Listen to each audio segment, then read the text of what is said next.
ഹരേ രാമ രാമ രാമ ഹരേ ഹരേ. ഹരേ കൃഷ്ണ കൃഷ്ണ കൃഷ്ണ ഹരേ ഹരേ. ഹരേ രാമ രാമ രാമ ഹരേ ഹരേ. ഹരേ കൃഷ്ണ കൃഷ്ണ കൃഷ്ണ ഹരേ ഹരേ. യോ അന്തഃപ്രവിശ്യ മമ വാചമിമാം പ്രസുപ്താം സഞ്ജീവയത്യഖിലശക്തിധരസ്വധാംനാ അന്യാംശ്ച ഹസ്തചരണശ്രവണത്വഗാദീൻ പ്രാണാൻ നമോ ഭഗവതേ പുരുഷായ തുഭ്യം. ഗോവിന്ദനാമ സങ്കീർത്തനം. ഗോവിന്ദ. ശ്രീമദ് ഭാഗവതം അതിലെ തൃതീയ സ്കന്ധം. തൃതീയ സ്കന്ധത്തിലെ ലക്ഷണം സർഗം എന്നാണ്. സൃഷ്ടിയെപ്പറ്റി വർണ്ണിക്കുകയാണ്. പരീക്ഷത്തിലെ ചോദ്യം മറന്നു പോകരുത്. മരിച്ചുകൊണ്ടിരിക്കുന്ന മനുഷ്യൻ ഇവിടെ എന്താണ് ചെയ്യേണ്ടതെന്നാണ്. അത് നമ്മളുടെ ചോദ്യമാണ്. കാരണം നമ്മളൊക്കെ മരിച്ചുകൊണ്ടിരിക്കുന്നവരാണ്. അതൊരു പുതിയ അറിവാണ്. നമ്മളൊക്കെ അത് അംഗീകരിക്കാൻ മടിയുള്ളവരാണ്. നമ്മൾ പറയാം നമ്മൾ ജീവിച്ചുകൊണ്ടിരിക്കാതെ പറയാറുള്ളൂ. വി ആർ ലിവിങ് എന്നാണ് പറയാറ്. പക്ഷേ വാസ്തവത്തിൽ അങ്ങനെയല്ല. We are dying. അങ്ങനെ ചിന്തിക്കുന്നത് നമുക്ക് ഇഷ്ടമല്ല. അതൊക്കെ നെഗറ്റീവ് ചിന്തയല്ലേ എന്ന് ചോദിക്കും. അല്ല, അത് ശരീരത്തെ പറ്റി ശ്രദ്ധിക്കുകയാണെങ്കിൽ നമ്മൾ മരിച്ചുകൊണ്ടിരിക്കുകയാണ്. ആത്മാവിനെ പറ്റി ചിന്തിക്കുകയാണെങ്കിൽ നമ്മൾ ജനിച്ചിട്ടില്ല, അതുകൊണ്ട് മരിക്കൂല. ആ സത്യം ബോധിപ്പിക്കുകയാണ്. വ്യവഹാരത്തിലാണ് ഈ വക കാര്യങ്ങളൊക്കെ. വാസ്തവത്തിൽ നമ്മളാരും മരിക്കുന്നവരല്ല. ഈ സത്യം തിരിച്ചറിഞ്ഞാൽ നല്ല സന്തോഷം ഉണ്ടാവും. ദുഃഖിക്കാണ്ടിരിക്കാം. അപ്പം അവിടേക്ക് എത്തിക്കുകയാണ്. അപ്പം ഇവിടെ മരിച്ചുകൊണ്ടിരിക്കുന്ന മനുഷ്യൻ്റെ ധർമ്മം എന്തോ ചോദിച്ചപ്പം മരിക്കുന്നതിൻ്റെ മുമ്പ് എന്തറിയണം? എല്ലാം ഈശ്വരൻ എന്ന് അറിയലാണ് നമ്മുടെയൊക്കെ ലക്ഷ്യം. അതിനാണ് ഇവിടെ ഈ മനുഷ്യനായിട്ട് ജനിച്ചത്.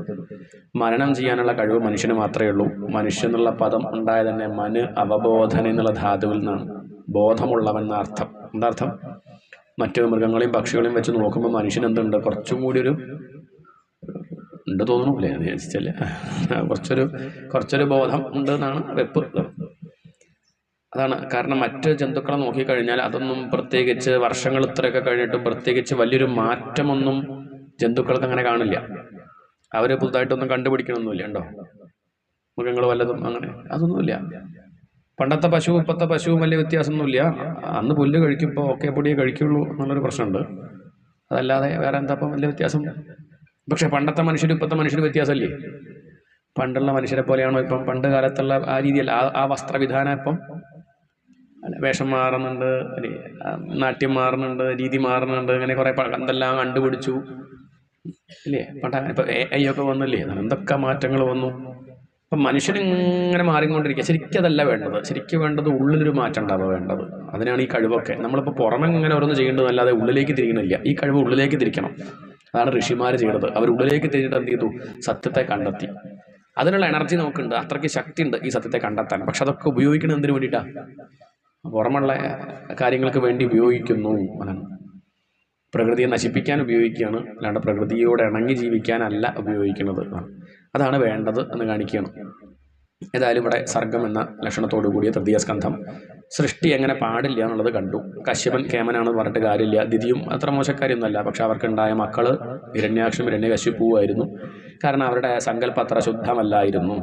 എന്ത് സൃഷ്ടിക്കുമ്പോഴും ശുദ്ധമായ സങ്കല്പത്തോടു കൂടി വേണം. അതെന്ത് കർമ്മം ചെയ്യാവട്ടെ എങ്ങനെ വേണം? സദ്ഭാവനയോട് കൂടി നന്നാവട്ടെ, നേരെയാവട്ടെ, ഭംഗിയാവട്ടെ എന്നുള്ള സങ്കല്പത്തിൽ ഭഗവാനോട് അനുവാദം ചോദിച്ച് ഒരു ഈശ്വര വിചാരത്തോടു കൂടി നമ്മുടെ സത്സങ്കല്പത്തോടു കൂടി ചിത്തശുദ്ധിയോടുകൂടി വേണം ഏത് കർമ്മവും ചെയ്യാൻ. അല്ലാണ്ട് മുഷിഞ്ഞും കൊണ്ടും മടുത്തും കൊണ്ടും വേണ്ട ചുറ്റും ചെയ്താൽ നന്നാവുക? പ്രഭാഷണം കേൾക്കേണ്ടി വരുന്നല്ലോ, അങ്ങനെയല്ല. പ്രഭാഷണം ചെയ്യേണ്ടി വരുന്നല്ലോ, അങ്ങനെയല്ല. അത് സന്തോഷിച്ച് തൃപ്തിയോടുകൂടി വേണ്ടേ? ഏത് കർമ്മമാണെങ്കിലും അങ്ങനെയാണ്. എന്ത് കർമ്മവും എന്ത് ചെയ്യുക? ബോധത്തോടു കൂടി ആസ്വദിച്ചും കൊണ്ട് അറിഞ്ഞും കൊണ്ട് അനുഷ്ഠിക്കുകയാണ് വേണ്ടത്. അതാണ് കഥ കാണിക്കുന്നത്. ഏതായാലും നല്ല ദാമ്പത്യമല്ലായിരുന്നു എന്നുള്ളത് കൊണ്ട് അവർക്കുണ്ടായ മക്കൾ അത്ര നല്ലവരല്ലായിരുന്നു. ഹിരണ്യാക്ഷനും ഹിരണ്യകശിപ്പുവായിരുന്നു. ഹിരണ്യാക്ഷൻ എന്ന് പറഞ്ഞ അർത്ഥം പറഞ്ഞു ഹിരണ്യത്തിൽ കണ്ണുവെച്ചവൻ, സ്വർണത്തിൽ കണ്ണുവെച്ചവൻ, അല്ലെങ്കിൽ ഭൗതിക നേട്ടത്തിൽ കണ്ണുവെച്ചവൻ. ശാന്തിയല്ല കണ്ണ്. എവിടെ കണ്ണ്? സമ്പത്തിലാണ് കണ്ണ്. ഹിരണ്യകശിപ്പു എന്ന് പറഞ്ഞാൽ, കശിപ്പു എന്ന് പറഞ്ഞാൽ കിടക്കാന്ന് അർത്ഥം, അല്ലെങ്കിൽ പുതപ്പ് നോക്കിയാണ് അർത്ഥം. സ്വർണം കൊണ്ട് പുതപ്പുണ്ടാക്കിയവൻ, എന്നാൽ അതാണ് പുതയ്ക്കുക. ഇങ്ങനൊരു സ്വഭാവം എന്ന് പറഞ്ഞാൽ അവരൊക്കെ ധൂർത്തന്മാരാണെന്നാണ് ഈ കാണിക്കുന്നത്. അവരൊക്കെ ഭൗതിക വസ്തുക്കൾ മാത്രമേ ആവശ്യമുള്ളൂ എന്ന് പറഞ്ഞാൽ അങ്ങനെ നടക്കുകയാണ്. അതന്നെ നേടേണ്ടത്, ഏറ്റവും കൂടുതൽ കാശുണ്ടാക്കുക, അതാണ് വേണ്ടത് എന്നുള്ളൊരു വിചാരം. അങ്ങനെയല്ല നമ്മൾ സൃഷ്ടിക്കേണ്ടത്. നമ്മളെപ്പോഴും മക്കൾക്ക് പഠിപ്പിച്ചു കൊടുക്കേണ്ടത് കാശ് ഉണ്ടാക്കണ്ട ഒന്നും പറഞ്ഞു കൊടുക്കണ്ട. കാശൊക്കെ വേണം, വേണ്ടത് തന്നെയാണ്. വ്യവഹാരത്തിന് ഇതൊക്കെ ആവശ്യമാണ്. പക്ഷെ നാളെ കാശ് നഷ്ടപ്പെട്ടാലും വിഷമിക്കരുത് കേട്ടോ. കാശല്ല വലുത്. വലുത് സ്നേഹമാണ്, ബന്ധമാണ്, അല്ലെങ്കിൽ മൂല്യങ്ങൾക്ക് വില കൽപ്പിക്കണം. അങ്ങനെ ധാർമ്മികമായ മൂല്യങ്ങളാണ് നമ്മൾ കൊടുക്കേണ്ടത്. പക്ഷെ പലപ്പോഴും എന്ത് പറ്റും ചോദിച്ചാൽ നമ്മൾ അതൊക്കെ കൊടുക്കാൻ മറന്നു. നമ്മൾ കൊടിയും വേഗം പുസ്തകമായി കൊടുക്കുന്ന കൂട്ടത്തിൽ ഇത് കൊടുക്കാൻ വിട്ടു. അപ്പോൾ ഇത് പറ്റും ചോദിച്ചാൽ അവർക്ക് കുറച്ചങ്ങോട്ട് കഴിയുമ്പം അച്ഛനമ്മ എന്നുള്ള ഭാവമൊന്നും ഉണ്ടാവില്ല. അച്ഛനും അമ്മയ്ക്കും കാശുണ്ടാക്കാനുള്ള കഴിവ് നഷ്ടപ്പെട്ടാൽ ഇനിയിപ്പോൾ അവരെ നോക്കണം നഷ്ടക്കച്ചവടമല്ലേന്ന് ആർക്ക് തോന്നും? നമ്മൾ കച്ചവടം മാത്രമേ പഠിപ്പിച്ചുള്ളൂ, ലാഭമില്ലാത്ത പണിക്ക് പോകണ്ടട്ടോ എന്നൊക്കെ പറഞ്ഞിട്ടുണ്ട്. അവരെ സംബന്ധിച്ച് ലാഭം എന്ന് പറഞ്ഞാൽ ഇത് മാത്രം ലാഭം, എത്ര കാശ് മിച്ചം വന്നുള്ളത് മാത്രമേ അവരുടെ ദൃഷ്ടിയിൽ പെടുള്ളൂ. അങ്ങനെയാകുമ്പോൾ ചിലപ്പോൾ എന്ത് പറ്റും? സ്നേഹത്തിനൊന്നും വലിയ വില കൽപ്പിക്കില്ല. അവർക്ക് കാശ് മാത്രം നോക്കാനേ അറിയുള്ളൂ. ആ അവസ്ഥയിലേക്ക് എത്തും. അങ്ങനെയുള്ള യന്ത്രങ്ങളാക്കി മാറ്റരുതേ മക്കളെ എന്നാണ്. അതാണിപ്പം പഠിപ്പിക്കുന്നത്. എന്നാൽ അടുത്ത കഥ പറയട്ടെ. കർദമ പ്രജാപതിരും ദേവഹൂതിരും ദാമ്പത്യം ഒന്ന് ശ്രദ്ധിക്കൂ. അവർക്കുണ്ടായി ഭഗവാൻ തന്നെ മകനായിട്ട് വന്നു. അതെങ്ങനെ? ഇങ്ങനെ വേണം ദാമ്പത്യം എന്ന് കാണിച്ചു കൊടുക്കുകയാണ്. ഇങ്ങനെയാണ് വേണ്ടത്. ബ്രഹ്മദേവന്റെ മകനാണ് കർദമ പ്രജാപതി. ബ്രഹ്മദേവൻ നിഴലിലേക്ക് നോക്കിയപ്പോൾ ഉണ്ടായിന്നാ പറയാ. ചളി വെള്ളത്തിലേക്ക് നോക്കിയപ്പോൾ ആരുണ്ടായി? ആ നിഴലിൽ നിന്ന് കർദമൻ ഉണ്ടായി. കർദമൻ എന്ന് പറഞ്ഞാൽ കർദമം എന്ന് പറഞ്ഞാൽ ചളി എന്നർത്ഥം. എന്താർത്ഥം? ചളി. അപ്പൊ ചളിയിൽ നിന്നുണ്ടായി എന്നൊക്കെ പറഞ്ഞാൽ ഇതൊക്കെ എങ്ങനെയാലേ? ഇതൊക്കെ യുക്തിക്ക് നിരക്കും. ഇങ്ങനെയൊക്കെ എന്ന് പറഞ്ഞാൽ ഇതുവരും പറഞ്ഞൊക്കെ ഇപ്പോൾ യുക്തിക്ക് നിരക്കണതാ. വരാഹം വന്നു. എങ്ങനെ വന്നു? അല്ല എങ്ങനെ? ഇപ്പൊ നമ്മളെങ്ങനെ കണക്കാക്കുന്നത്? വരാഹം ഇവിടുന്ന് അങ്ങോട്ട് പന്നിയുടെ മുഖം, ഇവിടുന്ന് അങ്ങോട്ട് മനുഷ്യനും, അങ്ങനെ ചിത്രമൊക്കെ പല തരത്തിലും ചിത്രങ്ങൾ ഉണ്ടാവും അല്ലേ? അപ്പോൾ എങ്ങനെയാ ഇപ്പോൾ ഇതൊക്കെ കണക്കാക്കിയത്? തേറ്റമേൽ ഇങ്ങനെ എടുത്തു വിചാരിച്ചുവോ? അല്ല എങ്ങനെയാ പറയട്ടെ. ഇതൊന്നും യുക്തിക്കൊന്നും വലിയ പ്രാധാന്യം കൊടുക്കണ്ട. ഇത് വലിയൊരു ആശയം പറയുന്നുണ്ടല്ലോ, അത് നോക്കിയാൽ പോരെ. വലിയൊരു ആശയമാണ് പറയണത്. ഹിരണ്യാക്ഷനെ പോലെ ആവരുത്, യജ്ഞവരാഹത്തെ പോലെ ആവൂ. ആ ആശയം എടുത്താൽ മതി. അപ്പം ഇവിടെ ആശയം എടുക്കുമ്പോൾ എങ്ങനെ വേണം? കർദമൻ എന്ന് പറഞ്ഞാൽ ദമം എന്നുള്ളത് നല്ലൊരു ഗുണം. ശമം, ദമം, ഉപരതി, തിക്ഷ, സമാധാനം, ശ്രദ്ധ, ഇങ്ങനെ സാധകന് വേണ്ട ഗുണങ്ങളെ പറ്റിയൊക്കെ ശാസ്ത്രങ്ങൾ ചർച്ച ചെയ്യാറുണ്ട്. ശമം, ദമം. ദമം എന്ന് പറഞ്ഞാൽ ഇന്ദ്രിയ നിഗ്രഹം എന്നാണ് അർത്ഥം. എന്താണ്? ഇന്ദ്രിയങ്ങളെ അടക്കുക. കണ്ണ്, മൂക്ക്, നാക്ക്, ചെവി, ത്വക്ക്, ഇതാണ് 5 ഇന്ദ്രിയങ്ങൾ. ഇതിനെ അടക്കുക എന്നുള്ളതാണ് നമ്മളുടെ വലിയൊരു ടാസ്ക്കാണത്. അത്ര എളുപ്പമല്ല. 5 ഇന്ദ്രിയങ്ങളെ അടക്കുക പറഞ്ഞാൽ എളുപ്പമാണോ? ആണോ? നമ്മുടെ കൺട്രോളിലാക്കുക എന്നുള്ളത് നമുക്ക് അത്ര എളുപ്പമുള്ള കാര്യം തോന്നും പറയുമ്പോൾ ഒക്കെ, പക്ഷേ സാധിക്കില്ല. നമ്മുടെ കൺട്രോളിലാണ് നമ്മുടെ മനസ്സ്. കണ്ണ് നമ്മുടെ കൺട്രോളിലാണ്. ചെവി നമ്മൾ വിചാരിച്ചത് മാത്രമേ കേൾക്കണുള്ളൂ. വിചാരിച്ചിട്ട് കേൾക്കാൻ പറ്റണമില്ലല്ലോ. ഉണ്ടോ? ആകെ ഒന്ന് കേൾക്കണേ എന്ന് പറയുമ്പോൾ ചെവി വേണ്ട ഉറങ്ങിക്കോളൂ പറയുമ്പോൾ ഇല്ലേ? കേൾക്കാനും പറ്റും. നമ്മുടെ കൺട്രോളിലല്ലാതെ കാണിക്കുകയാണത്. മറ്റത് നമ്മുടെ കൺട്രോളിലാവണം എന്നാണ്. അതാണ് ദമം എന്ന് പറഞ്ഞാൽ ഇന്ദ്രിയ നിഗ്രഹം. കണ്ണ്, മൂക്ക്, നാക്ക്, ചെവി, ത്വക്കൊക്കെ തൻ്റെ നിയന്ത്രണത്തിൽ വെച്ചവൻ ആണ് ദമൻ. ദമം ശീലിച്ചവനായതുകൊണ്ട് കർദമൻ എന്ന് പേര്. അതുമാത്രമല്ല, നിഴലിൽ നിന്നുണ്ടായി എന്ന് പറഞ്ഞ അർത്ഥം അച്ഛനെ നിഴല് പോലെ പിന്തുടരുന്നവൻ എന്നാണ് അർത്ഥം. അച്ഛനെ ശുശ്രൂഷിക്കുന്നവൻ, അച്ഛനെ സ്നേഹിക്കുന്നവൻ, അച്ഛൻ എന്ത് പറഞ്ഞാലും അത് അനുസരിക്കുന്നവൻ എന്നാണ് താല്പര്യം.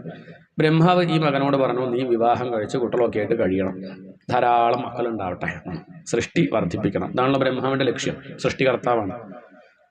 അപ്പോൾ അതുകൊണ്ട് എങ്ങനെയെങ്കിലും കുറേ പേരുണ്ടാവുമല്ല, മിടുക്കന്മാരുണ്ടാവണം, ലോകത്തിന് ഗുണം ചെയ്യുന്നവരുണ്ടാവട്ടെ എന്ന് പറഞ്ഞു. എന്നാൽ കർദമനാവട്ടെ, അദ്ദേഹത്തിന് വിവാഹം വലിയ താല്പര്യമുള്ള വിഷയമല്ല. പക്ഷേ അച്ഛൻ പറയുമ്പം അച്ഛനെ അനുസരിക്കുന്നവൻ എന്നാണല്ലോ തൻ്റെ പേരെന്നെ. എന്നിട്ട് അച്ഛൻ പറഞ്ഞത് കേട്ടില്ലെങ്കിൽ മോശമല്ലേ? അതുകൊണ്ട് അദ്ദേഹം എന്ത് ചെയ്തു?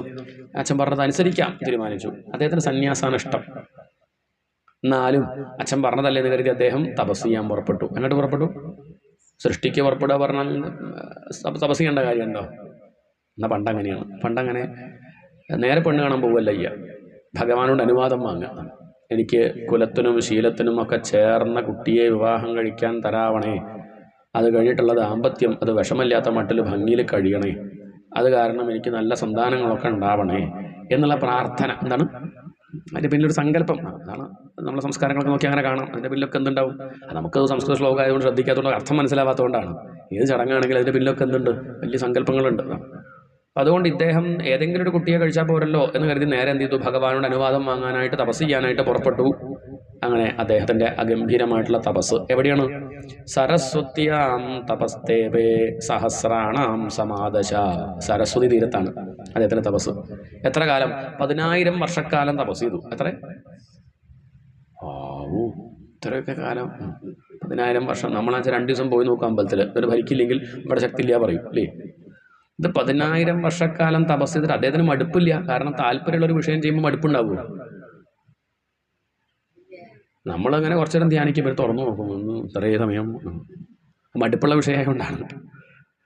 മടുപ്പുള്ള വിഷയമായതുകൊണ്ടാണ് നമുക്ക് ഇടയ്ക്കിടയ്ക്ക് കണ്ണ് തുറക്കുന്നത്. മടുപ്പില്ലാത്ത വിഷയമാണെങ്കിലോ അദ്ദേഹം തപസ് ചെയ്യുന്നത് ഭജന പാടും പോലെയാണ്. അദ്ദേഹം ആസ്വദിച്ച് അങ്ങനെ നമ്മൾ ഉറങ്ങുമ്പോൾ ഇടയ്ക്കിടയ്ക്ക് നീറ്റ് വെക്കുമോ ഇല്ലല്ലോ, അലാറം അടിയുമ്പോൾ ദേഷ്യം വരും ഇല്ലേ? കാരണം ഉറക്കം സുഖമായതുകൊണ്ട് നമ്മൾ എണീക്കാൻ താല്പര്യം ഇല്ല. ഇദ്ദേഹത്തിന് എന്താ വെച്ചാൽ ഈ ഭജനം തന്നെ, തപസ് തന്നെ എന്താണ്, വളരെ ആസ്വദിച്ച് ചെയ്യാണ്. അതുകൊണ്ട് അദ്ദേഹം സമയം നോക്കിയില്ല. ഭഗവാൻ അവിടെ പ്രത്യക്ഷപ്പെട്ടിട്ടുണ്ട്, ആര് കണ്ണുറക്കണില്ല? പലതവണ ഭഗവാൻ പോയി നോക്കി, ഇയാൾ കണ്ണുറക്കണില്ല. പിന്നെ അപ്പം എന്നാൽ പിന്നെ അദ്ദേഹം ആസ്വദിച്ച് ചെയ്യുക, എന്നാൽ പിന്നെ ഞങ്ങൾ തപസ് ചെയ്തോട്ടെ എന്ന് കരുതി ആര് പോയി? ഭഗവാൻ പോയി. ഇതാണ്. കുറച്ചങ്ങോട്ട് കഴിഞ്ഞു, അദ്ദേഹം ഭഗവാനെ തപസ് ചെയ്തിട്ടും ഭഗവാൻ വരുന്നില്ലല്ലോ. കണ്ണ് തുറന്ന സമയത്ത് ഭഗവാനെ കാണുന്നില്ല. വലിയ വിഷമം, ഭഗവാനെ അങ്ങയെ കാണാൻ എനിക്ക് സാധിക്കുന്നില്ലല്ലോ എന്ന് പറഞ്ഞ് അങ്ങനെ കണ്ണുനീര് വന്നു. ആ കണ്ണുനീര് വന്ന സമയത്ത് ആരവിടെ പ്രത്യക്ഷപ്പെട്ടു? ഭഗവാൻ അവിടേക്ക് വന്നു. ദൃഷ്ടുവാഖേ അവസ്ഥിതം വക്ഷശ്രിയം കൗസ്തുഭഗന്ധരം സ്നിഗ്ധനീലാളകവ്രാതവക്ത്രാബ്ജം വിരജോംബരം. നല്ല വെള്ള പട്ടുടുത്തു, മഞ്ഞപ്പട്ടല്ല, വെളുത്ത ഒരു ഭഗവാൻ, വിഷ്ണു ഭഗവാൻ. ആ രീതിയിൽ കർദമൻ്റെ അടുത്തേക്ക് വരില്ലേ, വെള്ളത്താമരമാല കഴുത്തിൽ ചാർത്തി, വെളുത്ത ഗരുഡൻ്റെ പുറത്ത്. എന്തപ്പം അങ്ങനെ?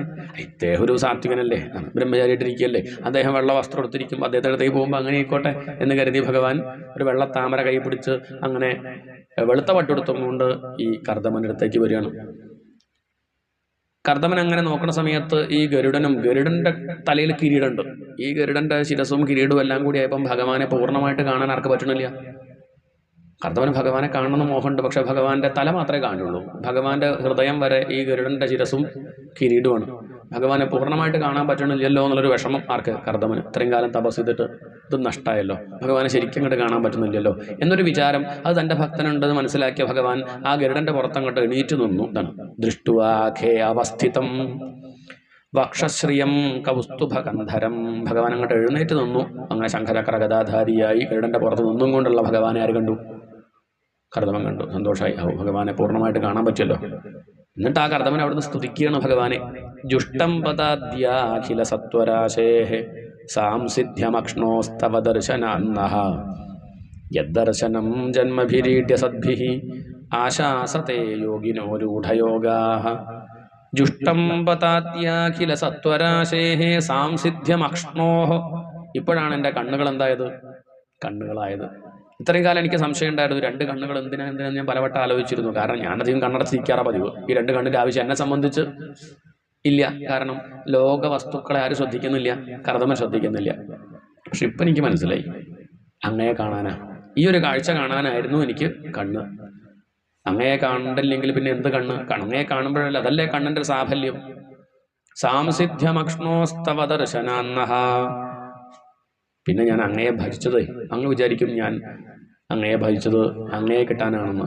എനിക്കറിയാം അങ്ങയെ ഭജിക്കേണ്ടത് തുച്ഛങ്ങളായ ആഗ്രഹങ്ങൾ നടക്കാൻ വേണ്ടി ആവരുത് എന്നുള്ളത് എനിക്കറിയാം. ലോകത്ത് അധികം നോക്കിയാൽ അങ്ങനെയുള്ളവരെ കാണുക.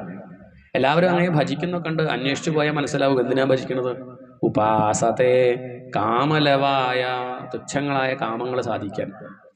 കാമലവായ, വലിയ ആഗ്രഹമൊന്നുമില്ല ആർക്കും, ചെറിയ ചെറിയ ആഗ്രഹം. കുറച്ച് കാശ് വേണമെന്നും ആരോഗ്യം വേണമെന്നും കല്യാണം കഴിക്കണമെന്നും കുട്ടിയാവണം, ഇങ്ങനെയൊക്കെയുള്ള തുച്ഛങ്ങളായ ആഗ്രഹങ്ങൾക്ക് വേണ്ടിയാണ്.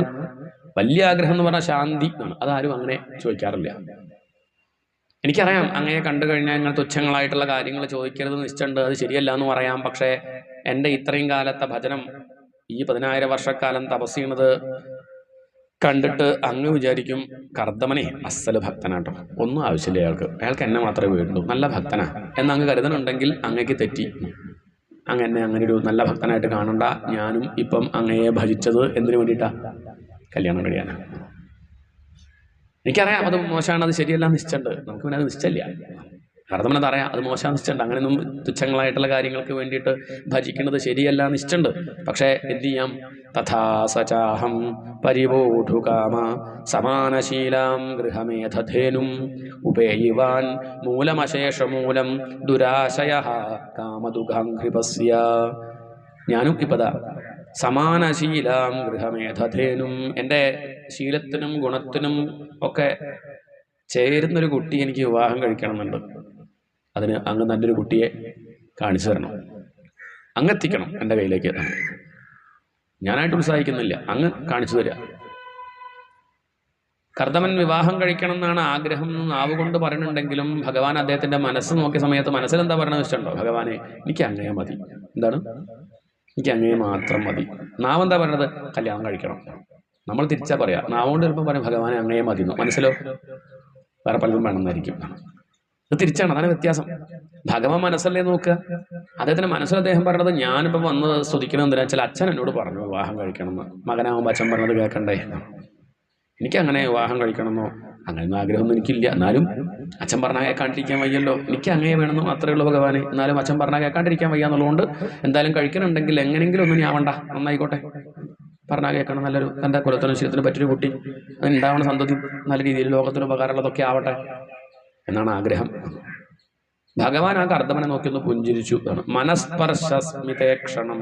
ആ ഭഗവാന്റെ നോട്ടം കർദമന്റെ ഹൃദയത്തെ സ്പർശിച്ചു. കർദമന്റെ ഹൃദയം നോക്കി ചിരിച്ചു. പുരൈവ സമയോജിതത്. കർദമ പ്രജാപതേ, അങ്ങ് അധികം ഒന്നും ഇനി വിസ്തരിക്കണ്ട. എൻ്റെ ഭക്തന്മാർ എന്നോടൊന്നും ചോദിക്കേണ്ട കാര്യമില്ല, അത് അങ്ങേക്കറിയില്ലേ. അനഭ്യർത്ഥിതാനഭ്യർത്ഥാൻ കാമാനരസ്രം വിതരതി. ഇതെൻ്റെ ഒരു സ്വഭാവമാണ്. ചോദിക്കുന്നവർക്ക് ചോദിച്ചത് കൊടുക്കും, ഒന്നും ചോദിക്കാത്തവർക്കോ എല്ലാം കൊടുക്കും. എന്താണ് ലാഭം ചോദിക്കാണ്ടിരിക്കുക. ചോദിച്ചവർക്ക് ചോദിച്ചത് അങ്ങോട്ട് കൊടുക്കും, ചോദിക്കാത്തവർക്കോ അവർക്ക് മുക്തി തന്നെ തന്നെ കൊടുക്കും. ഒന്നും വേണ്ട പറയുന്നവർക്ക് സർവസ്വം കൊടുക്കുന്നവനാണ് ആര്? ഭഗവാൻ. അതുകൊണ്ട് ഒന്നും വേണ്ടാത്ത അങ്ങേക്ക് ഒരു ബുദ്ധിമുട്ടും ഞാൻ ഉണ്ടാക്കില്ല. അങ്ങേക്ക് സ്വസ്ഥമായിട്ട് ലോകത്ത് കഴിയാൻ പറ്റും. അങ്ങ് പേടിക്കണ്ട. അങ്ങ് അങ്ങനെ ഓടി നടക്കുന്നതും എൻ്റെ ഭക്തന്മാർ അങ്ങനെ ഓടി നടക്കുന്നതും എനിക്കിഷ്ടമല്ല. അങ്ങ് ഇവിടെ ഇരുന്നാൽ മതി, സന്തോഷമായിട്ട് ഇവിടെ ഇരിക്കൂ. വിവാഹം കഴിക്കേണ്ട കുട്ടി ആരാധിച്ചുണ്ടോ? അങ്ങ് കഴിക്കേണ്ടത് ദേവഹൂതിയാണ്. അങ്ങ് ഓടി നടക്കണ്ട. സ്വയംഭൂ മനുവിൻ്റെ രണ്ടാമത്തെ കുട്ടിയാണ് ആര്? ദേവഹൂതി. അത് അങ്ങ് അങ്ങോട്ട് പോകുന്നും വേണ്ട, ദേവഹൂതി ഇങ്ങോട്ട് വരും. ദേവഹൂതിയുടെ അച്ഛൻ സ്വയംഭൂ മനു ആ ദേവഹൂതിയെയും കൊണ്ട് ഇങ്ങോട്ട് വരും. സ്വതവേ അങ്ങനെ വരാറുണ്ടോ? നമ്മൾ അങ്ങോട്ട് ഇങ്ങനെ പോവല്ലേ ചെയ്യുക. ഓരോ വീട്ടിൽ പോയി എത്ര ചായ കുടിക്കും. സ്വതവേ അങ്ങനെയല്ലേ, അങ്ങോട്ടല്ലേ ഇങ്ങോട്ട് വരാറുണ്ടോ? ആണ് കാണാൻ ഇങ്ങോട്ട്. അങ്ങനെ പണ്ട് കേൾക്കണുള്ളൂ. തെറ്റൊന്നുമില്ല കേട്ടോ. അങ്ങനെ രണ്ടുപേർക്ക് തുല്യ പ്രാധാന്യം തന്നെയാണ്. അങ്ങോട്ട് പോകണം അങ്ങനെയൊന്നുമില്ല. പക്ഷെ അത് ഏറ്റവും പണ്ടത്തെ പരിഷ്കാരം. ഇത് ഇങ്ങോട്ട് വരികയാണ്. അതും ആ കുട്ടിയും കുട്ടിയുടെ അച്ഛനും കൂടിയും എവിടേക്ക്? ആദ്യത്തെ കല്യാണം പറയണത് അന്ന് തന്നെ എങ്ങനെയായിരുന്നു? സ്വയംഭൂ മനും തൻ്റെ മകള് ആ ദേവഭൂതിയും എങ്ങോട്ട് വരണു? കർദമ പ്രജയുടെ ഈ ആശ്രമത്തിലേക്ക് വരികയാണ്. ഈ വാർത്ത നാരദ മഹർഷി പോയി പറയുകയാണ് സ്വയംഭൂമനോടെ. തൻ്റെ രണ്ടാമത്തെ കുട്ടി ദേവഭൂതിക്ക് കല്യാണപ്രായമായില്ലേ, വിവാഹം കഴിച്ചു കൊടുക്കണം. ആർക്ക്? അത് നല്ലൊരാളുണ്ട്, അതിലും നല്ലൊരു ആലോചന വേറെ വരാനില്ല. ആരാത്? കർദമ പ്രജാപതി. നല്ല തപസ്സുള്ള ആളാണ്, തപോധനനാണ്. എന്ത് ധനം? തപോധനൻ. മറ്റതല്ല, ബാങ്കിലുള്ളതിനെ പറ്റിയിട്ടല്ല പറയുന്നത്. തപസ്സുണ്ട്. അത്രയ്ക്കും ഗായത്രി ജപിച്ച ആളാണ്, അത്രയ്ക്ക് സദ്ഗുണ സമ്പന്നനാണ്, ശാന്തനായ ഒരു മനുഷ്യനാണ്. നല്ല പ്രകൃതാണ് അദ്ദേഹത്തിന്. ആ കുട്ടിക്ക് ഒരു ബുദ്ധിമുട്ടും അവിടെ ഉണ്ടാവില്ല. അതുകൊണ്ട് ഈ ഒരു കുട്ടിയെ ആർക്ക് വിവാഹം കഴിച്ചു കൊടുക്കണം? ഈ രാജകുമാരിയെ കർദമന് വിവാഹം കഴിച്ചു കൊടുക്കണം നാരദ മഹർഷി പറയുന്നു. സ്വയംഭൂമനോട് സംശയമൊന്നുമില്ല, അദ്ദേഹം ധർമ്മിഷ്ഠനാണ്. തൻ്റെ മകളെയും കൊണ്ടിട്ട് എങ്ങോട്ട് പുറപ്പെട്ടു? കാട്ടിലേക്ക് പുറപ്പെട്ടു. അത് കാട്ടിൽ തപസ്സിക്കുന്ന അദ്ദേഹത്തിൻ്റെ അടുത്തേക്ക് പോകുമ്പോൾ തൻ്റെ ഈ കേമത്തം കാണിക്കേണ്ട കാര്യമില്ലല്ലോ എന്ന് കരുതി അദ്ദേഹം എന്ത് ചെയ്തു? തൻ്റെ ആ പട്ടുവസ്ത്രമൊക്കെ അങ്ങോട്ട് അഴിച്ചു വെച്ചു, സ്വർണ്ണ ആഭരണങ്ങളൊക്കെ അഴിച്ചു വെച്ചു. എന്നിട്ട് വൽക്കലം കൊടുത്തിട്ടാണ് പ്രവേശിക്കുന്നത്. ആശ്രമത്തിലേക്ക് പോകുമ്പോൾ ആ ഒരു രീതിയിലല്ലേ പോകേണ്ടത് എന്ന് കരുതി അദ്ദേഹം ലളിതമായ വസ്ത്രം ധരിച്ചും കൊണ്ട് തൻ്റെ മകളെയും കൂട്ടി ആശ്രമത്തിലേക്ക് പ്രവേശിച്ചു. കർദമ പ്രജാപതി സ്വയംഭൂ മനുവിനെയും അദ്ദേഹത്തിൻ്റെ മകൾ ദേവഭൂതിയെയും കണ്ട സമയത്ത് രാജാവിനോട് ചോദിച്ചു, അല്ല രാജാവേ, അങ്ങെന്തിനാപ്പം ഈ കാട്ടിലേക്ക് എഴുന്നള്ളിയത്? നായാട്ടിനല്ല. അങ്ങനെയാണെങ്കിൽ കുട്ടി കൂടെ ഉണ്ടാവില്ലല്ലോ. അത് ഈ ഒരു വേഷത്തിൽ, ഒരു സന്യാസി വേഷത്തിൽ എന്താ അങ്ങനെ ഇങ്ങോട്ട് വന്നത് എന്നുള്ള മട്ടിൽ ചോദിച്ചു. അപ്പം പറയേണ്ടത് എന്താ? എൻ്റെ മകളെ അങ്ങ് വിവാഹം കഴിക്കണം എന്നാണ് പറയേണ്ടത്. പക്ഷെ അത് പറയാനൊരു മടി ആർക്കുണ്ട്? അത് വയ്യല്ലോ. അങ്ങനെ ചോദിക്കണം മോശമല്ലേ? എൻ്റെ മകളെ വിവാഹം കഴിക്കൂ പ്ലീസ്. അയ്യയ്യ ചോദിക്കുന്നത്. കുട്ടികളൊക്കെ അന്വേഷിച്ച് അങ്ങോട്ട് പോവുക വേണ്ടത്. വിവാഹം കഴിച്ച് തരുമോ? ഇല്ല, എന്നാൽ വേണ്ട. അങ്ങനെ അങ്ങോട്ട് പോവില്ലേ? അത് കുട്ടിയുടെ അച്ഛൻ കുട്ടിയും കൊണ്ട് ഇങ്ങനെ വിവാഹം കഴിക്കുമോ ചോദിച്ച് നടക്കുന്നത് ശരിയല്ലല്ലോ. അതുകൊണ്ടൊരു മടി അല്ല. അത് മാത്രമല്ല, അവിടുന്ന് പുറപ്പെട്ട് വരുമ്പം കർദമ പ്രജാപതിയെ കണ്ടു കഴിഞ്ഞാൽ ഇത് ചോദിക്കണം എന്നൊക്കെ മനസ്സിലുണ്ടായിരുന്നു. പക്ഷെ അവിടെ എത്തി കർദമ പ്രജാപതിയുടെ കണ്ണങ്ങോട്ട് കണ്ടപ്പോഴേക്കും, ആ തേജസ് കണ്ടപ്പം, അയാളുടെ ആ പ്രഭാവം കണ്ടപ്പം, അയാളുടെ മുന്നിൽ വന്ന് താനീ കല്യാണക്കാര്യം പറഞ്ഞ അയ്യയ്യയ്യേ. അവിടുന്ന് പുറപ്പെടുമ്പോൾ ഒക്കെ കല്യാണക്കാര്യം വലിയ കേമെന്നൊക്കെ വിചാരിച്ചു. ഇവിടെ ഇപ്പം മിണ്ടാൻ തോന്നുന്നില്ല. എന്ത് ഇങ്ങനൊരു സന്യാസിയെ പോലെ കഴിയുന്ന അദ്ദേഹത്തോട് ഞാൻ വിവാഹം കഴിക്കാൻ പറഞ്ഞാൽ മോശമാകുമോ? നാരദ മഹർഷി പറയുകയൊക്കെ ചെയ്തു, ഇങ്ങനെ ഇയാൾ നല്ലൊരാളാണ്, കൊടുക്കണം എന്നൊക്കെ. പക്ഷേ ഇയാളോട് ഞാനങ്ങനെ ഇക്കാര്യം പറയാം? ഇതൊരു അത്ര കേമായിട്ടുള്ള കാര്യമല്ലല്ലോ. എങ്ങനെ ഇപ്പോൾ ഇത് പറയും? എങ്ങനെ ഇത് പറയും? ലൗകികമായ വിഷയം, തൻ്റെ മകളെ കല്യാണം അദ്ദേഹം സന്യസിക്കാൻ ഉദ്ദേശിച്ചാലോ? അദ്ദേഹത്തോട് തൻ്റെ മകളെ വിവാഹം കഴിക്കണം എന്ന് പറഞ്ഞാൽ അദ്ദേഹത്തിന് അത് ഇഷ്ടാവോ? ഇങ്ങനെ ഒരു ഭാവം. അതുകൊണ്ട് അദ്ദേഹം ഒന്ന് ലജ്ജിച്ചു, തല താഴ്ത്തി മുഖം നോക്കാണ്ട് സംസാരിക്കുകയാണ്. ആര്? സ്വയംഭൂ മനു. സവ്രീഡ ഇവതം സമ്രാട്. തല താഴ്ത്തി ആ രാജാവ് മുഖപൂരിയായിട്ട് ചിലത് പറഞ്ഞു, വളച്ച് പറയാം, നേരാവണ്ണം പറയാണ്ട് വളച്ച് പറഞ്ഞു. എന്ത്? എൻ്റെ മകളെ അങ്ങ് വിവാഹം കഴിക്കണം. അതെങ്ങനെയാ പറഞ്ഞത്? അല്ലയോ ബ്രാഹ്മണ കർദമ പ്രജാപതേ, അങ്ങ് നോക്കൂ, അങ്ങ് വലിയ ബ്രാഹ്മണനാണ്, അങ്ങക്ക് സത്വഗുണം കൂടുക. എന്താ കൂടുക? സത്വഗുണം. സത്വഗുണം കൂടി എന്താ ഗുണം വെച്ചാൽ നല്ല ബുദ്ധി ഉണ്ടാവും, സദ്ബുദ്ധി ഉണ്ടാവും. എന്താണ്? കുബുദ്ധിയല്ല. ബുദ്ധി ഇല്ലയൊന്നുമില്ല, പക്ഷെ നല്ല ബുദ്ധിയല്ല എന്നേ ഉള്ളൂ. ഇത് സദ്ബുദ്ധി. സത്വഗുണം അങ്ങനെ വർദ്ധിച്ചതുകൊണ്ട് ബുദ്ധി നല്ലോണം ഉണ്ടാവും. ഞങ്ങളുടെ രാജാക്കന്മാർക്ക് രജോ ഗുണ കൂടുക, ശക്തി നല്ലോണം ഉണ്ടാവും. ബ്രാഹ്മണർക്ക് ശക്തി അത്ര ഉണ്ടായിക്കോളുന്നില്ല, പക്ഷെ എന്തുണ്ടാവും? ബുദ്ധി ഉണ്ടാവും. ക്ഷത്രിയർക്ക് ബ്രാഹ്മണരുടെ അത്ര ബുദ്ധി ഉണ്ടായിക്കോളുന്നില്ല, പക്ഷെ എന്തുണ്ടാവും? ശക്തി ഉണ്ടാവും. പക്ഷെ ഇവിടെ രണ്ടും പ്രധാനമാട്ടോ. ബുദ്ധി മാത്രം ഉണ്ടായിട്ട് കാര്യമില്ല, എന്ത് വേണം? ശക്തിയും വേണം. ശക്തി മാത്രം ഉണ്ടായിട്ട് കാര്യമില്ല, എന്തും വേണം? ബുദ്ധിയും വേണം. ഈ ബുദ്ധിയും ശക്തിയും കൂടി അങ്ങോട്ട് ചേർന്നാലുണ്ടാവണ ലാഭം പറയാനുണ്ടോ? എന്താണ്? ഈ ബുദ്ധിയും ശക്തിയും ചേർന്നാൽ ലാഭമല്ലേ? അറിവും ഉണ്ടാവുക, നല്ല ശക്തിയും ഉണ്ടാവുക. പിന്നെ അയാളെ തോൽപ്പിക്കാൻ ആർക്കെങ്കിലും പറ്റുമോ? അതുകൊണ്ട് ഒരു രാജ്യം നേരെയാവണമെങ്കിൽ ബുദ്ധിയും വേണം, ശക്തിയും വേണം. അതുകൊണ്ട് നമ്മൾ തമ്മിലൊരു ബന്ധമായാൽ ഈ ലോകത്തിന് നന്മയല്ലേ? എന്താണ്? എങ്ങനെയപ്പോൾ നമ്മൾ തമ്മിൽ ബന്ധം ഉണ്ടാവുക? അല്ല, എൻ്റെ മകളെ അങ്ങ് വിവാഹം കഴിക്കച്ച പിന്നെ നമ്മൾ തമ്മിലൊരു ബന്ധമായില്ലേ? ഓ, അതാ പറഞ്ഞു വരുന്നത്. അപ്പം അങ്ങയുടെ മകള് ദേവഹൂതിയെ ഞാൻ വിവാഹം കഴിക്കണം അല്ലേ? അവളെ വിവാഹം കഴിക്കാൻ എനിക്ക് മടിയൊന്നുമില്ല, പക്ഷേ അവൾക്ക് ഇഷ്ടാവണം. എന്താ പറഞ്ഞത്?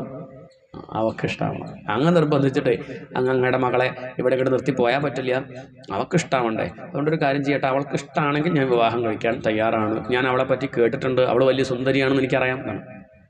പണ്ട് വിശ്വാവസു എന്ന പേരായിട്ടുള്ളൊരു ഗന്ധർവൻ യാം ഹർമ്യപൃഷ്ഠേ കുണദംഘ്രിശോഭാം വിക്രീഡതീം കന്തുക വിഹ്വലാക്ഷീം വിശ്വാവസുഹു ന്യപതത് വിമാനാത് വിലോക്യ സമ്മോഹ വിമൂഢചേതാഹ. പണ്ട് ആ മട്ടുപ്പാവൽ വെച്ചിട്ട് ഇവള് പന്ത് കളിക്കുകയായിരുന്നു ദേവഭൂതി. ഈ ദേവഭൂതിയെ കണ്ട സമയത്ത് വിശ്വാവസു എന്ന പേരായിട്ടുള്ള ഗന്ധർവൻ വിമാനം ഓടിച്ച ആകാശത്തിലൂടെ പോണ സമയത്ത് ഇവളുടെ സൗന്ദര്യം കണ്ട് വിമാനം ഓടിക്കാൻ മറന്നുപോയി. അതേതോ പനയുടെ മുകളിൽ കുത്തി ഇയാള് വിമാനം മറിഞ്ഞു, ദേഹം മറിഞ്ഞു വീണു. ഈ കഥ പണ്ട് ഞാൻ പേപ്പറിൽ വായിച്ചിട്ടുണ്ട്. അപ്പൊ അത്രയ്ക്ക് സുന്ദരിയാണ് ആര്? വിശ്വാവസു എന്ന് പറയായിട്ടുള്ള ഗന്ധർവൻ. മനുഷ്യനൊന്നല്ല, മനുഷ്യനാണെങ്കിൽ പോട്ടെന്ന് വെക്കാം. ഗന്ധർവൻ എന്ന് പറഞ്ഞാൽ സ്ത്രീകളെ കാണാത്ത ആളൊന്നുമല്ല. എത്രയോ അപ്സര സ്ത്രീകളെ, സുന്ദരികളെ കണ്ട ആള് ഈ ഒരു മനുഷ്യ സ്ത്രീയെ കണ്ടപ്പം മോഹിക്കണമെങ്കിൽ ഈ മനുഷ്യ സ്ത്രീക്ക് എത്ര കണ്ട് സൗന്ദര്യം ഉണ്ടായിരിക്കും? അത്രയ്ക്കും സുന്ദരിയായിട്ടുള്ള ഈ ദേവഭൂതിക്ക് ഞാൻ ചേരുവോ? തന്നെ കാണാൻ അത്ര വലിയ സൗന്ദര്യമൊന്നും ഇല്ല എന്നുള്ള ബോധ്യം ആർക്കുണ്ട്? അദ്ദേഹത്തിനുണ്ട്. അതുകൊണ്ട് അങ്ങ് നിർബന്ധിച്ചിട്ട് അങ്ങയുടെ മകളെ ഇവിടെ അങ്ങോട്ട് ആക്കി പോയിട്ട് കാര്യമില്ലല്ലോ. ആ കുട്ടിക്ക് തന്നെ ഇഷ്ടാവണ്ടേ? അല്ലെങ്കിൽ ലോകത്ത് ഓരോരുത്തർ ഓരോന്നല്ല നോക്കുക. പ്രധാനമായിട്ടും പെൺകുട്ടി എന്താ നോക്കുക? കല്യാണം കഴിക്കണ കുട്ടി എന്താ നോക്കുക? കുട്ടിയുടെ അച്ഛൻ എന്താ നോക്കുക? അല്ല, മകളെ നമ്മൾ കൊടുക്കുമ്പോൾ, കല്യാണം കഴിച്ച് കൊടുക്കുമ്പോൾ എന്താ നോക്കുക? കൊടുക്കാറില്ലേ? അല്ല, നമ്മൾ കല്യാണം വെളിയേൽപ്പിച്ച് കൊടുക്കുക, കല്യാണം കഴിച്ച് കൊടുക്കുമ്പോൾ ഒരാലോചന വന്നു, നമ്മളെന്താ നോക്കുക? അയാൾക്ക് സൽസ്വഭാവം, സ്വതമിച്ഛന്തി പിതരഹ വിത്തമിച്ഛന്തി മാതര, അങ്ങനെ പറയാം. അച്ഛൻ നോക്കുക എങ്ങനെയാ വെച്ചാൽ പഠിപ്പുണ്ടോ നോക്കും. ആർക്ക്? എല്ലാ ദിക്കിലും അങ്ങനെ ആയിക്കോണമെന്നില്ല, എന്നാലും പൊതുവെ ഇങ്ങനെ പറയാം. പണ്ടത്തെ ആളിങ്ങനെ പറയാം. അച്ഛൻ നോക്കുക വകതിരിവുണ്ടോ. എന്താണ്? വരുന്ന ആൾക്ക് അത്യാവശ്യം വിദ്യാഭ്യാസം ഉണ്ടോ. വിദ്യാഭ്യാസം എന്ന് പറഞ്ഞാൽ പഠിപ്പ് പറയണ്ടോ, അല്ല വകതിരിവുണ്ടോ, കഴിച്ചു കൂട്ടാനുള്ള വക. കുട്ടിയെ കൊണ്ട് കൊടുത്താൽ നല്ല രീതിയിൽ നോക്കിക്കോളില്ലേ എന്നേ ആര് നോക്കുള്ളൂ? അച്ഛൻ നോക്കുള്ളൂ. അമ്മയ്ക്കത് പോരാ. അമ്മ നോക്കെന്താ? വിത്തമിച്ഛന്തി. എന്താണ്? ആശുണ്ടോ അത് നോക്കണം. ഇപ്പം ഇല്ലേ, കുറച്ച് കഴിഞ്ഞാൽ ഉണ്ടാക്കാൻ പറ്റും. അതൊന്നും അറിയണ്ട, ഭാവിയിൽ തന്നെ ഉണ്ടാക്കണ കാര്യമില്ല. ഇപ്പം ഉണ്ടോ ഇല്ലേ? അതാണ്. ഇപ്പോൾ സ്വന്തമായിട്ട് വീട്ടിൽ തറ ഇട്ടിട്ടുണ്ട്. അതൊന്നും പോരാ. ഇപ്പം ഉണ്ടെങ്കിൽ ആലോചിക്കുക. എന്നാൽ പിന്നെ 10 കൊല്ലം കഴിഞ്ഞ് വീട് വെച്ചിട്ട് വരും. അപ്പോൾ കുട്ടി ഇവിടെ ഉണ്ടെങ്കിൽ കഴിപ്പിച്ചു തരാം. നോക്കണേ. അപ്പം അങ്ങനെയാണ് സ്വതവേ ഉണ്ടാവുക. അമ്മ നോക്കുക കാശാണ് അത്ര. ബാന്ധവ കുലമിച്ഛന്തി. ബന്ധുക്കൾ നോക്കുക കുലമഹിമ ഉണ്ടോയെന്നാണ്. എന്നാൽ കുട്ടി നോക്കുക എന്താ വെച്ചാൽ ഷോക്കേസിൽ വെക്കാൻ പറ്റുമോ? ഇയാളെ കഴിച്ചാലേ ഒരു മെയ്ഡ് ഫോർ ഈച്ച് അതർ എന്ന് നാട്ടുകാർ പറയുമോ? അത്ര മാത്രമേ ആരും നോക്കുള്ളൂ. കുട്ടിക്ക് അത്രയേ വേണ്ടു. കുട്ടിക്ക് ബുദ്ധിയൊന്നും ഇല്ലെങ്കിലും സാരമൊന്നുമില്ല. അത് ഇങ്ങനെ കണ്ടാൽ അങ്ങനെ തിരക്കിടില്ല, അങ്ങനെ കുഴപ്പമില്ല. അത്രയേ വേണ്ടൂ എന്നാണ് പറയുക. പണ്ട് ഇപ്പം അങ്ങനെയൊന്നുമല്ല, എന്നാലും അങ്ങനെ പറയും. അപ്പം അതുകൊണ്ട് എന്തായാലും സൗന്ദര്യം നോക്കിക്കഴിഞ്ഞാൽ ഇവൾക്ക് നല്ല സൗന്ദര്യം ഉണ്ട്, താനും തനിക്കില്ല താനും. അതുകൊണ്ട് ആലോചിച്ചിട്ട് മതി, അവൾക്ക് ഇഷ്ടമാണെങ്കിൽ മാത്രം മതി. സ്വയംഭൂ മനു തൻ്റെ മകള് ദേവഹൂതിയെ നോക്കി. എന്താ ഇപ്പം ഇവളുടെ അഭിപ്രായം? സ്വയംഭൂവിൻ്റെ മകളല്ലേ, അവളെ അഭിപ്രായം എന്താ? അവള് തല താഴ്ത്തി കാലിൻ്റെ തള്ളവരല് കൊണ്ട് റാ വരയ്ക്കുക എന്ന് പറഞ്ഞാൽ പണ്ട് കാലത്ത് അങ്ങനെ പറയുന്നില്ല. ഇഷ്ടമാണെന്ന് അർത്ഥം. അച്ഛാ എനിക്ക് സന്തോഷമേ ഉള്ളൂ, ഇദ്ദേഹത്തെ പോലെ ഒരു കേമനായിട്ട് ഒരാളെ കുറച്ചു കാലം സേവിക്കാൻ പറ്റുക എന്ന് പറഞ്ഞാൽ ഭാഗ്യല്ലേ. നല്ല സമ്പത്തുള്ള ആളാണ് ആര്? ദേവകൂതി. ഇനിയിപ്പോൾ ഇയാളുടെ കൂടെ ഈ കാട്ടിൽ കഴിയേണ്ടി വരും. അവിടെ നല്ല സൗകര്യമുള്ള കൊട്ടാരം വിട്ടിട്ട് ഇപ്പോൾ എവിടെ ഇയാളുടെ കൂടെ കഴിയേണ്ടി വരും. ഒന്നും അറിയായൊന്നുമില്ല, അതൊക്കെ നിശ്ചയുണ്ട്. ഇവിടെ ദാസിമാരൊന്നുമില്ല, ഒറ്റയ്ക്ക് തന്നെ ചൂടുവെള്ളമൊക്കെ തിളപ്പിച്ച് കൊടുക്കണം. ഇയാളെ നോക്കേണ്ടി വരും, നല്ല ബുദ്ധിമുട്ടാണ്. ആ ഗുഹയിൽ കഴിയേണ്ടി വരും, വെയിലും മഴയും കൊണ്ട് കഴിയേണ്ടി വരും കാട്ടിൽ. ഈ ബുദ്ധിമുട്ടൊക്കെ ഉണ്ട്. പക്ഷെ അവൾ പറഞ്ഞു ഒരു കുഴപ്പമില്ല, എനിക്ക് സന്തോഷമാണ്. കാരണം ഇദ്ദേഹത്തായിട്ടുള്ള ഈ സത്സംഗം കിട്ടുമല്ലോ. എന്ത് കിട്ടും? ഈ മഹാത്മാവിൻ്റെ കൂടെ അങ്ങനെ ഭാഗ്യല്ലേ, അദ്ദേഹത്തെ പരിചരിക്കാനുള്ളൊരു ഭാഗ്യം എനിക്ക് കിട്ടുമല്ലോ. അതാണ് ആ സംസ്കാരം. കാശോ അല്ലെങ്കിൽ വലിയ കൊട്ടാരമുണ്ടെന്നോ അയാളെ കാണാൻ ഭംഗിയുണ്ടോ ഒന്നല്ല നോക്കിയത്, അയാളുടെ സ്വഭാവം നോക്കിയത്. അതുകൊണ്ട് അച്ഛാ എനിക്ക് സന്തോഷമേ ഉള്ളൂ, ഇദ്ദേഹത്തെ ഞാൻ സേവിക്കാം, ഞാൻ കല്യാണം കഴിച്ചോളാം. കർദമ പ്രജാപതി ഒന്നുകൂടി പറഞ്ഞു, ആ കുട്ടിയോടൊന്ന് അങ്ങ് പറഞ്ഞ് മനസ്സിലാക്കൂട്ടോ, ഞാൻ കല്യാണം കഴിഞ്ഞാൽ അങ്ങനെ പാർക്കിലും ബീച്ചിലൊന്നും പോവില്ല. ആദ്യം പറഞ്ഞിരിക്കണം, നല്ലതാണല്ലോ. അതിന് കഴിഞ്ഞിട്ട് എവിടെയും കൊണ്ടുപോയില്ലെന്ന് പരാതി വേണ്ട, അങ്ങനെ സിനിമയ്ക്കൊന്നും പോവില്ല. ആദ്യം പറഞ്ഞേക്കൂ, എൻ്റെ ഉദ്ദേശം എന്താ വെച്ചാൽ സൽസന്താനങ്ങൾ ഉണ്ടായാൽ ഞാൻ എന്ത് ചെയ്യും? അത്യാവശ്യം ഒരു ഉണ്ണി ഉണ്ടായാൽ ഉണ്ണി പെറുക്കി തിന്നാറായാൽ ഞാൻ പോവും. എങ്ങോട്ട് പോവും? സന്യസിക്കാൻ. ഞാൻ സന്യസിക്കാനുള്ള എൻ്റെ ഉദ്ദേശം. അപ്പം അത് പിന്നെ അച്ഛൻ വിവാഹം കഴിക്കണം എന്ന് പറഞ്ഞതുകൊണ്ട് എന്നാ ആവാം, അത്രയേ ഉള്ളൂ. അതുകൊണ്ട് ഒരു സന്തതി ഉണ്ടായി, അത് അത്യാവശ്യം കഴിച്ചുകൂട്ടാറായി എന്ന് കണ്ടാൽ ഞാൻ എന്ത് ചെയ്യും? അവളെ ഒഴിവാക്കൂട്ടോ. അതും കൂടി ഒന്ന് പറഞ്ഞേക്കും എന്ന് പറഞ്ഞ അർത്ഥം കല്യാണം കഴിഞ്ഞ കുട്ടിയെ ഡിവേഴ്സ് ചെയ്യുന്നതാണ് പറഞ്ഞത് അല്ലേ? അല്ല, നമ്മളെ വ്യവഹാരത്തിൽ ലൗകിക ദൃഷ്ടിയിൽ നോക്കിയതല്ലേ പറഞ്ഞത്? നമ്മളെ വിവാഹം കഴിച്ചു കൊടുക്കുമോ? കുട്ടിയെ ഞാൻ ഉപേക്ഷിക്കും കേട്ടോ എന്ന് പറഞ്ഞാൽ പിന്നെ കൊടുക്കുക. അതിന് മുന്നേ ഉപേക്ഷിച്ചാൽ പിന്നെയും കുഴപ്പമില്ല. ഇതിപ്പോൾ എന്ത് ചെയ്യും? അപ്പോഴും അവളുടെ ഭാവം എന്താ? എന്നാലും കുറച്ചു കാലം അദ്ദേഹത്തെ പരിചരിക്കാനുള്ള ഭാഗ്യം ഉണ്ടാവുമല്ലോ, ഒരു കുഴപ്പമില്ല. ശരി, അങ്ങനെ ആ വിവാഹം വളരെ ഭംഗിയിൽ കഴിയണം. ഇങ്ങനെ വേണം വിവാഹം എന്നർത്ഥം. ആളെ നോക്കി, സംസ്കാരം നോക്കി, കുലം നോക്കി, ശീലം നോക്കി, അങ്ങനെ ചേരണ രീതിയിൽ ഭംഗിയിൽ കൈപിടിച്ച് അദ്ദേഹത്തിൻ്റെ കയ്യിൽ വെച്ചു കൊടുക്കുകയാണ്. സഹധർമ്മശ്ചര്യതാം, ഇതാണ് മന്ത്രം. എന്താണ്? ഇനി നമുക്ക് ഒരുമിച്ച് ധർമ്മം അനുഷ്ഠിക്കാം. വലിയ ചടങ്ങുണ്ട് അല്ലാന്നല്ല, പക്ഷേ അധികം പേരൊന്നും ഉണ്ടാവില്ല. പണ്ട് കാലത്തെ കല്യാണത്തിന് എന്തില്ല, ആൾക്കാരൊക്കെ കുറവാണ്. ഇന്നിപ്പോൾ കല്യാണം എന്ന് പറഞ്ഞാൽ എന്താ കഥ? വ്യത്യസ്ത പരിപാടിയാണ്. കല്യാണം തലേ ദിവസം വേറൊന്ന്, വ്യത്യാസം പിന്നെ 2 ദിവസം പിന്നെ കഴിഞ്ഞ് 4 ദിവസം കഴിഞ്ഞ് പിന്നെ ഒരു ഹാളിലൊരു പരിപാടി, അതൊന്ന് പോവുക. എന്തെല്ലാം, എത്ര പേര്, എത്ര കാശ് അല്ലേ. പണ്ടൊന്നുമില്ല, പണ്ടൊന്നും അങ്ങനെ വളരെ ചെറിയ ചടങ്ങാണ്, അധികം ആൾക്കാരൊന്നുമില്ല. ഇന്നും ബഹളത്തിൻ്റെ ഇടയ്ക്കൊക്കെ മറന്നു പോകുന്നതാണ്. വധുവിനെ തന്നെ മാറിപ്പോകുന്നുണ്ട്. ആ തിരക്കിനായിട്ട് കൈ പിടിച്ചപ്പോൾ വല്യമ്മയും പോയി. അതിന് കല്യാണ പെണ്ണിൻ്റെ ഇങ്ങനെ ഒരു ശ്രദ്ധയൊന്നുമില്ല. ഒക്കെ അയാൾ പറയും, വീഡിയോഗ്രാഫർ പറയുമ്പോൾ അതിനനുസരിച്ചാണ്. താലി കെട്ടി, അദ്ദേഹം പറയും കെട്ടിയില്ലെന്നോ, അഴിച്ച് വീണ്ടും കെട്ടി. ഒന്നും കൂടി ഇങ്ങനെ കെട്ടിക്കോളൂ, അങ്ങനെ കെട്ടി അദ്ദേഹം തന്നെ വന്ന് കെട്ടി. ഇങ്ങനെയാണ് പറയുന്നത്. ഒന്ന് ആലോചിച്ച് നോക്കും. ഒരു പവിത്രമായ ഒരു ചടങ്ങ് നടക്കുകയാണ്. അവരെ കുറ്റം പറയില്ല കേട്ടോ. നമുക്കെന്താ വെച്ചാൽ അതൊക്കെ കാട്ടിക്കൂട്ടണമെന്നേ ഉള്ളൂ. കാര്യങ്ങളൊന്നും നേരാവണ്ണം നടക്കണം. അതിൻ്റെ പവിത്രമായ ചടങ്ങാണെന്നോ എന്താണ് ഈ വിവാഹം എന്നുള്ളതോ? വിവാഹം എന്ന് പറഞ്ഞാൽ അർത്ഥം തന്നെ എന്താണെന്ന് വെച്ചിട്ടുണ്ടോ? വിശേഷേണ വഹതി, ഭഗവാനിലേക്ക് എത്തിക്കുന്നത്. എന്താണ്? അങ്ങനെ നമ്മൾ മനസ്സിലാക്കിയിടുന്നില്ല. വിവാഹം എന്ന് പറഞ്ഞ അർത്ഥം ഭഗവാനിലേക്ക് എത്തിക്കുന്നൊരു ചടങ്ങാണ്. കാരണം തനിക്ക് ഭഗവാനിലേക്ക് എത്താനുള്ള വലിയൊരു തടസ്സം ഇന്ദ്രിയങ്ങളാണ്. ഈ ഇന്ദ്രിയങ്ങളെ ജയിക്കുക എന്ന് പറഞ്ഞാൽ വലിയ പ്രയാസമാണ്. അതിനെ ജയിക്കാൻ വേണ്ടിയിട്ടാണ് ആരെ കൂടെ കൂട്ടിയത്? അതിനാണ് വിവാഹം കഴിക്കുന്നത്. അപ്പം അങ്ങനെ ഇന്ദ്രിയങ്ങളെ മെല്ലെ മെല്ലെ മെല്ലെ എന്ത് ചെയ്യുന്നു? ജയിക്കുന്നു. തെറ്റൊന്നുമില്ല. കാമം ന്യായമായിട്ട് അനുഭവിച്ച തെറ്റൊന്നുമില്ല. കുറച്ച് കഴിയുമ്പോൾ അത്രയുള്ളൊന്ന് ബോധ്യവും. അതിനാര് സഹായിച്ചു? ഭാര്യ സഹായിച്ചു എന്നാണ്. ഭാര്യ എന്നല്ല പറയാ, സഹധർമ്മിണി. എന്താണ്? അത് നല്ല ഭാഷ. ഭാര്യ എന്ന് പറഞ്ഞാൽ തെറ്റിയ ഒരു സുഖമില്ല. ഭർത്താവ് എന്ന് പറയുമ്പോൾ ഭരിക്കുന്നവനും, ഭാര്യ എന്ന് പറയുമ്പം അങ്ങനെയൊക്കെ അർത്ഥം. മറ്റേ സഹധർമ്മിണി എന്ന് പറഞ്ഞാൽ ഒരുമിച്ച് ധർമ്മം അനുഷ്ഠിക്കുന്നവർ എന്നാണ്. സഹധർമ്മിണി ആണ്. ഭർത്താവിനെ ധർമ്മം ചെയ്യാൻ പ്രേരിപ്പിക്കുന്നവൾ. ശുശ്രൂഷസ്വ ഗുരുൻ കുരു പ്രിയ സഖി വൃത്തിം സപത്നീജനേ ഒക്കെയുമായിട്ടുള്ള ഉപദേശമൊക്കെ ഉണ്ട് വിവാഹ സമയത്തൊക്കെ. കാളിദാസനൊക്കെ വർണ്ണിക്കുന്നുണ്ട് ശാകുന്തളത്തിലൊക്കെ. കണ്ണു മഹർഷി ശകുന്തളയെ പറഞ്ഞയക്കുന്ന സമയത്ത് പറയാണ്, ശ്രദ്ധിക്കണം കേട്ടോ, ഇനി അവിടെ എത്തിക്കഴിഞ്ഞാൽ സാഹചര്യം ആകെ മാറുകയാണ്, പെട്ടെന്നൊരു ബുദ്ധിമുട്ടൊക്കെ ഉണ്ടാവും. സ്ഥലം കണ്ട് മാറുമ്പോൾ ഇന്നലെ വരെയുള്ള സൗകര്യം ചിലപ്പം അവിടെ സ്വന്തക്കാരല്ലല്ലോ, പരിചയം വരാൻ സമയമെടുക്കില്ലേ. അതുകൊണ്ട് ശ്രദ്ധിക്കണം, ആദ്യം ഒന്ന് മനസ്സിലാക്കി വെച്ചോളൂ. ശുശ്രൂഷസ്വ ഗുരുൻ ആണ്. കുരു പ്രിയ സഖീ വൃത്തിം സപത്നീ ജനേ. അവിടെ ഭർത്താവിൻ്റെ അച്ഛനും അമ്മയൊക്കെ ഉണ്ടാവും, അവരെ പുഷ്പിക്കരുത്. വളരെ വളരെ ശ്രദ്ധിച്ചിട്ട് വേണം സംസാരിക്കാൻ. അവിടെ എത്തിക്കഴിഞ്ഞാൽ ആദ്യം എന്ത് ചെയ്യണം? ആദ്യം ആ ഭർത്താവിൻ്റെ അച്ഛനും അമ്മയും ഒക്കെ സ്വന്തം അച്ഛനും അമ്മയും പോലെ കാണണം, കാണരുത്. നമ്മളെ കുഴപ്പമില്ല, നമ്മളിതാ പഠിപ്പിച്ചത്. ഭർത്താവിൻ്റെ അച്ഛനും അമ്മയായിട്ട് തന്നെ കാണേണ്ടത്. തൻ്റെ അച്ഛനും അമ്മയും നമ്മളിപ്പോൾ നേരാവണം അത്ര ശ്രദ്ധിച്ചില്ലെങ്കിലും സാരമില്ല അല്ലേ? ഉണ്ടോ? കുഴപ്പമുണ്ടോ? രാവിലെ ഇപ്പം മകൾ എണീക്കാൻ വൈകി, നമ്മളെന്താ വിചാരിക്കുക? അമ്മയ്ക്ക് വിഷമമുണ്ടോ? ഉണ്ടോ ഇല്ലേ പറയും. രാവിലെ 8 മണി എണീക്കാൻ പോട്ടെ, ഇന്നലെ സെക്കൻഡ് ഷോ കഴിഞ്ഞ് വന്നത്, അപ്പോൾ അവൻ ക്ഷീണുണ്ടാവും, ഉറങ്ങിക്കോട്ടെ. ഒരു ചായ ഉണ്ടാക്കി കൊടുക്കുക, അങ്ങോട്ട് കൊടുക്കും അമ്മ. 8:45 ആയപ്പം ഇല്ലേ? അമ്മായിമ്മ എന്താ വിചാരിക്കുക? അത്രയേ ഉള്ളൂ. അപ്പം അതുകൊണ്ട് അവനവൻ്റെ വീട്ടിൽ നിന്ന് താനൊരു ചായ ഉണ്ടാക്കി അച്ഛനും അമ്മയ്ക്കും കൊടുത്തിട്ടില്ലെങ്കിലും സാരമില്ല, ഭർത്താവിൻ്റെ വീട്ടിൽ പോയാൽ എപ്പോഴും CCTV ഉണ്ടെന്ന് മനസ്സിലാക്കണം. അപ്പം ഒന്ന് ജാഗ്രതയോട് കൂടി പെരുമാറും. ശുശ്രൂഷസ്വ ഗുരുൻ. മുതിർന്നവരെ കണ്ട അവരെ ശുശ്രൂഷിക്കണം. അവരിങ്ങോട്ട് പലതും പറഞ്ഞാലും ഒരിക്കലും എന്ത് ചെയ്യരുത്? മോശം വാക്ക് അങ്ങോട്ട് പറയരുത്, കാരണം അത് എഴുതി വയ്ക്കും. അവരിങ്ങോട്ട് വേണമെന്ന് എഴുതി വെച്ചോളന്നില്ല, അങ്ങോട്ടൊന്ന് പറഞ്ഞാൽ അത് എഴുതി വയ്ക്കും. അതുകൊണ്ട് വളരെ കരുതി വേണം പെരുമാറുക. ഒരു 6-7 മാസം ഒരു പ്രൊബേഷനാണ്, അവരിങ്ങനെ പരീക്ഷിക്കുന്ന സമയമാണ്. അത് വിജയിച്ച പിന്നെ പ്രശ്നം കേട്ടോ, പിന്നെ കഴിഞ്ഞു, പിന്നെ രക്ഷപ്പെട്ടു. പിന്നെ ആ അമ്മായിമ്മ പറയും, ഇതെൻ്റെ മരുമകളൊന്നുമല്ല, മക്കളാ.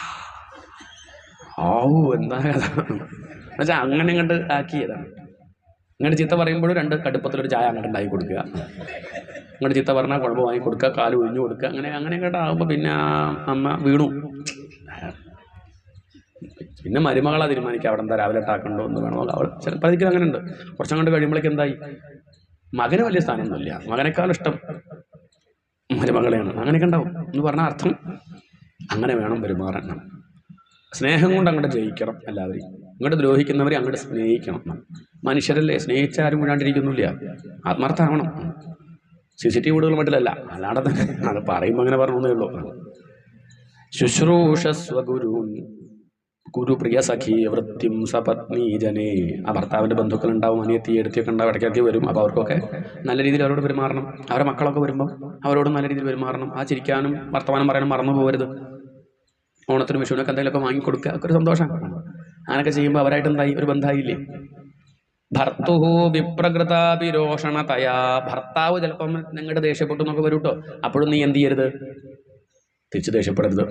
അങ്ങനെ എന്തൊക്കെ പഠിപ്പിക്കുന്നുണ്ട്. ഇന്ന് ഇങ്ങനെയുള്ള പഠിപ്പൊന്നും ഇല്ലാത്തതുകൊണ്ടാണ് കല്യാണം കഴിഞ്ഞാൽ പിറ്റേ ദിവസം തന്നെ ഡിവോഴ്സ് കഴിഞ്ഞു.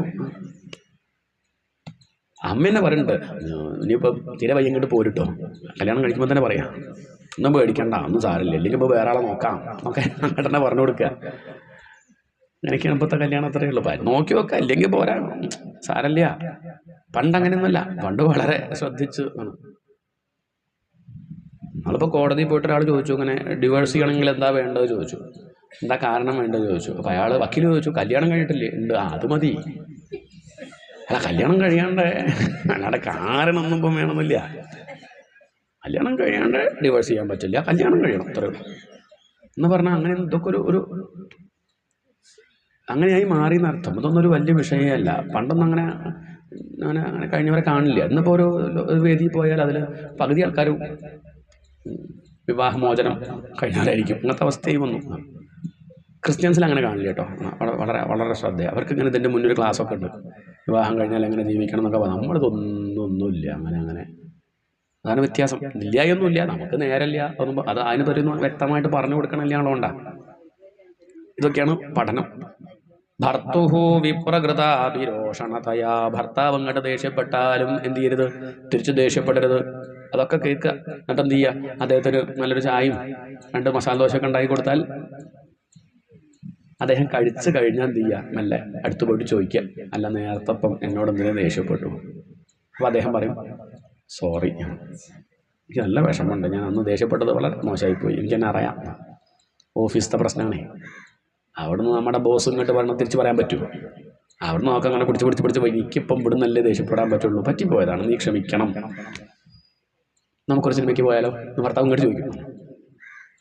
അതല്ലാതെ ഇങ്ങോട്ട് ദേഷ്യപ്പെട്ട് അങ്ങോട്ട് ദേഷ്യപ്പെട്ട് കഴിഞ്ഞില്ലേ, അത് കഴിഞ്ഞു. പിന്നെ ആകെ ബഹളായി. പലപ്പോഴും ഇങ്ങനെയുള്ള വിഷയങ്ങളൊക്കെ ഒന്ന് അന്വേഷിച്ചു, ചെറിയ നിസ്സാര വിഷയമൊക്കെ ആയിരിക്കും. ഡിവോഴ്സ് ചെയ്യാനൊക്കെ കാരണം അന്വേഷിച്ച് നോക്കിയാൽ ഒന്നും ഉണ്ടാവില്ല. എന്തോ നിസ്സാരം. എന്താ ഇപ്പം അങ്ങനെ ഒഴിവാക്കാൻ കാരണം? മോട്ടോർ വർക്ക് ചെയ്തില്ല, എന്തെങ്കിലും കറണ്ട് പോയി, ഇങ്ങനെ എന്തെങ്കിലുമൊക്കെ വിഷയമാവും. എന്തോ എന്ന് പറഞ്ഞാൽ അത്രയ്ക്കില്ല എന്നർത്ഥം. ആ ഒരു ബന്ധം അങ്ങനെയാണെന്നോ അതിനെപ്പറ്റിയൊന്നും അറിയില്ല. ഇപ്പം ഭർത്താവ് ദേഷ്യപ്പെടുമ്പോൾ ഭാര്യ എന്ത് ചെയ്യരുത്? ഇതിപ്പം കുട്ടിയോടുള്ള ഉപദേശമായതുകൊണ്ട് അങ്ങനെ പറയട്ടെ. ഇനിയിപ്പം ചെക്കനോടുള്ള ഉപദേശം എന്ത് പറയും? ഭാര്യ ദേഷ്യപ്പെട്ടാലും നീ എന്ത് ചെയ്യരുത്? അവൻ പറയും ഇനി പേടി, അത് വിചാരിക്കേണ്ട. അതിപ്പോൾ ഇയാളെന്തങ്ങനെ ഒരു പുരുഷാധിപത്യം ഒന്നും വിചാരിക്കേണ്ട, അതല്ല. അത് സ്ത്രീയോട് പറയുമ്പോൾ അങ്ങനെ പറയുന്നു, പുരുഷനോട് പറയുമ്പോൾ എന്ത് പറയും? തിരിച്ചും ഭാര്യ ദേഷ്യപ്പെടുമ്പോൾ അതിന് പല വിഷമങ്ങളൊക്കെ ഉണ്ടാവില്ലേ? കുട്ടിയൊക്കെ കൂടുതൽ നോക്കുന്നത് ഭാര്യയല്ലേ, എന്തൊക്കെ വിഷമങ്ങളുണ്ടാവും. വേറൊരു വീട്ടിലേക്ക് വരില്ലേ. ഭർത്താവിന് കുഴപ്പമില്ല, എൻ്റെ വീട്ടിലാണ് വിചാരിക്കുക. അത് ഭാര്യ വേറൊരു വീട്ടിലേക്ക് വരുമ്പോൾ കുറേ ബുദ്ധിമുട്ട്, മാനസിക പ്രശ്നങ്ങളൊക്കെ ഉണ്ടാവും. അതുകൊണ്ട് എന്താ വെച്ചാൽ ദേഷ്യപ്പെട്ടാൽ പോട്ടെ, അത് ക്ഷമിച്ചേക്കുക, അതിന് ആശ്വാസം പറഞ്ഞങ്ങ് നിൽക്കുക വേണ്ടത് എന്നൊക്കെ ആരോടും പറയും. അത്രയേ ഉള്ളൂ. പരസ്പരം എന്ത് വേണം? സഹകരിച്ച് കഴിയുക വേണ്ടതെന്ന് അർത്ഥം. എന്താണ് ഭൂയിഷ്ടം? ഇനി അവിടെ വരുന്നവർക്കൊക്കെ വളരെ മാന്യമായിട്ട് പെരുമാറുക. അവരിങ്ങോട്ട് പെരുമാറുന്നത് എങ്ങനെ നോക്കണ്ട, അവരൊക്കെ നല്ല രീതിയിൽ അങ്ങോട്ട് പെരുമാറി കുറച്ച് കാലം കണ്ട് കഴിഞ്ഞാൽ അവരുടെ ആ ഗുഡ് ബുക്കിൽ പേര് വന്നാൽ പിന്നെ അത് വെട്ടില്ല. എന്നാണ്. പേര് എത്തിപ്പെടാൻ കുറച്ച് പണി ഉണ്ടാവും, എന്നാലും ആ പേരിട്ടാൽ പിന്നെ കുഴപ്പമില്ല. അതുകൊണ്ട് വളരെ ശ്രദ്ധിച്ച് കഴിയണം എന്നുള്ള ഉപദേശമൊക്കെ കൊടുക്കുന്നു. അങ്ങനെ വിവാഹം വളരെ ഭംഗിയിൽ കഴിഞ്ഞു. വിവാഹം കഴിഞ്ഞെങ്കിൽ എന്ത് പറ്റി ചോദിച്ചാൽ അദ്ദേഹം വിവാഹം കഴിഞ്ഞ കാര്യം മറന്നുപോയി. ആര്? കഴിച്ചാളേ, കർണവൻ പറഞ്ഞ മറന്നുപോയി, കല്യാണം കഴിഞ്ഞ കാര്യം മറന്നു. അദ്ദേഹം പഴയ പോലെ തന്നെ രാവിലെ കുളി 3-3:30 എണീക്കും, കുളി, ജപം, ഹോമം, അങ്ങനെ കഴിഞ്ഞു. ഒരു വർഷക്കാലം അങ്ങനെ കഴിഞ്ഞു. പക്ഷേ ഈ ദേവഭൂതിക്ക് ഒരു പരാതിയില്ല. അദ്ദേഹത്തെ സേവിച്ചു, ശുശ്രൂഷിച്ചു. എങ്ങനെ ശുശ്രൂഷിച്ചു? പതിം പര്യചരത് പ്രീത്യ ഭവാനീവ ഭവം പ്രഭും. ഭവാനി, ഭവനെ സേവിക്കും പോലെ സേവിച്ചു. പരമേശ്വരനെ സേവിക്കും പോലെ. മാതൃകാ ദമ്പതികളായിട്ട് നമ്മൾ പറയും ഉമാമഹേശ്വരന്മാരെയാ. അങ്ങനെ ഉമാമഹേശ്വരനെ സേവിക്കും പോലെ ആര് സേവിച്ചു? അങ്ങനെ ഈ സേവിച്ചു ആര്? ഈ ദേവഭൂതി കർദമ പ്രജാപതിയെ. തന്നെ ശ്രദ്ധിക്കുന്നില്ല അദ്ദേഹം, നല്ലൊരു വാക്ക് പറയണില്ല, തന്നെ നോക്കണമെന്നില്ല, ചിരിക്കണില്ല, മിണ്ടണില്ല. നമ്മളാണെച്ചാലോ ഒരു കൊല്ലക്കാലം നോക്കും, ഒരു പരാതി ഇല്ലാണ്ട് നിൽക്കുക. ദേവഭൂതിക്ക് സംശയം, ഇയാൾക്ക് നാവില്ലേ? അല്ല, നാവൊക്കെ ഉണ്ട്. അന്ന് എന്തായിരുന്നു അച്ഛനോടുള്ള പ്രസംഗം, കല്യാണ ദിവസം എന്തൊക്കെയാ അദ്ദേഹം പറഞ്ഞത്? നാവില്ല, ഒന്നുമില്ല. ഇനിയിപ്പോൾ എന്നോട് എന്തെങ്കിലും ദേഷ്യമുണ്ടോ? ഇനി താൻ ചെയ്യണ ആ പ്രവൃത്തി ഇഷ്ടപ്പെടാനായിട്ടാണോ? ഇനി പഞ്ചസാരയിൽ മധുരല്ലായിട്ടാണോ? അല്ല, ചായക്ക് പഞ്ചസാര എന്താ ഇയാൾക്ക് എന്താ ഈ പ്രശ്നം? തന്നോട് എന്തെങ്കിലും ദേഷ്യമുണ്ടോ? ചോദിക്കാനും വയ്യ, പാവം. എന്നിട്ടും അത് ശുശ്രൂഷിക്കേണ്ടത് ഒഴിവാക്കിയിട്ടില്ല എന്നർത്ഥം. അങ്ങനെ ശുശ്രൂഷിച്ചു. കാലേന ഭൂയസാക്ഷാമാം കർഷിതാം വ്രതചര്യയാ. സമയത്ത് ആഹാരമില്ല, വെയിലും മഴയും കൊണ്ട് അവളുടെ സൗന്ദര്യമൊക്കെ കുറച്ച് കഴിഞ്ഞപ്പോൾ നഷ്ടപ്പെട്ടു. ഇപ്പം കവിളൊട്ടി, പല്ലുന്തി, മുടി ജട പിടിച്ചു. ആരുടെ? ദേവഭൂതിയുടെ. ഇപ്പം ആ വിശ്വാവസു എന്ന് പറഞ്ഞ ഗന്ധർവല്ലി, അന്ന് ബോധം കെട്ട ഗന്ധർവൻ ഇപ്പം കണ്ടാലും ബോധം കെടും. അല്ല, എന്നുവെച്ചാൽ ആ കുട്ടി ഇപ്പം എങ്ങനെ ആയാലും ഈശ്വര ആലോചിച്ചിട്ട് അദ്ദേഹം ബോധം കെടും. അങ്ങനെ പ്രേമഗദ്ഗതയാ വാച പീഡിത കൃപയാ ബ്രവീത്. ഒരിക്കൽ തൻ്റെ തേവാരൊക്കെ കഴിഞ്ഞ സമയത്ത് മെല്ലെ ആരെ നോക്കി? ദേവഭൂതിയെ. കർദമ പ്രജാപതി ഇങ്ങനെ നോക്കുകയാണ്. പാവം, ഈ കുട്ടി തനിക്ക് വേണ്ടി എത്രയാണ് കഷ്ടപ്പെടുന്നത്. പൂ പറിച്ച് കൊണ്ടുവരുന്നു, ചന്ദനം അരച്ച് വയ്ക്കുന്നു. അത് കഴിഞ്ഞ് ഹോമം കഴിഞ്ഞ് പൂജ കഴിയുമ്പോഴേക്ക് ചാപ്പാട്ട് നേരേക്ക് വയ്ക്കുന്നു. ഇങ്ങനെ ഉച്ചയ്ക്കുള്ള കാര്യങ്ങൾ അപ്പോഴേക്കും നോക്കുക. ഇങ്ങനെ തനിക്ക് വേണ്ടിയല്ലേ ഇപ്പോൾ ഇത്രയും താൻ അവഗണിച്ചിട്ടും ഈ കുട്ടി തന്നെ വിട്ട് പോണില്ലല്ലോ. അദ്ദേഹം അവളെ നോക്കിയിട്ട് പറയാണ്, തുഷ്ടോഹം തുഷ്ടഹ അഹം അഹം തുഷ്ടഹ. എനിക്ക് സന്തോഷമായി. എന്ത് സന്തോഷമായി? നിന്റെ ഈ പരിചരണം. തുഷ്ടോഹമദ്യ തവ മാനവി മാനദായാഹ. അല്ലയോ മാനവി. മാനവി പറഞ്ഞ മനുവിൻ്റെ മകളെ എന്ന് പറഞ്ഞ അർത്ഥം, നീ ഇപ്പോഴും എൻ്റെ പത്നി ആയിട്ടില്ല. ഇപ്പോഴും ഒരു വർഷമായിട്ടും എന്തായിട്ടുള്ളൂ? മനുവിൻ്റെ മകൾ തന്നെ. ഇപ്പം എനിക്ക് നിന്നെ ഇഷ്ടമായി, നിന്റെ ഈ പരിചരണമൊക്കെ വളരെ നന്നായി. ശുശ്രൂഷയാ പരമയാ പരയാ ച ഭക്തിയാ. ഇത്ര ഭക്തിയോടുകൂടിയൊക്കെ ഇങ്ങനെ ആരെങ്കിലും പരിചരിക്കുമോ? സന്തോഷം. ഞാനിപ്പം ഒരു വർഷക്കാലം നിന്നോട് മിണ്ടാത്തതും നിന്നെ നോക്കി ചിരിക്കാത്തതും ഒക്കെ എന്താ ചോദിച്ചാൽ, ഞാൻ പറയട്ടെ, സ്നേഹമില്ലായിട്ടല്ല. നമുക്കൊരു സന്തതി ഉണ്ടാകുമ്പോഴേ അത് യോഗ്യനാവണമെങ്കിൽ എൻ്റെ തപസ് കൊണ്ട് മാത്രം കാര്യമില്ല, അത് വളരുന്നത് നിന്നിലല്ലേ. അപ്പം എന്ത് വേണം? നീയും തപസ് ചെയ്യണം. നിന്നെക്കൊണ്ടൊരു കൊല്ലക്കാലം തപസ് ഞാൻ ചെയ്യിച്ചതാ. എന്താണ്? ഒരു കൊല്ലക്കാലം ആ പൂജയിലൊക്കെ ആരും പങ്കെടുത്തു? ദേവഭൂതി പങ്കെടുത്തില്ലേ? അദ്ദേഹത്തിൻ്റെ ആ ഒരു തപസ്സിനൊക്കെ ആരുമുണ്ട്? ദേവഭൂതി ഉണ്ട്. ഒരുമിച്ചാണ് തപസ് ചെയ്യാറ്.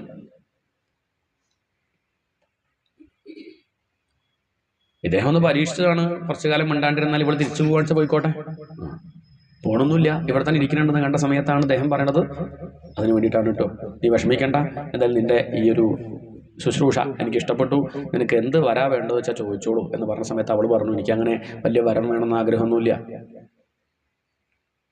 കല്യാണം കഴിഞ്ഞാൽ ആർക്കും ഒരു കുട്ടി വേണമെന്ന് ആഗ്രഹം ഉണ്ടാവില്ലേ? അങ്ങേപോലെ തേജസ്സുള്ള ഒരു ഉണ്ണി ഉണ്ടായാൽ തരക്കടില്ല എന്നൊരാഗ്രഹം ഉണ്ട് എന്ന് പറഞ്ഞു. അത് കേട്ട സമയത്ത് ശരി, ന്യായമായ ആഗ്രഹമാണ്. പ്രിയായാഹ പ്രിയമന്വിച്ഛൻ. ഇപ്പോഴൊക്കെ മറ്റേ കഥയും കൂടി കൂട്ടി വായിക്കണം, ദതിയുടെ ദാമ്പത്യവും കൂടി വായിക്കണം. ദതി എപ്പോഴായിരുന്നു പറഞ്ഞത്? സന്ധ്യാസമയത്താണ് പറഞ്ഞത്. ഇപ്പം വേണമെന്ന് പറഞ്ഞ് വാശി പിടിച്ച അവസാനം ഇത് നോക്കൂ, വളരെ ശുദ്ധമായ ഒരു ദാമ്പത്യം.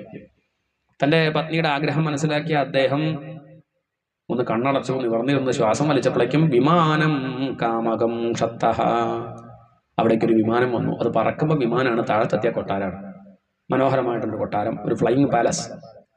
അത് ആ കാട്ടിലെത്തി, അതങ്ങോട്ട് തുറന്നു. കുറേ സ്ത്രീകൾ വന്നു, ഇവളെ കൂട്ടിക്കൊണ്ടുപോയി മുക്കി അങ്ങനെ കുളിപ്പിച്ചു, ഗംഭീര ആസവങ്ങളൊക്കെ കൊടുത്തു.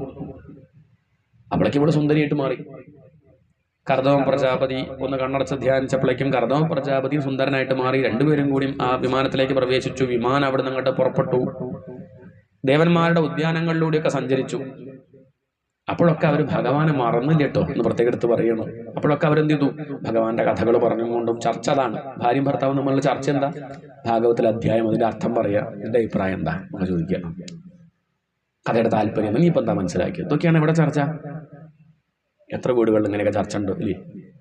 നമ്മൾ സീരിയൽ കഥ ചർച്ച ചെയ്യുന്നല്ലാതെ ഇങ്ങനെയൊക്കെയുള്ള ചർച്ച ഉണ്ടാവാറുണ്ട് വീടുകളിൽ. അങ്ങനെ ഭാര്യയും ഭർത്താവും കൂടി ഏകാദശ സ്കന്ധത്തെ പറ്റി ഇതിൻ്റെ അഭിപ്രായം എന്താ?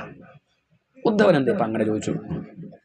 ഉദ്ധവൻ ഇവിടെ കറണ്ട് ബില്ല് അടയ്ക്കേണ്ട കാര്യമാണ്, ഗ്യാസ് നാളെ വരും, അതിന് കാശ് കൊടുക്കണ്ടേ, പേപ്പറിൻ്റെ പൈസ ആരാ കൊടുക്കുക, അതൊക്കെയല്ലേ. അല്ല, അതൊക്കെ ആയിക്കോട്ടെ, ആ കൂട്ടത്തിൽ ഇടയ്ക്ക് വല്ലപ്പോഴും ഒന്ന്. ചില വീട്ടിലുണ്ട് കേട്ടോ, ഇല്ല പറയാൻ പറ്റില്ല. നാളെ ഒരു വീട്ടിൽ പോയപ്പോൾ രണ്ടുപേരും കൂടി ഭർത്താവ് ഇങ്ങനെ വായിക്കണം, ഭാര്യ തിരുത്തി കൊടുക്കുക. വായിച്ചിട്ട് തെറ്റുന്നത് ഭാര്യ അവിടെ തെറ്റി. അത് കഴിഞ്ഞ് ഭാര്യ വായിക്കുമ്പോൾ ഇയാൾ തെറ്റി നിർത്തി കൊടുക്കും. നമ്മൾ എണീക്കാൻ പുറപ്പെട്ട അവിടെ ഇരിക്കുന്നില്ല, ഇത് കേൾക്കും. ആ തെറ്റില്ല, ഈ വിഷയത്തിലാണല്ലോ. രണ്ടാളും തമ്മിൽ തെറ്റി തിരുത്തി കൊടുക്കുകയാണ്. അങ്ങനെയൊക്കെ വായിക്കുന്നുണ്ട്. അതിലെന്താ പറയണമെന്നൊക്കെ അവർ പരസ്പരം നോക്കുന്നുണ്ട്. അയാൾ പറയുമ്പോൾ തെറ്റ് പറഞ്ഞു കൊടുക്കുന്നുണ്ട്, അതല്ല അതിൻ്റെ അർത്ഥം എന്ന് പറയുന്നുണ്ട്. അങ്ങനെ ഇല്ല പറയാൻ പറ്റില്ല. അത് അത്രയ്ക്ക് ഭാഗ്യമുള്ള വീടുകളിൽ അതൊക്കെ ഉണ്ടാവും. മക്കളൊക്കെ വിദേശത്ത് വേണേ, അപ്പോൾ അവർക്ക് പിന്നെ ഇവിടെ നേരം പോകണ്ടേ. അപ്പം ഇങ്ങനെയാണ് നേരം പോക്കണം. മറ്റേത് അവരെ പറ്റി ആലോചിച്ചിട്ട് നോക്കണില്ല, ഒന്നുമില്ല, അങ്ങോട്ട് ഇങ്ങനെ കാശ് മതിയോ എന്ന് വെച്ച് കുറ്റം പറയല്ലേ ചെയ്യുള്ളൂ. വ്യത്യാസം മനസ്സിലാവണില്ലേ? ഇങ്ങനെ കഴിയാണ്. അതിൻ്റെ ഫലമായിട്ട് എന്താ ഉണ്ടായിച്ചാൽ 9 പെൺകുട്ടികളുണ്ടായി. 10ാമനായിട്ട് ഭഗവാൻ തന്നെ എനിക്ക് ഇങ്ങനെ ഒരു അച്ഛനും അമ്മയും വേണം എന്ന് ഭഗവാൻ ആഗ്രഹിച്ചു. ആരാഗ്രഹിച്ചു? കർദമൻ ചോദിച്ചു. കർദമൻ തപസ് ചെയ്യുമ്പോഴും ഭഗവാനെ അങ്ങൻ്റെ ഉണ്ണിയായിട്ട് വരണമെന്നും ആര് പറഞ്ഞിട്ടില്ല? കർദമനൊന്നും പറഞ്ഞിട്ടില്ല. കർദമൻ തനിക്ക് പറ്റിയൊരു കുട്ടിയെ വിവാഹം കഴിക്കണമെന്ന് മാത്രമേ പറഞ്ഞിട്ടുള്ളൂ. തൻ്റെ തപസ്സിന് വിഘ്നം ഉണ്ടാക്കരുത്, തനിക്ക് ആധ്യാത്മിക വിഷയങ്ങളോടാണ് താല്പര്യം, അതിന് വിഘ്നം ഉണ്ടാക്കുന്ന കുട്ടി ആവരുതേ എന്ന് മാത്രമേ ആര് പ്രാർത്ഥിച്ചിട്ടുള്ളൂ? കർദമൻ പ്രാർത്ഥിച്ചിട്ടുള്ളൂ. അല്ലാണ്ട് ഭഗവാൻ മകനായിട്ട് വരണമെന്ന് പറഞ്ഞിട്ടില്ല. പക്ഷേ ഈ കർദമന്റെ തപസ്സും ദേവഭൂതിയുടെ ഭക്തിയും കണ്ട സമയത്ത് വിഷ്ണു ഭഗവാന് തോന്നി, എന്ത്, ഇങ്ങനൊരു അച്ഛനും അമ്മയ്ക്ക് ഉണ്ടായിരുന്നെങ്കിൽ എന്ന് തോന്നിയിട്ട് ഭഗവാൻ എന്ത് ചെയ്തു? ഇവരുടെ മകനായിട്ട് വന്നു. അങ്ങനെ ഭഗവാന് വരെ മകനായിട്ട് വരാൻ തോന്നാൻ പാകത്തിന് വേണം ദാമ്പത്യം. മറ്റേതാരുണ്ടായത്? ഹിരണ്യാക്ഷിപു. കൂട്ടി വായിക്കണം രണ്ട് കഥകൾ. ഇങ്ങനെ വേണം പരീക്ഷത്തെ ഇവിടെ ജനിച്ച ഒരു മനുഷ്യൻ വിവാഹം കഴിക്കുന്നുണ്ടെങ്കിൽ അങ്ങനെ കഴിയണം. ഇത് കാണിച്ചിട്ടാണ്. അധികം ഇത് കേൾക്ക ഷഷ്ടിപൂർത്തി കഴിഞ്ഞവരാ ഭാഗവതമൊക്കെ. ശരിക്കും കേൾക്കേണ്ടത് വിവാഹത്തിന് മുമ്പ് ഉള്ളവരാണ് ചെറുപ്പക്കാരാണ് കേൾക്കേണ്ടത്. ഏതായാലും അങ്ങനെ വളരെ ഭഗവാൻ തന്നെ മകനായിട്ട് വന്നു. ആ മകനൊരു 6-7 വയസ്സായി. കപിലൻ എന്നാണ് പേര്. അച്ഛൻ വന്നു മകനെ തൊഴുത് നമസ്കരിച്ചു. ഞാൻ അമ്മയ്ക്ക് കൊടുത്ത വാക്ക് ഇതാണ്, നീ ഉണ്ടായിക്കഴിഞ്ഞാൽ അത്യാവശ്യം പ്രാപ്തിയായി ഞാൻ ഉപേക്ഷിക്കും എന്ന് ആദ്യം പറഞ്ഞിട്ടുണ്ട്. എൻ്റെ ലക്ഷ്യം സന്യാസമാണ്. ഞാൻ പോട്ടെ എന്ന് പറഞ്ഞ് തൊഴുതു നമസ്കരിച്ചു. അദ്ദേഹം കാട്ടിലേക്ക് പോവുകയാണ്. ഭഗവാൻ എന്ത് പറഞ്ഞു? അച്ഛാ, എവിടെ പോയാലും കുഴപ്പമില്ല, മനസ്സ് എന്നിൽ വെച്ചാൽ മതി. അച്ഛൻ ഇവിടെ ഇരുന്നാലും കുഴപ്പമില്ല, കാട്ടിൽ പോയാലും കുഴപ്പമില്ല, എന്ത് വേണം? മനസ്സ് എന്നിൽ വെക്കുക. നമുക്ക് ആദ്യമൊക്കെ ചിലപ്പം ചില സ്ഥലത്തിരുന്നാലേ ഈശ്വര വിചാരം ഉണ്ടാവുള്ളൂ. തുടക്കത്തിലൊക്കെ അങ്ങനെ. ഒരു സാധകനെ സംബന്ധിച്ചിട്ട് സ്ഥലമൊക്കെ പ്രധാനം തന്നെയാണ്. സിദ്ധനെ സംബന്ധിച്ച് എന്തല്ല, സ്ഥലമൊന്നും പ്രശ്നമില്ല. അയാൾ ബസ് സ്റ്റാൻഡിൽ ഇരുന്നിട്ട് ധ്യാനിക്കും, കുഴപ്പമൊന്നുമില്ല. പക്ഷെ നമുക്കത് പറ്റിക്കോണമെന്നില്ല. ആദ്യമൊക്കെ ശബ്ദമില്ലാത്ത സ്ഥലം വേണം, ശാന്തമായ അന്തരീക്ഷം വേണം, മറ്റ് ഒന്നും ബുദ്ധിമുട്ടിക്കരുത്, അങ്ങനെയൊക്കെയുള്ള നല്ല സ്ഥലമൊക്കെ നോക്കി അങ്ങനെ അമ്പലം വേണ്ടി വരും. വീട് പറ്റിക്കോളണമെന്നില്ല. അങ്ങനെയൊക്കെ ഉണ്ടാവും തുടക്കത്തിൽ. കുറച്ചങ്ങോട്ട് കഴിഞ്ഞാൽ പിന്നെ എവിടെയാലും കുഴപ്പമുണ്ടാവും. വീടായാലും കുഴപ്പമില്ല, അമ്പലമായാലും പ്രശ്നമില്ല. പക്ഷെ ഇവിടെ സംബന്ധിച്ച് ഇവിടെ കർദമനൊരു സാധകന, സിദ്ധനായെന്ന് പറയാൻ വയ്യ. അദ്ദേഹത്തെ സംബന്ധിച്ച് ഭഗവാൻ തന്നെയാണ് മകനായിട്ട് വന്നതെന്ന് അറിയാമെങ്കിലും ഭഗവാൻ മകനായിട്ട് വന്നാൽ ശരിയാവില്ല അഭിപ്രായം. ആർക്ക്? മകനായിട്ട് വന്ന എന്തൊക്കെ പറഞ്ഞാൽ നമുക്ക് ഇടയ്ക്കെന്ന് തോന്നും, മകനല്ലേ എന്നെ പഠിപ്പിക്കുക, ഇതൊക്കെ പറഞ്ഞാലും മകനല്ലേ എന്നൊരു തോന്നൽ ചിലപ്പം വരും. അതുകൊണ്ട് ഈ വീട്ടിൽ ഇത്രയും സൗകര്യങ്ങളുടെ നടുക്ക് കഴിയുമ്പോൾ എന്തായാലും ഭഗവാനെ ഭജിക്കാൻ എളുപ്പമല്ല. അതുകൊണ്ട് ഈ കൊട്ടാരം വിട്ടു പോകണം, കാട്ടിലേക്ക് തന്നെ പോകണം എന്നൊരു വിചാരം ആർക്കുണ്ട്? കർദമനുണ്ട്. അപ്പൊ കർദമനോട് പറഞ്ഞു, അച്ഛൻ എവിടെ ഇരുന്നാലും കുഴപ്പമില്ല, മനസ്സ് എന്നിൽ വെക്കണേ. ശരി, അങ്ങനെ ആവാം. എനിക്ക് അമ്മയുടെ കാര്യം ആലോചിക്കുമ്പോഴാണ് സങ്കടം എന്ന് പറഞ്ഞു. ആര്? കർദമ പ്രജാപതി. അപ്പം അച്ഛനോട് പറഞ്ഞു, അത് പേടിക്കണ്ട. കർദമൻ എന്താ വെച്ചാൽ തന്നെ പോലെ ആയില്ല. ആര്? തൻ്റെ അത്ര ശ്രദ്ധ ആർക്കില്ല. ഇല്ല പറയാൻ പറ്റില്ല, തൻ്റെ അത്ര ഇല്ല എന്നേ ഉള്ളൂ. അപ്പൊ തന്നെ പോലെ ഇങ്ങനെ ആധ്യാത്മിക വിഷയങ്ങളിൽ ഇത്രയ്ക്ക് ശ്രദ്ധ ആർക്ക് വന്നിട്ടില്ല? എപ്പോഴും ദേവഭൂതിക്ക് വന്നിട്ടില്ലല്ലോ. അപ്പൊ അതുകൊണ്ട് അവൾക്ക് ഈ ആനന്ദം കിട്ടിയിട്ടില്ലല്ലോ എന്നൊരു വിഷമം ചിലർക്ക് അങ്ങനെ ഉണ്ടാവും. ഞാൻ ഈ ഭാഗവതമൊക്കെ പഠിക്കേണ്ടതിന് വേണ്ടി എനിക്കിതൊക്കെ കേൾക്കാൻ ഇഷ്ടമാണ്, സപ്താഹത്തിന് പോകാനൊക്കെ ഇഷ്ടമാണ്. പക്ഷെ അവളോട് പറഞ്ഞാൽ ഒട്ടും താല്പര്യമില്ല. ഈ വക വിഷയങ്ങളിലൊന്നും മേഡത്തിന് താല്പര്യമില്ല. ആ ഒരു വിഷമം അതാണ്. ആ ഒരു വിഷമമാണ്, അല്ലാതെ വേറെ വിഷമമൊന്നുമില്ല. പറഞ്ഞാലൊക്കെ കേട്ടോ, നല്ല കുട്ടിയാണോ അതൊക്കെ. പക്ഷെ ഇത് കേൾക്കാൻ ഇഷ്ടമല്ല. അതിൽ വിഷമിക്കുന്നവരുണ്ട്, അത് നല്ല വിഷമമാണ്. കാരണം ഈ ഒരു വിഷയത്തിൽ സദ്വാസന ഇല്ലല്ലോ, അല്ലെങ്കിൽ ആധ്യാത്മിക വിഷയങ്ങളിൽ അത്ര താല്പര്യമില്ലല്ലോ എന്നുള്ളൊരു ഒരു ഉത്കണ്ഠ അത് ഇദ്ദേഹത്തിനുണ്ട്. ഉടനെ ഭഗവാൻ പറഞ്ഞു, അതച്ഛൻ പേടിക്കേണ്ട, മാത്ര ആധ്യാത്മികയും വിദ്യ. അമ്മയ്ക്ക് സമയാവട്ടെ, ആധ്യാത്മിക വിദ്യ കൊടുത്തിട്ടേ ഞാൻ ഇവിടെ വിട്ടു പോവുള്ളൂ, പോരെ. എന്നിട്ടേ കപിലൻ ഇവിടുന്ന് പോവുള്ളൂ. ആരെ നേരെയാക്കിയിട്ട്? അമ്മയെ നേരെയാക്കിയിട്ട് പോകുള്ളൂ. ഇപ്പം ഞാൻ അമ്മയെ ഉപദേശിക്കാൻ പോകില്ല. കാരണം അമ്മയ്ക്ക് ഇപ്പോഴും ആ ദോശ ഉണ്ടാക്കുന്നതിലാ ശ്രദ്ധ. അതൊക്കെ കഴിഞ്ഞ് കുറച്ച് കഴിഞ്ഞാൽ അമ്മ തന്നെ വരും. ആരുടെ അടുത്തേക്ക്? എൻ്റെ അടുത്തേക്ക് വരും. എന്നിട്ട് പറയും, കപില പറഞ്ഞു തരണേ, അമ്മയ്ക്ക് നേരെയാവണമെന്ന് ആഗ്രഹമുണ്ട്, ഭാഗവതം ഒന്ന് തരുമോ എന്ന് ചോദിക്കുമ്പോൾ ഞാൻ കൊടുക്കും. അതല്ലാതെ ഇപ്പം ഞാൻ പോയി അമ്മയ്ക്ക് ഭാഗവതം കൊടുത്താൽ അമ്മ എന്ത് ചെയ്യും? ഭാഗവതം അതിനെ നിന്ദിക്കും, ഇല്ലേ? അപ്പം അതുകൊണ്ട് നമ്മൾ എന്ത് ചെയ്യണം? ചോദിക്കുന്നവർക്ക് കൊടുക്കാവൂ ഭാഗവതമൊക്കെ. ഇങ്ങനത്തെ ആധ്യാത്മിക വിദ്യ ചോദിക്കാത്തവർക്ക് എന്ത് ചെയ്യരുത്? നിർബന്ധിച്ച് അടിച്ചേൽപ്പിക്കേണ്ട വിഷയമൊന്നുമല്ല. വേദാന്തമൊക്കെ അങ്ങനെയാണ്. അതൊന്നും അങ്ങനെ എന്ത് ചെയ്യണ്ട, നിർബന്ധിച്ച് അടിച്ചേൽപ്പിക്കേണ്ട വിഷയമല്ല. കാര്യം ഒന്ന് പറഞ്ഞു നോക്കാം, പിന്നെ അവർക്ക് ഉള്ളിൽ താല്പര്യം ഉണ്ടെങ്കിൽ വന്നോട്ടെ. അതെല്ലാം എന്ത് ചെയ്യരുത്? പിടിച്ചുകൊണ്ടൊന്നും ചെയ്യരുത്. ബസ് സ്റ്റോപ്പിൽ ഇരിക്കുന്നവരെ ഇങ്ങോട്ട് വരും ഭാഗവതം, അതൊന്നും വേണ്ട, അവിടെ ഇരിക്കട്ടെ. കുറച്ച് കഴിഞ്ഞ് അവർക്ക് വേണം തോന്നുമ്പോൾ വന്നാൽ എന്ത് ചെയ്യുക? പറഞ്ഞു കൊടുക്കുക, അത്രയേ വേണ്ടൂ. അതല്ലാതെ എന്ത് ചെയ്യരുത്? അടിച്ചേൽപ്പിക്കരുതെന്ന് അർത്ഥം. അമ്മ ചോദിക്കുമ്പോൾ പറഞ്ഞു കൊടുക്കാം. ഇപ്പം അമ്മയ്ക്ക് താല്പര്യമില്ല, അമ്മയ്ക്ക് ഇപ്പോഴും കർമ്മത്തിൽ തന്നെയാണ് ശ്രദ്ധ. കുറച്ച് കഴിഞ്ഞാൽ അമ്മയുടെ ഹൃദയം ശുദ്ധമാകുമ്പോൾ അമ്മ എന്ത് വരും? ഇത് വന്ന് ചോദിക്കും, എനിക്കും നേരെയാവണം എന്ന് ആഗ്രഹമുണ്ട്, ഈശ്വരനെ പറ്റി അറിയണം, എന്താ ജീവിതത്തിൻ്റെ ലക്ഷ്യം എന്നൊക്കെ ചോദിക്കുമ്പം പറഞ്ഞു കൊടുക്കാം. ശരി, അച്ഛൻ എന്തായാലും തൊഴുതു നമസ്കരിച്ച് പോയി. ആ അച്ഛൻ്റെ ആ ഒരു നിഷ്ഠ നോക്കൂ. ഇത്രയും വലിയ കൊട്ടാരം ഉണ്ടായിട്ടും, നല്ല സുന്ദരിയായിട്ടുള്ള ഭാര്യ ഉണ്ടായിട്ടും, ഭഗവാൻ തന്നെ മകനായിട്ട് വന്നിട്ടും അദ്ദേഹം ആ കൊട്ടാരം ഉപേക്ഷിച്ചില്ലേ, കാട്ടിലേക്ക് പോയില്ലേ? വനമേവ ജഗാമഹ, വനത്തിലേക്ക് തന്നെ പോയില്ലേ? അദ്ദേഹത്തിന്റെ വൈരാഗ്യം എത്ര കണ്ടുണ്ട്. ഇവിടെ അമ്മയുടെ കഥ എന്താ ചോദിച്ചാൽ, വലിയ കൊട്ടാരത്തിൽ എല്ലാ സൗകര്യങ്ങളും ഉണ്ട് അത്രേ. ആ ദാസിമാരവിടെ ഒന്നിനൊരു ബുദ്ധിമുട്ടുമില്ല, വലിയ കൊട്ടാരം, സുഖ സൗകര്യങ്ങളുടെ നടുക്ക്. പക്ഷെ ശാന്തി ഇല്ല. എന്തില്ല? വലിയ കൊട്ടാരം, പക്ഷെ ഒരു നിരാശ. എന്താണെന്ന് വെച്ചാൽ എന്താ ചോദിച്ചാൽ കൃത്യമായിട്ട് പറയാനൊന്നും അറിയില്ല. പക്ഷെ എന്താ പോയി ജീവിതം കൊണ്ട് ഇപ്പം എന്താ നേടിയത് ഇങ്ങനെ തോന്നല. ചിലപ്പോൾ നമുക്കങ്ങനെ കുറെ കഴിയുമ്പോൾ അങ്ങനെ ചിലപ്പം ഭാഗവതം കേട്ടില്ലെങ്കിൽ ഉണ്ടാവും, കേട്ടോണ്ട് കുഴപ്പമില്ല. ഇല്ലെങ്കിൽ നമുക്കിങ്ങനെ എന്താപ്പം പറഞ്ഞു വരുമ്പോൾ എന്താപ്പം നേടിയത്, കുറെ കാശുണ്ടാക്കി എന്നല്ലാണ്ട് അപ്പം എന്താ ഉള്ളത് എന്നൊരു തോന്നൽ വരും. വലിയ കൊട്ടാരത്തിൽ അല്ലെങ്കിൽ വലിയ അധികം പല വീടുകളിലും പോയത് ആ അവസ്ഥ. മക്കളൊക്കെ ദൂരത്ത് എവിടെയെങ്കിലൊക്കെ ആവും, അതൊരു അച്ഛനും അമ്മയും ഉണ്ടാവും അവിടെ. ഒരു 90 വയസ്സ് മുത്തച്ഛനും 87 വയസ്സ് മുത്തശ്ശിയും. വലിയ ബംഗ്ലാവ്, 8-10 മുറി ഉണ്ടാവും. ഒക്കെ മക്കൾക്ക് വേണ്ടി ഉണ്ടാക്കിയതാ, ആരും ഇവിടെ ഇല്ല. അങ്ങനെ ഒക്കെ ഉണ്ടാവും. അവിടെ പണിക്കാരി വരും രാവിലെ. അതൊരു 6:30 വന്നിട്ട് വാതിൽ തുറന്നു നോക്കും. ആളുണ്ടെങ്കിൽ ചായ ഉണ്ടാക്കും. അല്ല, ഉണ്ടെങ്കിൽ മതിയല്ലോ അത്. ചിലത് മക്കളെ അറിഞ്ഞിട്ടെന്നെ ഉണ്ടാവില്ലേ മരിച്ചത് തന്നെ. അവർ 2 മാസം കഴിഞ്ഞ് വന്ന് നോക്കുമ്പോഴൊക്കെയാവും ചിലപ്പം എത്രയോ ദിക്കിൽ പേപ്പറൊക്കെ വായിക്കണില്ലേ പല കഥകളും. അങ്ങനെയൊക്കെയാണ് അധികം അവസ്ഥ. ഈ അമ്മയുടെ അവസ്ഥ എന്താ വെച്ചാൽ വലിയ കൊട്ടാരമൊക്കെ ഉണ്ട്, പക്ഷേ ചിന്ത ഇങ്ങനത്തെ ചിന്തകളൊന്നുമല്ല. അമ്മയുടെ ചിന്ത എന്താ വെച്ചാൽ ആയ കാലത്ത് ഭാഗവതം വായിക്കാൻ പറ്റിയില്ലല്ലോ, കേൾക്കാൻ പറ്റിയില്ലല്ലോ, എത്രയോ അവസരം ഉണ്ടായിട്ടുണ്ടല്ലോ. തൻ്റെ അച്ഛൻ സ്വയംഭൂ മനു ഇതൊക്കെ അരച്ച് കലക്കി കുടിച്ചാളാ. ആര്? മനു മോശക്ക രാജാവ് പറഞ്ഞിട്ട് കാര്യമില്ല. ജനകനെ പോലെ രാജാവാണ് ആര്? മനു. ധർമ്മമൊക്കെ നല്ലപോലെ നിശ്ചയുണ്ട്, ഭാഗവത തത്വമൊക്കെ നിശ്ചയുണ്ട്. എന്നിട്ടും അദ്ദേഹത്തോട് താൻ ചോദിച്ച് മനസ്സിലാക്കിയില്ലല്ലോ. അത് തൻ്റെ കുറ്റാണ്. ചോദിച്ചാൽ മാത്രമേ ഇവർ മിണ്ടുള്ളൂ. അർജുനൻ ചോദിച്ചപ്പോഴേ ആരും മിണ്ടിയുള്ളൂ. അല്ലാണ്ട് അതിന് മുന്നേ ഗീത പറഞ്ഞു കൊടുത്തു. എത്ര അവസരം ഉണ്ടായിരുന്നു, ഇതിൻ്റെ മുമ്പ് എത്ര ഏതൊക്കെ സ്ഥലത്ത് ഒരുമിച്ചുണ്ടായിരുന്നു, അപ്പോഴൊന്നും ഗീത പറഞ്ഞു കൊടുത്തിട്ടില്ല. അവസാനം യുദ്ധക്കളത്തിൽ വെച്ച് ചോദിച്ചപ്പം യുദ്ധക്കളാണോ നോക്കിയില്ല, അവിടെ വെച്ച് യുദ്ധക്കളത്തിൽ പറഞ്ഞു കൊടുക്കാൻ പറ്റിയ സംഗതിയാ ഗീത. അത് വല്ല ഗംഗയുടെ തീരത്ത് വെച്ച് പറയണ്ടേ. പക്ഷെ തന്നെടുത്ത സ്ഥലം നോക്കൂ. അപ്പോഴാണ് ചോദിച്ചത്. യുദ്ധക്കളത്തിൽ എത്തിയപ്പോഴാണ് ആര് ചോദിച്ചത്? അർജുനൻ ചോദിക്കുമ്പോൾ പറഞ്ഞു കൊടുക്കുക, അത്രയേ ഉള്ളൂ. ചോദിക്കാണ്ട ആധ്യാത്മിക വിദ്യ കൊടുക്കരുത്, മറ്റുള്ളവർക്ക് ചോദിക്കാണ്ട കൊടുക്കാം. ഇവിടെ അമ്മയ്ക്ക് ഇപ്പൊ സംശയം എന്താ വെച്ചാൽ ഇത്രയും സൗകര്യം ഉണ്ടായിട്ടും താൻ അച്ഛനോട് ചോദിച്ചില്ല. അത് കഴിഞ്ഞ് നല്ലൊരു ഭർത്താവിനെ കെട്ടി അദ്ദേഹത്തോടും ചോദിച്ചില്ല. 9 കുട്ടികളുണ്ടായി, വലിയൊരു ഉണ്ണി ഉണ്ടായി എന്നല്ലാതെ ഭഗവാനെ പറ്റിയൊന്നും ചോദിച്ച് മനസ്സിലാക്കിയിട്ടില്ല.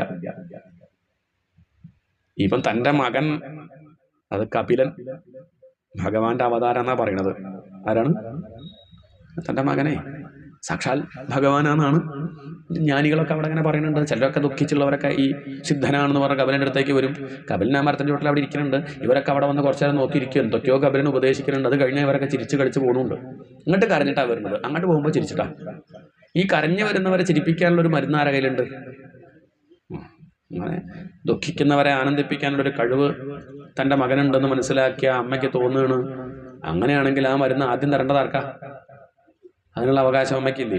മകൻ്റെ കയ്യിൽ ഈ വിദ്യ ഉണ്ടെങ്കിൽ അത് അമ്മയ്ക്ക് വേണ്ടേ? പക്ഷെ എന്നാലും മകനല്ലേ കരുതി ഇതുവരെയും പോയില്ല. പക്ഷെ ഇപ്പം തോന്നുകയാണ് ഇനി കാത്തിരിക്കാൻ വയ്യ. കാരണം ആയുസ് കൊഴിഞ്ഞുകൊണ്ടിരിക്കുകയാണ്. ഇനിയും കാത്തിരുന്നാൽ ഈ അവസരവും നഷ്ടപ്പെടും എന്ന് മനസ്സിലാക്കി ആ അമ്മ കൊട്ടാരം വിട്ട് മകൻ്റെ അടുത്തേക്ക് ഓടുകയാണ്. ഓടിച്ചെന്നു തൻ്റെ മകൻ്റെ കാൽക്കൽ വീണ് നമസ്കരിക്കുന്നു.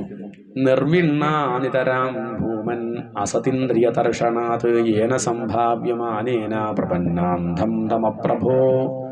മടുത്തു എന്ന് പറഞ്ഞിട്ടാണ് അമ്മ വരുന്നത്. എന്ത് മടുത്തു? മതിയായി ഉണ്ണി, ഇനി കാണാൻ സ്ഥലങ്ങളൊന്നും ബാക്കിയില്ല, അനുഭവിക്കാൻ ഇനി അങ്ങനെ വലിയ സുഖങ്ങളൊന്നും വേറെ ഇല്ല. ഒരുവിധം എല്ലാ പദാർത്ഥങ്ങളും കഴിച്ചിട്ടുണ്ട്, കുടിച്ചിട്ടുണ്ട്, ഒരുവിധം സ്ഥലങ്ങളൊക്കെ കണ്ടിട്ടുണ്ട്. സ്വിറ്റ്സർലാൻഡ്, സിംഗപ്പൂർ ഒക്കെ കണ്ടു, മലേഷ്യ, എന്തൊക്കെയുള്ളത് കേമം ഒക്കെ കണ്ടിട്ടുണ്ട്. എവിടെയൊക്കെ പോയി ദേവോദ്യാനങ്ങളിലൊക്കെ സഞ്ചരിച്ചു. ചന്ദ്രനിലൊക്കെ പോയവരാണ് ആര്? അതും വലിയ വിമാനത്തിൽ. ഇങ്ങനെയൊരു വിമാനം ഒന്നും ഉണ്ടാക്കിയിട്ടില്ല. അജാതി വിമാനത്തിലൊക്കെ യാത്ര ചെയ്ത ആളുകളാണ്. അങ്ങനെയൊക്കെ നോക്കുകയാണെന്ന് വെച്ചാൽ കുറേയൊക്കെ കണ്ടു. പക്ഷേ എനിക്ക് ബോധ്യമായി ഇതൊന്നും കണ്ടത് കൊണ്ടൊന്നും തൃപ്തി ഉണ്ടാവില്ല. കേട്ടത് കൊണ്ടോ തൊട്ടത് കൊണ്ടോ കുടിച്ചത് കൊണ്ടൊന്നും തൃപ്തി ഉണ്ടാവില്ല. അങ്ങനെ ഉണ്ടാവേണ്ടത് നമുക്കൊക്കെ എന്നും ഉണ്ടാവേണ്ടതല്ലേ? നമ്മളൊക്കെ എത്ര കാപ്പി കുടിച്ചിട്ടുണ്ടാവും?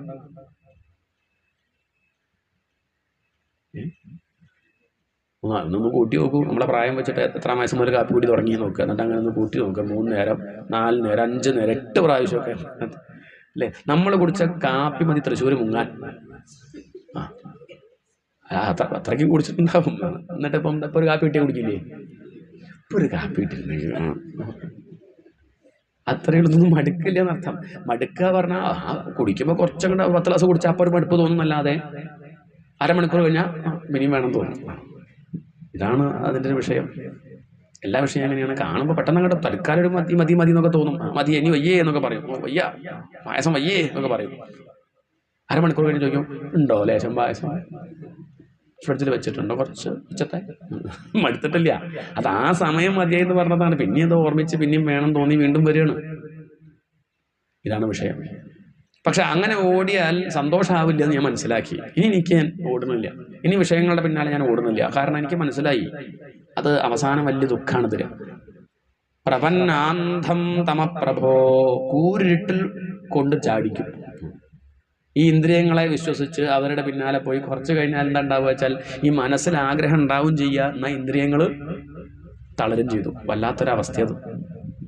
ഭർത്തപ്പേര് കാണുമ്പോൾ കഴിക്കണം എന്ന് ആഗ്രഹമുണ്ട്, എന്നാൽ പല്ലില്ല. ആ അവസ്ഥ ആലോചിച്ചു. എന്നിട്ട് അതിങ്ങനെ മെല്ലെ ആരും കാണാണ്ട് എടുത്തു കൊണ്ടുവന്നു. അത് മുണ്ടിൻ്റെ മടക്കലിട്ട് വീട്ടിൽ കൊണ്ടുവന്ന് അത് മിക്സിയിലിട്ട് വെള്ളമൊഴിച്ച് അരച്ചിട്ടിങ്ങനെ ഒരു ഉദാഹരണം പറഞ്ഞു മാത്രം. ഇതുപോലെ എന്തൊക്കെ ഉണ്ടാവും. മനസ്സുകൊണ്ട് ഉപേക്ഷിക്കുന്നില്ല. എന്നാൽ ശരീരം സ്വീകരിക്കാൻ അത് പറ്റൂല. സീരിയൽ കാണണമെന്ന് ആഗ്രഹമുണ്ട്, കണ്ണിന് കാഴ്ച നഷ്ടപ്പെട്ടു, ഒന്നും മനസ്സിലാവണമില്ല, ചെവിയും കേൾക്കില്ല, മരുമകളോ അത് കണ്ട് ചിരിക്കണമുണ്ട്, നമുക്കച്ച മനസ്സിലാവണമില്ല. ദേഷ്യം വരില്ലേ? ഇതിൻ്റെ പല വീടുകളിലുള്ള അവസ്ഥ. ഉള്ളിലുള്ള ആഗ്രഹം തീർന്നു വെച്ചാൽ ഒരു കുഴപ്പമില്ല. ആളെ സംബന്ധിച്ച് അവിടെ സീരിയൽ വെച്ചു അത് കേട്ടോട്ടെ, നമുക്കിപ്പോൾ എന്താ, നമ്മൾ പണ്ട് പഠിച്ച ശ്ലോകം ഓർമ്മ ഉണ്ടാവും, ചൊല്ലി നോക്കാം. സാന്ദ്രാനന്ദാവബോധാത്മകമനുപമിതം കാലദേശാവധിഭ്യാം. പയ്യണ്ടിരിക്കുമ്പോൾ ചൊല്ലാലോ അല്ലേ? സൂര്യസ്പർദ്ധി കിരീടമൂർധതിലക പ്രോദ്ഭാസി ഫാലാന്തരം കാരുണ്യാകുല നേത്രം ആർദ്രഹസിതോല്ലാസം. അവള് സീരിയൽ കണ്ടോട്ടെ, എനിക്കിത് ചൊല്ലാലോ അല്ലേ? അങ്ങനെ കൂടെ അതില്ല. അതായ കാലത്തൊന്നും നോക്കിയിട്ടില്ല. വ്യത്യാസം മനസ്സിലാവുന്നുണ്ടോ? ആധ്യാത്മികമായിട്ടുള്ള വിഷയങ്ങളിൽ ചെറുപ്പത്തിലെ താല്പര്യം നമ്മൾ ഉണ്ടാക്കിയെങ്കിൽ ഭാവിയിൽ എന്ത് ചെയ്യാം? ജീവിതം സുന്ദരമാവും. ഇല്ലെങ്കിൽ ജീവിതം ട്രാജഡി, കാണുന്നവർക്ക് കോമഡി. അത് ശ്രദ്ധിച്ചോളൂ, അത്രയേ ഉള്ളൂ. അതിനാണ് ഇപ്പോൾ ഇതൊക്കെ പറഞ്ഞിരിക്കുന്നത്. ഇപ്പം അമ്മ പറയുകയാണ്, ഞാൻ തിരിച്ചറിഞ്ഞു, ശരിക്കും മനസ്സിലാക്കി. കാരണം അനുഭവിക്കുമ്പോൾ സന്തോഷമാണെങ്കിൽ കഴിഞ്ഞാൽ ദുഃഖമാണ്, കുറച്ച് കഴിഞ്ഞാൽ വലിയ ദുഃഖം തോന്നുകയാണ്. ചൊറിയുന്നത് പോലെ, ചൊറിയുമ്പോൾ നല്ല സുഖമാണ്, പക്ഷെ കുറച്ച് കഴിഞ്ഞാൽ ഉച്ചയ്ക്ക് ചൊറിയുമ്പോൾ നല്ല സുഖമുണ്ട്, പിന്നെ വൈകുന്നേരം മേക്കെഴുകുമ്പോഴാണ് അയ്യോ വേണ്ടില്ലായിരുന്നു തോന്നും. എരിയുമ്പോഴേ അറിയുള്ളൂ. ഇതുപോലെ അനുഭവിക്കുമ്പോൾ ഒക്കെ രസമാണെങ്കിലും ജീവിതത്തിൻ്റെ സായാഹ്നത്തിൽ എന്തു നേടി ഒരു നിരാശ തോന്നുകയാണ്, മടുത്തു. ഇവരൊക്കെ ചതിയന്മാരാണ്. ഈ കണ്ണ് മൂക്ക് നാക്ക് ചെവി തൊക്കൊക്കെ കൊണ്ടുപോയിട്ട് നല്ല വലിയൊരു കുഴി കൊണ്ടുപോയി ചാടിച്ച് അവർ പൊട്ടിച്ചിരിച്ച് കൈയടിച്ച് പോവുകയാണ്. ചതിക്കുന്നു വിചാരിച്ചില്ല, പക്ഷേ മഞ്ചകന്മാരാ. കാരണം ഇവർ കൊണ്ടുപോകുന്നത് വേണ്ടാത്തതിലേക്കാണ് കൂടുതലും. നല്ലതിലേക്കാണോ കൂടുതലും കൊണ്ടുപോകുന്നത്? കൂടുതലും കൊണ്ടുപോകണത് എങ്ങട്ടാ? അതാ ചോദ്യം. ഇടയ്ക്കൊന്ന് സപ്താഹം കേൾക്കാനൊക്കെ കൊണ്ടുവരുന്നുണ്ട്, ശരി തന്നെയാണ്. അതന്നെ കുറച്ച് നേരെ പറ്റുള്ളൂ. അപ്പോഴേക്കും മനസ്സ് പോയില്ലേ? ഇപ്പൊ ഇവിടെ ഇരിക്കുന്ന എല്ലാവരുടെ മനസ്സും ഇവിടെ തന്നെയാണ്. വീട്ടിലൊക്കെ പോയില്ലേ? അടുക്കളയുടെ വാതിൽ പൂട്ടി എന്തോ ഇല്ല. ആരെയും വിരുന്നാർ വന്നു, ഞായറാഴ്ചയാണ്, ആരെങ്കിലും വന്നു ഉണ്ടാവില്ല അല്ലേ? അങ്ങനെ എന്തൊക്കെ മനസ്സൊക്കെ എവിടെയൊക്കെ പോകുന്നുണ്ട്. നല്ല കാര്യങ്ങൾക്ക് വേണ്ടി കാണാനായിട്ട് ഒരുങ്ങിയാലും മനസ്സ് വേണ്ടാത്ത ദിക്കിലേക്ക് കൊണ്ടുപോകണില്ലേ? കണ്ണ് വേണ്ടാത്ത ദിക്കിലേക്ക് കൊണ്ടുപോകണില്ലേ? വേണ്ട ദിക്കിലേക്കാണോ കൂടുതലും കൊണ്ടുപോകുന്നത്? ഭാഗവതം കേൾക്കാമെന്ന് കരുതി ഇരുന്നാലും യൂട്യൂബിൽ ഭാഗവതം പ്രഭാഷണമുണ്ട്, 2.5 മണിക്കൂർ, എന്നാൽ അത് കാണാം എന്ന് കരുതി അത് ക്ലിക്ക് ചെയ്യുമ്പോഴാവും തൊട്ട് താഴെ പഴയ ചോറ് കൊണ്ട് എങ്ങനെ പുതിയ പലഹാരം ഉണ്ടാക്കാം. എന്നാൽ പിന്നെ അത് 2.5 മണിക്കൂർ പ്രഭാഷണം 2 മിനിറ്റ് കണ്ടില്ല, അപ്പോഴേക്ക് അങ്ങോട്ട് പോയി. എന്നാൽ പിന്നെ അത് നോക്കാം, എന്നാൽ വൈകുന്നേരം അത് ഉണ്ടാക്കാലോ ഒന്നും പറഞ്ഞാൽ അങ്ങോട്ട് പോയി. അത്രയേ ഉള്ളൂ കഥ. അതാ പറയണത്. അധികം കൊണ്ടുപോകണത് എങ്ങട്ടാ? നല്ലതിലേക്കല്ല, അല്ലെങ്കിൽ ആധ്യാത്മിക വിഷയങ്ങളിലേക്കല്ല. അതാണ് താല്പര്യം. അവസാനം ദുഃഖം, അതാണ് പ്രയാസം. ഇപ്പം അമ്മ മനസ്സിലാക്കി. അതുകൊണ്ട് ഉണ്ണി, എനിക്ക് വേറെ ആരും ഇല്ല ആശ്രയിക്കാൻ, ഞാൻ നിന്നെ ആശ്രയിക്കുകയാണ്. മകനായിട്ട് കണ്ടിട്ടൊന്നുമല്ല, ഞാനിപ്പോൾ ഗുരുനാഥനായിട്ടാണ് കാണുന്നത്. അതുകൊണ്ട് അമ്മയോട് ലേശെങ്കിലും സ്നേഹം ഉണ്ടെങ്കിൽ നേർവഴി കാണിച്ചു തരണേ എന്ന് പറഞ്ഞ് തൊഴുതങ്ങട്ട് നമസ്കരിച്ചു. അമ്മ മകനെ നമസ്കരിക്കാൻ പാടില്ല. മകൻ സന്യസിച്ചാൽ അച്ഛൻ നമസ്കരിക്കും. ആരെ? മകനെ. കാരണം മകൻ സന്യാസിയില്ലേ, പക്ഷെ ആരും നമസ്കരിക്കില്ല. സന്യസിച്ചു കരുതി പൊക്കിൾ കൊടി ബന്ധം പോകുമോ? അത് പോകില്ലല്ലോ. അപ്പം അതുകൊണ്ട് അമ്മ നമസ്കരിക്കില്ല. അമ്മയെ മകൻ നമസ്കരിക്കുന്നല്ലാതെ അമ്മ മകനെ നമസ്കരിക്കും. അമ്മ മകനെ നമസ്കരിച്ചാൽ പാപം മകൻ സംഭവിച്ചില്ലേ. ഇവിടെ അമ്മ മകനെ നമസ്കരിച്ചു എന്നാൽ മകൻ വേണ്ട പറഞ്ഞോ? ഇല്ല. കാരണം എന്താ? ഗുരുനാഥനായിട്ട് നിൽക്കുകയാണ്. അമ്മ നമസ്കരിച്ചോട്ടെ, ശിഷ്യയായിട്ടാണ് കാണുന്നത്. എന്നാൽ അമ്മയായിട്ടല്ലേ? അതെ, ഈ അധ്യായത്തിൽ അല്ലെങ്കിൽ ഈ കാബിലയെ നോക്കിക്കഴിഞ്ഞാൽ അമ്മയെന്ന് പലതവണ ആര് വിളിക്കുന്നുണ്ട്? മാത്ര, അങ്ങനെ മാത്ര, ആധ്യാത്മിക വിദ്യ, അങ്ങനെ ഇടയ്ക്കിടയ്ക്ക് ഇങ്ങനെ അമ്മയെന്ന് പലതവണ ഭഗവാൻ വിളിച്ച് പറഞ്ഞ് ഉപദേശിക്കുന്നുണ്ട്. അപ്പം അത് വാത്സല്യ, അമ്മയോടുള്ള ആ ഒരു കൃപ, കാരുണ്യം. അവിടെ വെച്ച് അമ്മയ്ക്ക് കൊടുക്കുന്ന ഉപദേശം അതാണ് കാബിലേയം അല്ലെങ്കിൽ കപിലോപദേശം. ഭാഗവത്തിലെ എല്ലാ വിഷയങ്ങളും ഒരു ദിക്കിൽ കാണാം. അതാണ് കാബിലേയത്തിൻ്റെ പ്രത്യേകത. മറ്റു പല ദിക്കിലായിട്ടുള്ള വിഷയങ്ങളൊക്കെ ഇവിടെ ഒരു കുടക്കീഴിൽ അവതരിപ്പിക്കുകയാണ്. പിന്നെ മകൻ അമ്മയ്ക്ക് കൊടുക്കുമ്പോൾ എന്തായാലും സരളമായ പദ്ധതിയാവും ഉപദേശിക്കുക, അല്ലേ? ബുദ്ധിമുട്ടുള്ളത് ഉപദേശിക്കുക. ഗുരുനാഥൻ ശിഷ്യന് കൊടുക്കുമ്പോൾ പിന്നെയും ചിലപ്പോൾ ബുദ്ധിമുട്ടുള്ളതൊക്കെ പറഞ്ഞു കൊടുത്തു വരും. പക്ഷേ ഒരു മകൻ അമ്മയ്ക്ക് ഉപദേശിക്കുമ്പം വിനോബാജി അമ്മയ്ക്ക് വേണ്ടി ഗീത വ്യാഖ്യാനിച്ചിട്ടുണ്ട് സരളമായ രീതിയിൽ. കാരണം അമ്മയല്ലേ, പ്രായമുള്ള അമ്മ മനസ്സിലാവില്ല, കുറച്ച് പ്രയാസമൊക്കെ ഉണ്ട്. അതുകൊണ്ട് അമ്മ നേരെ ആവട്ടെ എന്നുള്ള മട്ടിലേ ഉപദേശിക്കുള്ളൂ. അതുകൊണ്ട് അമ്മയ്ക്ക് കൊടുക്കുമ്പോൾ എന്തായാലും സരളമായ പദ്ധതിയായിരിക്കും, ആർക്കും മനസ്സിലാവാൻ പാകത്തിനാണ് അദ്ദേഹം ഉപദേശിക്കുന്നത്. ഇതാണ് കപിലോപദേശത്തിന്റെ പ്രാധാന്യം. യോഗ ആധ്യാത്മിക പുംസാം മതോ നിശ്രയസായമേ അത്യന്തോപരതിർയത്ര ദുഃഖസ്യ ച സുഖസ്യ ച. യോഗ തുടങ്ങുന്നത് തന്നെ എങ്ങനെയാ? യോഗ പറഞ്ഞാൽ യോഗ ചിത്തവൃത്തി നിരോധ. നമ്മുടെയൊക്കെ ലക്ഷ്യം എന്ത് ചോദിച്ചാൽ ചിത്തവൃത്തികളെ നിരോധിക്കല, ചിന്തകളില്ലാണ്ടിരിക്കുക. ഇതാണ് വലിയൊരു കാര്യം. അതിനു വേണ്ടിയാണ് ശ്രമിക്കുന്നത് നമ്മളൊക്കെ. ചിന്തകളില്ലാണ്ടിരിക്കുക. ചിന്തയല്ലേ നമ്മളെ ദ്രോഹിക്കുന്നത്, അല്ലേ? നമുക്ക് വിഷമത്തിന് കാരണം എന്താ? ഓർമ്മകൾ, അല്ലേ? ചിന്തകളൊക്കെ അല്ലേ പ്രശ്നം. ചിന്ത അല്ലെങ്കിൽ വല്ല കുഴപ്പമുണ്ടോ? ചിന്ത അല്ലെങ്കിൽ നമ്മൾ ഉറങ്ങിയ വല്ല കുഴപ്പമുണ്ടോ? ഉറങ്ങിയാൽ നമ്മളൊക്കെ ശുദ്ധന്മാരാ, ഉണർന്നാൽ മോശക്കാരാവുന്നേ ഉള്ളൂ. ഉണർന്ന ചിന്തകൾ വരുന്നുണ്ടെന്നുള്ളതുകൊണ്ടാണ് പ്രശ്നം. അപ്പൊ ചിന്ത എന്നുള്ളത് വലിയ ബുദ്ധിമുട്ടുള്ള കാര്യമാണ്. ഈ ചിത്തവൃത്തികളെ ഇല്ലാതെയാക്കാനുള്ള വഴിയാണെന്ത്? അതാണ് യോഗ. നമ്മൾ യോഗ എന്ന് പറഞ്ഞാൽ വിചാരിച്ചത് എന്തോ കുമ്പ കുറയ്ക്കാനുള്ള ഏർപ്പാടാണ്. നമ്മൾ അതാണ് വിചാരിക്കുക. യോഗ എന്ന് കേട്ടാൽ വേഗം യോഗാസനത്തിലേക്ക് പോകും. അത് സൗന്ദര്യത്തെ വർദ്ധിപ്പിക്കാനുള്ള വിഷയമൊന്നുമല്ല, അതൊന്നല്ല അവിടെ വിഷയം. ഈശ്വരനെ കിട്ടാനുള്ള വഴിയാണെന്ത്? യോഗ എന്ന് പറഞ്ഞാൽ. യോഗ ആധ്യാത്മിക പുംസാം മതോ നിശ്രയസായമേ അത്യന്തോപരതിർയത്ര ദുഃഖസ്യ ച സുഖസ്യ ച. സുഖത്തിൽ നിന്നും ദുഃഖത്തിൽ നിന്നും മോചനം. സുഖം വേണ്ട, ദുഃഖം വേണ്ട. നമ്മുടെ കുഴപ്പം എന്താ വെച്ചാൽ ദുഃഖം വേണ്ട എന്നുണ്ട്, സുഖം വേണ്ടെന്നില്ല. അങ്ങനെയല്ല, നമ്മൾ സുഖം വേണ്ട, അതാ വേണ്ടത്. നമുക്കത് കുഴപ്പം എന്താ വെച്ചാൽ സുഖം വേണമെന്നുണ്ട്. സുഖം വേണമെന്നുണ്ടെങ്കിൽ ആരും വരും കൂടെ. അത് രണ്ടും ഒന്ന് തന്നെയാണ്. അതിന്റെ മറുപുറാണ്. സുഖത്തിന്റെ മറുപുറാണെന്ത്? ദുഃഖം. അപ്പോൾ സുഖം ചോദിക്കുമ്പോൾ എന്തും വരും കൂടെ, ദുഃഖവും വരില്ലേ? അതുകൊണ്ട് നമ്മളെ സുഖവും ദുഃഖവും വേണ്ടാന്ന് വിചാരിക്കണം. കാരണം രണ്ടും നമ്മളെ ബുദ്ധിമുട്ടിക്കുന്നുണ്ട് എന്നുള്ള കാര്യം മറന്നു പോണ്ട. സുഖവും നമ്മളെ എന്ത് ചെയ്യുന്നുണ്ട്? സുഖം നമ്മളെ അസ്വസ്ഥാക്കണല്ലേ? ഇല്ല, ഉണ്ട്. സുഖം നമ്മളെ ബുദ്ധിമുട്ടിക്കുന്നില്ല എന്നാ വിചാരിക്കുന്നത്. ദുഃഖം മാത്രമാണോ ബുദ്ധിമുട്ടിക്കുന്നത്? സുഖവും നമ്മളെ ബുദ്ധിമുട്ടിക്കുന്നില്ലേ? സുഖം ഉണ്ടാവുമ്പോൾ നമുക്ക് വെപ്രാളം ഉണ്ടാവണില്ലേ? നമുക്ക് ഉത്കണ്ഠ ഉണ്ടാവണില്ലേ?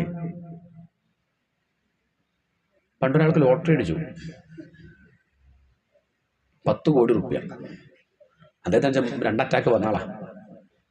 ഭാര്യയ്ക്കാകെ ടെൻഷനായി. കാരണം ഇതിന് പറഞ്ഞു കഴിഞ്ഞാൽ അറ്റാക്ക് വരും എന്നുള്ള പേടിയാ.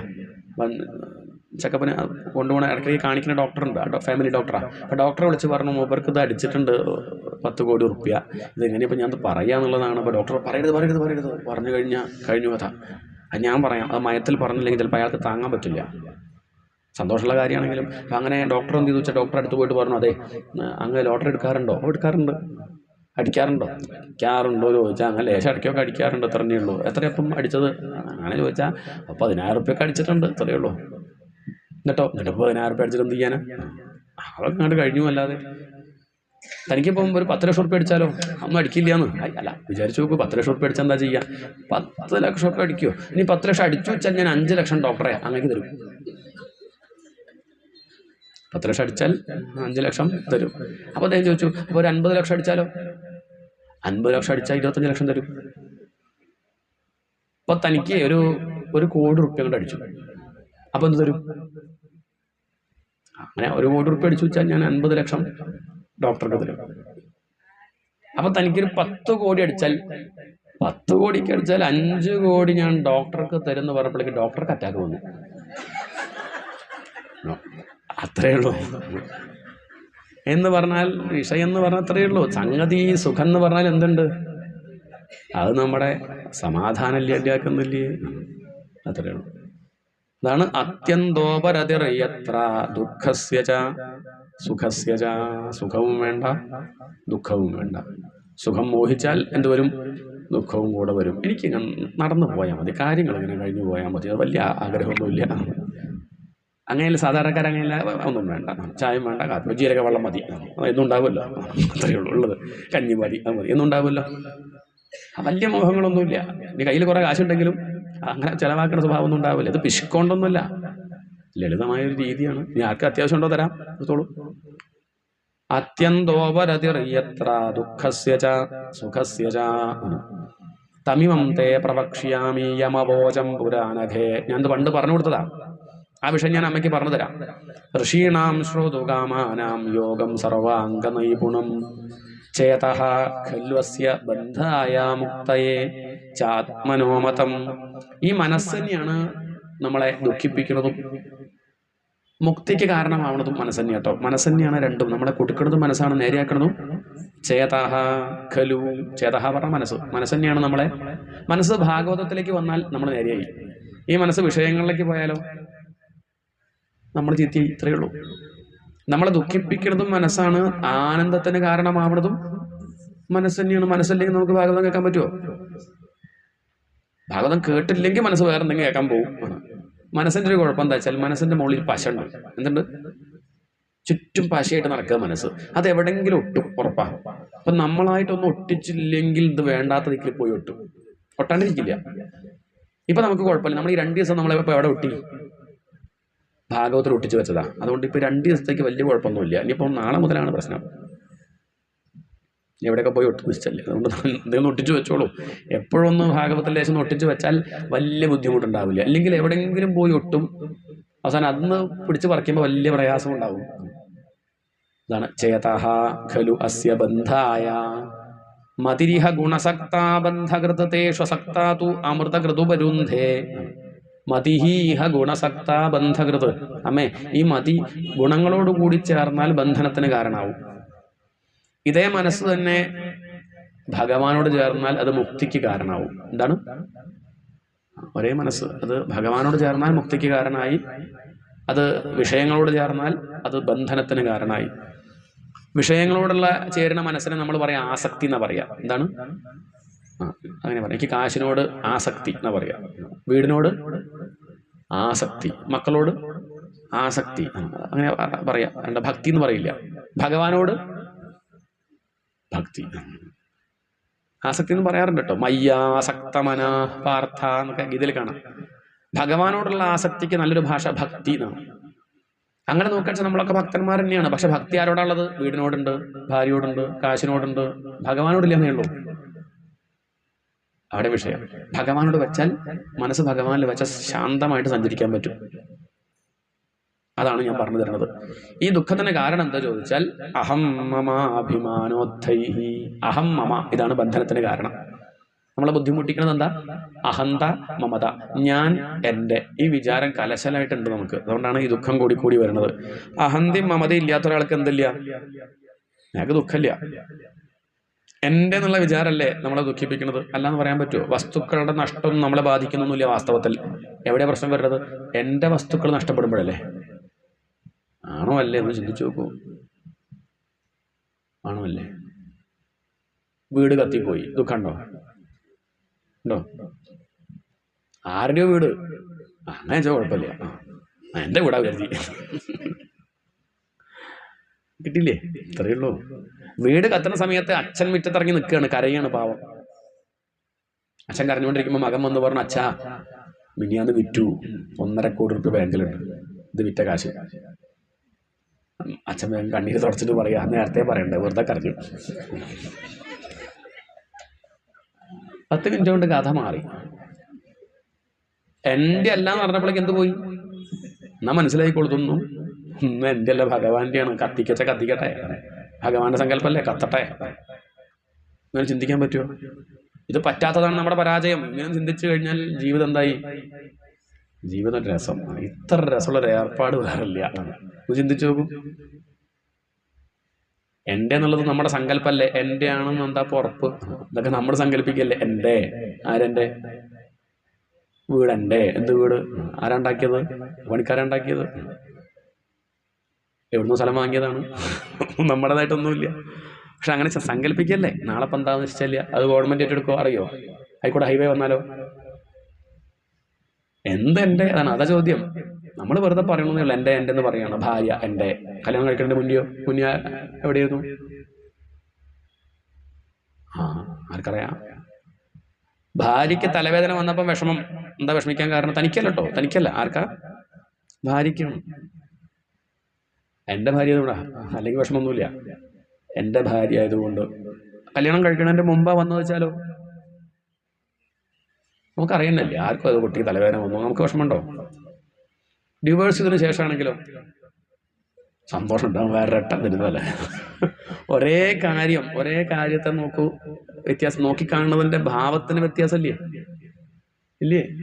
അപ്പൊ ഇതൊക്കെ എവിടെയാണ് നടക്കുന്നത്? പുറമെയല്ല, ഒക്കെ ഉള്ളിലിങ്ങനെ നടക്കുന്ന കാര്യങ്ങൾ. ഉള്ളു ശുദ്ധായ പിന്നെ അയാൾക്ക് എന്ത് വേണ്ട? സദാ സന്തുഷ്ട മനസഹ സർവാ സുഖമയാ ദിശ. ഉള്ളു തെളിഞ്ഞൊരു വ്യക്തിക്ക് എവിടെ പോയാലും സർവാ സുഖമയ, ഒക്കെ എന്തേ ഉള്ളൂ? എല്ലാ രസം. അയാൾ പോണ വഴിക്കൊക്കെ പ്രകൃതി പരവതാനി വിരിക്കും. എന്താണ്? അയാളിങ്ങനെ നടക്കുകയാണ്, കല്ലും മുള്ളൊന്നും അയാൾക്ക് കൊള്ളണ്ടാ കരുതിയിട്ട് പ്രകൃതി എന്ത് ചെയ്യും? പ്രകൃതി പരവതാനി വിരിക്കുന്നതല്ല, അയാൾ ചെരുപ്പിട്ട് നടക്കുക. ഇത്രയേ ഉള്ളൂ. നമ്മൾ ചെരുപ്പിട്ടാ പോരെ? കല്ലും മുള്ളും നീക്കി നടക്കാൻ പറ്റുമോ? നമ്മുടെ മനസ്സ് ശുദ്ധമായാൽ എവിടെ പോയാലും നമുക്ക് എന്തുണ്ടാവില്ല? ദുഃഖം ഉണ്ടാവില്ല. ഒന്നും നമ്മൾ അലട്ടില്ല, ഒന്നിനും നമുക്ക് പ്രശ്നമില്ല, പരാതിയില്ല, പരിഭവമില്ല, വിഷമമില്ല. അങ്ങനെ സന്തോഷമായിട്ടിരിക്കണു. കാരണം അയാളുടെ മനസ്സെന്താണ്? അത്രയ്ക്ക് ശുദ്ധാണ്. മതി ഇഹ ഗുണസക്ത ബന്ധകൃതേഷു സക്താതു അമൃതകൃതുപരുന്ധേ. ഈ മതിയാണ് നമ്മെ പ്രശ്നത്തിന് കാരണം. മനസ്സ് അശുദ്ധമാവുക എന്ന് പറഞ്ഞാൽ അഹം മമ, ഞാൻ എൻ്റെ എന്നുള്ള വിചാരമാണ്. അത് പോക്കണ അത്ര എളുപ്പമല്ല. ഒറ്റ വഴിയുള്ളൂ പോക്കണമെങ്കിൽ. ഭഗവാന്റെ നിങ്ങളുടെ കണക്കാക്കിയാൽ മതി. എന്താണ്? എല്ലാം ഭഗവാന്റെ, കുട്ടി ഭഗവാന്റെ, വീട് ഭഗവാന്റെ, ഒക്കെ ഭഗവാന്റെ എന്ന് വിചാരിച്ച വലിയ ഞാനും ഭഗവാന്റെ, ഞാൻ ഭഗവാന്റെ സ്വത്താണ് എന്ന് കണക്കാക്കാച്ച വിഷമല്ലാണ്ട് കഴിയാം. അങ്ങനെയുള്ള ഭക്തന്മാരായിട്ട് കൂട്ടുകൂടിയ നമുക്ക് ഈ ഒരു ഭാവം നമുക്കും ഉണ്ടാവും. അതല്ലാണ്ട് വേറെ വഴിയില്ല.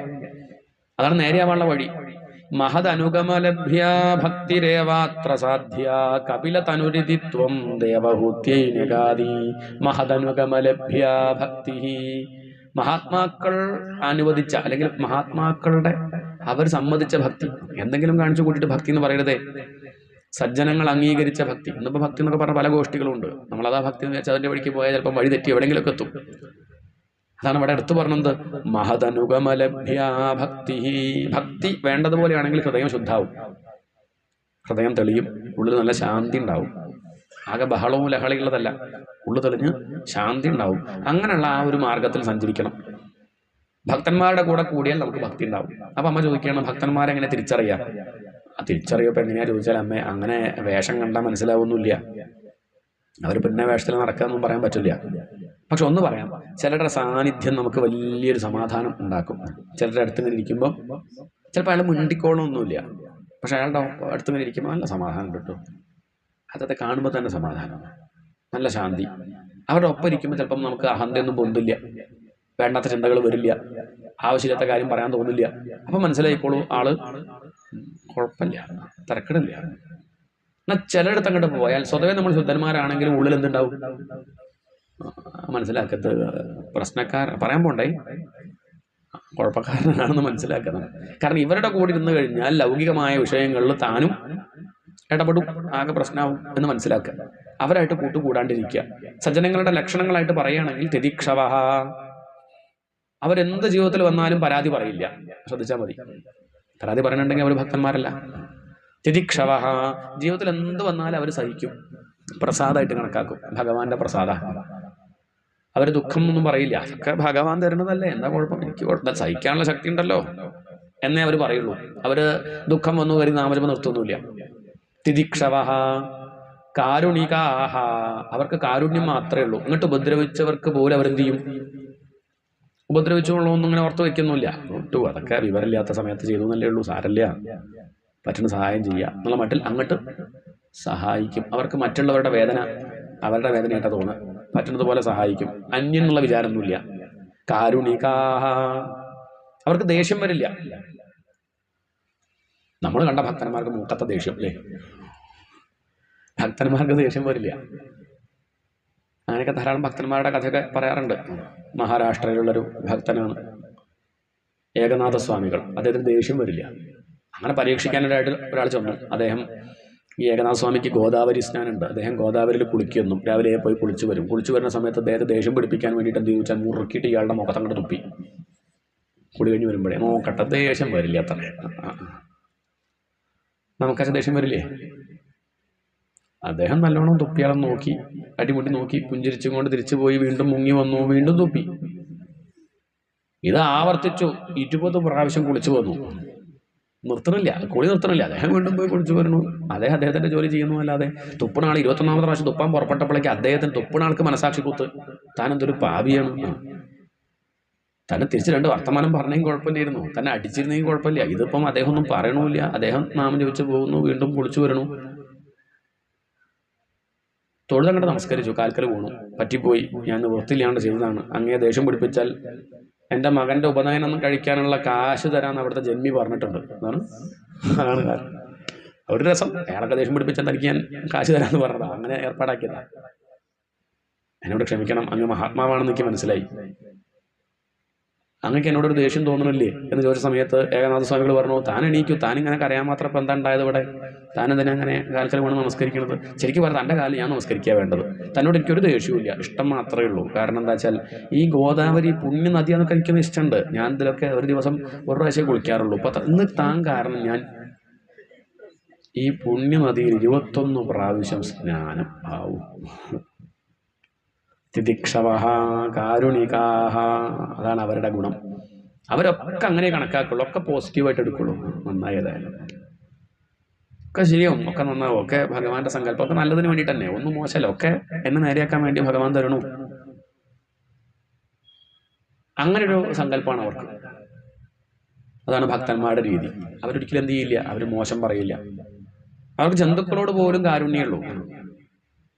നാമദേവനെ പറ്റി കഥ പറയാം. അദ്ദേഹം മഹാരാഷ്ട്രത്തെ ഒരു വലിയ ഭക്തനാണ്. അദ്ദേഹം ഭക്ഷണം കഴിച്ചുകൊണ്ടിരിക്കുക, റൊട്ടി ചപ്പാത്തി ഉണ്ടല്ലോ, ചപ്പാത്തി വന്ന് അദ്ദേഹം ഭൂമുഖത്തിരുന്ന് അങ്ങനെ കഴിച്ചുകൊണ്ടിരിക്കുമ്പോൾ ഉണക്ക ചപ്പാത്തി, ഇത് കഴിക്കാൻ പറ്റുന്നില്ല. അപ്പം അദ്ദേഹം അകത്ത് പോയിട്ട് ലേശം വെണ്ണ എടുത്ത് കൊണ്ടുവരാൻ വേണ്ടിയിട്ട് അകത്തേക്ക് പോയത്. അപ്പോൾ ചപ്പാത്തി ഇവിടെ വെച്ചു. ആ ഭൂമുഖത്ത് പടിയുടെ മുകളിൽ വെച്ചിട്ട് ഇയാൾ വെണ്ണ എടുക്കാൻ പോയപ്പോഴേക്കും ഒരു നായ വന്ന് ഈ ചപ്പാത്തി കൊണ്ടുപോയി. ഇദ്ദേഹം വെണ്ണയായിട്ട് വരുമ്പോഴേക്ക് കാണുന്ന കാഴ്ച, ചപ്പാത്തി ആര് കൊണ്ടുപോയി? നായ കൊണ്ടുപോവാണ്. ഇയാൾ പിന്നാലെ ഓടുന്നു. നായ പേടിച്ച് ഇദ്ദേഹം കല്ലെടുത്തെറിയാൻ വേണ്ടി ഓടുക എന്ന് കരുതിയിട്ട് നായും ഓടുന്നുണ്ട്. ഇയാൾ കല്ലെടുത്തെറിയല്ല, ഇയാൾ വെണ്ണയായിട്ട് പിന്നാലെ ചെല്ലുക. എന്തിന്? ആ ഉണക്ക റൊട്ടി നീ എങ്ങടാ കഴിക്കുക, ലേശം വെണ്ണ കുട്ടി കഴിച്ചോ എന്ന് പറഞ്ഞു ഓടുകയാണ്. തിദിക്ഷവഃ കാരുണികാഃ സുഹൃദഃ സർവദേഹിനാം അജാതശത്രവഃ ശാന്താഃ. അവർക്ക് ആരോട് ശത്രുതയില്ല. ഇങ്ങോട്ട് ശത്രുത ഉണ്ടോ ഇല്ലയുള്ള ചോദ്യമൊന്നുമില്ല. അതൊക്കെ അവരിഷ്ടം. അത് നമുക്ക് എന്ത് ചെയ്യാൻ പറ്റും? എനിക്ക് നിങ്ങളോട് ശത്രുതയില്ല, അതിലല്ലേ ഇപ്പം എനിക്ക് ചെയ്യാൻ പറ്റുള്ളൂ. നിങ്ങൾക്ക് എന്നോട് ശത്രുതയുള്ള എനിക്കെന്താ ചെയ്യാൻ പറ്റുക? എന്നോട് നിങ്ങൾക്ക് വിരോധം ഉണ്ടെങ്കിൽ എനിക്കെന്താ ചെയ്യാൻ പറ്റുക?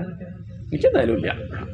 അത്രല്ലേ പറ്റുള്ളൂ, അത്രേ പറഞ്ഞിട്ടുള്ളൂ. അജാത ശത്രവഹ, അവരാരെയും ശത്രുവായിട്ട് കണക്കാക്കുന്നില്ല. അവരെ പലരും ശത്രുവായിട്ട് കണക്കാക്കിയിട്ടുണ്ടാവും, അതിപ്പം അവർക്കൊന്നും ചെയ്യാനില്ല. അജാത ശത്രവഹ ശാന്താഹ, ആര് ശത്രുക്കളായിട്ടില്ലാത്തതുകൊണ്ട് അവർക്ക് എന്തുണ്ട്? നല്ല ശാന്തി ഉണ്ട്, സ്വസ്ഥമായിട്ട് കിടന്നുറങ്ങും. നമുക്കോ നാളെ അയാൾക്കിട്ടൊരു പണി കൊടുക്കണം. ഓരോ ദിവസം അങ്ങനെയാണ്, ആരെ പാഠം പഠിപ്പിച്ച് നടക്കുകയാണ്, ഒരു ദിവസം ഉറങ്ങാൻ പറ്റുന്നില്ല. ഇതൊന്നുമില്ല, ആരോടും ദേഷ്യമില്ല, എല്ലാവരോടും ക്ഷമിച്ചു, എപ്പോഴും ശാന്തമായിട്ടിരിക്കുകയാണ്. ഇങ്ങനെയാണ് ഭക്തന്മാർ. അവർക്ക് എന്നെ പറ്റിയേ പറയാനുണ്ടാവുള്ളൂ. അമ്മേ, അവർ പറയുന്നത് ലോകോപകാരം മാത്രമായിരിക്കും. എന്താണ്? അവരുടെ വാക്ക് കേട്ട മനസ്സിങ്ങനെ, ചിലരുടെ വാക്ക് കേട്ട മനസ്സ് തളരും, എന്നാൽ ചിലരുടെ വാക്ക് കേട്ട മനസ്സങ്ങനെ ഉയർന്നു നല്ല ശാന്തി സമാധാനം ഉണ്ടാവും. കാരണം അവർ പറയുന്നത് എന്താ? അവരങ്ങനെയുള്ള കാര്യം പറയുള്ളൂ. സതാം പ്രസംഗാൻ മമ വീര്യ സംയുതോ ഭവന്തി ഹൃത്കർണ രസായന കഥാഹ. അവരെന്റെ കഥകളെ പറയുള്ളൂ എന്ന് പറഞ്ഞ അർത്ഥം ഭഗവാന്റെ കഥകൾ എന്നുള്ളത് മാത്രമല്ല, ആധ്യാത്മിക വിഷയമേ പറയുള്ളൂ. മനസ്സ് തളരുന്നതൊന്നും അവർ പറയില്ല എന്നർത്ഥം. മനസ്സ് പുഷ്ടിപ്പെടുന്നതേ പറയുള്ളൂ. കർണരസായന കഥാഹ, അവരുടെ വാക്കിങ്ങനെ കേൾക്കുമ്പം അത് ചെവിയിലൂടെ അങ്ങനെ വന്ന് രസായനം, ഹൃദയം പുഷ്ടിപ്പെടും. എന്ത് പുഷ്ടിപ്പെടും? മറ്റു രസായനങ്ങൾ കഴിച്ചാൽ ശരീരം പുഷ്ടിപ്പെടും. അതിനുള്ള പലതും ഉണ്ട്, നമ്മൾ പരസ്യമൊക്കെ കാണുന്നുണ്ട്, വാങ്ങി കുടിക്കണമുണ്ട്, കഴിക്കണമുണ്ട്, എന്നിട്ട് പുഷ്ടിപ്പെടുന്നൊന്നുമില്ല. കാശ് പോയി, മരുന്ന് തീർന്നു അല്ലാതെ. പക്ഷെ ഇത് കേട്ടാൽ ഹൃദയം പുഷ്ടിപ്പെടും. അത് വലിയ കാര്യമല്ലേ? ഹൃദയം പുഷ്ടിപ്പെടുന്നതല്ലേ മുഖ്യം. ഹൃത് കർണരസായന കഥാഹ. അങ്ങനെയുള്ള ഭക്തന്മാരുമായിട്ട് കൂടിച്ചേരുക. അപ്പൊ അവരുടെ ആ ഭക്തി, ആ ഒരു ഭാവം നമുക്ക് മെല്ലെ മെല്ലെ മെല്ലെ മെല്ലെ മെല്ലെ ഉണ്ടാവും. ഭക്തന്മാരായിട്ട് കൂടിച്ചേരുന്ന കൂട്ടത്തിൽ ദുർജനങ്ങളുടെ കൂടെ ചേരാണ്ടി നോക്കണം. രണ്ടും വേണം. നമ്മൾ ചെടി നട്ടു, നനച്ചു പോരാ, വേലി കെട്ടണം. എന്താണ്? വേലി കെട്ടിയാൽ മാത്രം പോരാ, അത് കള വരുമ്പോൾ ഉടനെ തന്നെ എടുത്ത് മാറ്റും വേണം. ഇല്ലെങ്കിൽ അതാവും കൂടുതലുണ്ടാവുക, വെള്ളം ഉണ്ടാവില്ല, കള കൂടും. ശ്രദ്ധിക്കണം. അതുകൊണ്ട് വളരെ കരുതണം. ദുർജനങ്ങളായിട്ട് കൂട്ടുകൂടാതെ ലോകവിഷയങ്ങളിലേക്ക് ശ്രദ്ധിക്കാതെ. കാരണം കുറേ നമ്മൾ നോക്കിയിട്ടും കാര്യമില്ല, ഈ ആധ്യാത്മിക വിഷയങ്ങൾ പഠിച്ചുകൊണ്ട് കാര്യമില്ല. ഇത് നമ്മൾ പോഷിപ്പിച്ചില്ലെങ്കിൽ നഷ്ടപ്പെടും. ചീത്ത വിഷയങ്ങൾ പെട്ടെന്ന് അകത്തെത്തുവേ. നമ്മളിപ്പോൾ ഇത്ര നേരം ഭാഗവതം കേട്ടു, മനസ്സൊക്കെ അങ്ങനെ ശുദ്ധമായിട്ട് നിൽക്കുകയായിരിക്കും ഇപ്പം. പക്ഷെ ഇത് നഷ്ടപ്പെടാൻ അധിക സമയമൊന്നും ആവശ്യമില്ല. എപ്പോഴും അറിയണം. ഈ ഒരു ശാന്തമായ മനസ്സ് ചിലപ്പം എളുപ്പം നഷ്ടപ്പെടുന്ന അർത്ഥം. ഒരു ചരക്ക് പാൽപ്പായസം ഉണ്ടാക്കി വെച്ചു, അത് കേടാവാൻ ഒരു തുള്ളി മണ്ണെണ്ണ ഒഴിച്ചാൽ മതി. ഒരു ചരക്ക് മണ്ണെണ്ണ ഒഴിക്കണോ? ഒരു തുള്ളി മണ്ണെണ്ണ വെറുതെ, അത്രേ ആവശ്യമുള്ളൂ. അതുകൊണ്ട് ശ്രദ്ധിക്കണം, ദോഷം പറ്റാതെ നോക്കണേ. ഭക്തന്മാർ പലതരത്തിലുണ്ടമ്മേ. ഉത്തമൻ, മധ്യമൻ, പ്രാകൃതൻ. പ്രാകൃത ഭക്തന്മാർ വിഗ്രഹത്തിൽ മാത്രം ഈശ്വരനെ കാണുക. തുടക്കം അങ്ങനെ ഇരിക്കും. നമുക്കൊക്കെ തുടക്കം അങ്ങനെയാണ്. വിഗ്രഹത്തിൽ മാത്രം ഈശ്വരനെ അമ്പലടച്ചാൽ പിന്നെ ഭഗവാനൊന്നും കാണില്ല വിചാരം ഉണ്ടാവും. കുഴപ്പമൊന്നുമില്ല, എവിടെയെങ്കിലും ഒന്ന് കാണുന്നുണ്ടല്ലോ. പക്ഷെ അത് ഉത്തമം എന്ന് പറയണില്ല, അത് പ്രാകൃതമേ പറയാൻ പറ്റുള്ളൂ. കാരണം അവർ സജ്ജനങ്ങളിലൊന്നും ഈശ്വരനെ കാണുന്നില്ല, ഭാഗവതാദി ശാസ്ത്രങ്ങളൊന്നും പഠിക്കില്ല, ഭഗവാന്റെ കഥകളൊന്നും ഇഷ്ടമില്ല, ഭഗവാനെ പറ്റി അറിയാനൊന്നും അവർക്ക് മോഹമില്ല. അപ്പം ഇങ്ങനെ ഇതൊക്കെ ആമെന്ന് പറയാം. അതുകൊണ്ടാണ് ഞാൻ അവര് പ്രാകൃതം എന്ന് പറഞ്ഞത്. ഇനി മധ്യമരുണ്ട്. അവരെന്താ വെച്ചാൽ അവർ വിഗ്രഹത്തിൽ മാത്രമല്ല ഈശ്വരനെ കാണുക, സജ്ജനങ്ങളിലും ഈശ്വരനെ കാണും, ഭാഗവതന്മാരിലും ഭക്തന്മാരിലും ഈശ്വരനെ കാണും. അവർ പുരാണങ്ങളൊക്കെ കേൾക്കും, പഠിക്കും, ഇതൊക്കെ ഇഷ്ടമാണ്, അതൊക്കെ കേട്ടിരിക്കും, ഒക്കെ ഉണ്ട്. അങ്ങനെയാണെങ്കിൽ ഉണ്ണി അവര് ഉത്തമന്മാരാവണ്ടേ? അതില്ല അമ്മേ. എന്താ കാരണം വെച്ചാൽ അവര് ഈ ഭാഗവതം ഒക്കെ കേൾക്കുമെങ്കിൽ എന്താ കുഴപ്പം ചോദിച്ചാൽ, ഭാഗവതം കേൾക്കാത്തവരെ കുറ്റം പറയും.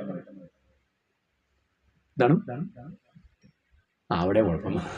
ഭാഗവതം കേൾക്കാത്തവരെ അവര് കുറ്റം പറയും എന്ന് പറഞ്ഞ അർത്ഥം, ഭാഗവതം കേൾക്കാത്തവരിൽ ഈശ്വരനെ കാണാൻ അവരിപ്പോഴും ആയിട്ടില്ല. എന്നാ ഒരു കൂട്ടരുണ്ടമ്മേ. ആരാത്? അവര് ഭാഗവതോത്തമന്മാരാ. അവര് എല്ലാവരിലും ഈശ്വരനെ കാണും. ഭഗവാനെ ഭജിക്കുന്നവരിലും ഭജിക്കാത്തവരിലും, അമ്പലത്തിൽ വരുന്നവരിലും വരാത്തവരിലും, ഈശ്വരൻ ഉണ്ടെന്ന് പറയുന്നവരിലും ഈശ്വരൻ ഇല്ല എന്ന് പറയുന്നവരിലും ഒക്കെ ഇരിക്കുന്നത് ഈശ്വരനാന്നുള്ളത് അവർക്കറിയാം. അവർക്ക് ആരോടൊന്നുമില്ല, എല്ലാത്തിലും ഈശ്വരനെ കാണാൻ അവർക്ക് സാധിക്കും. എങ്ങനെ ഉണ്ണി ഇങ്ങനെയൊക്കെ ഒരു ഭാവത്തിലേക്ക് സാധാരണക്കാരെത്തുക? അതിനുള്ള വഴി ഞാൻ പറയട്ടെ. അമ്മാരോടും പറയേണ്ട, രഹസ്യമായിട്ട് അഭ്യസിച്ചാൽ മതി.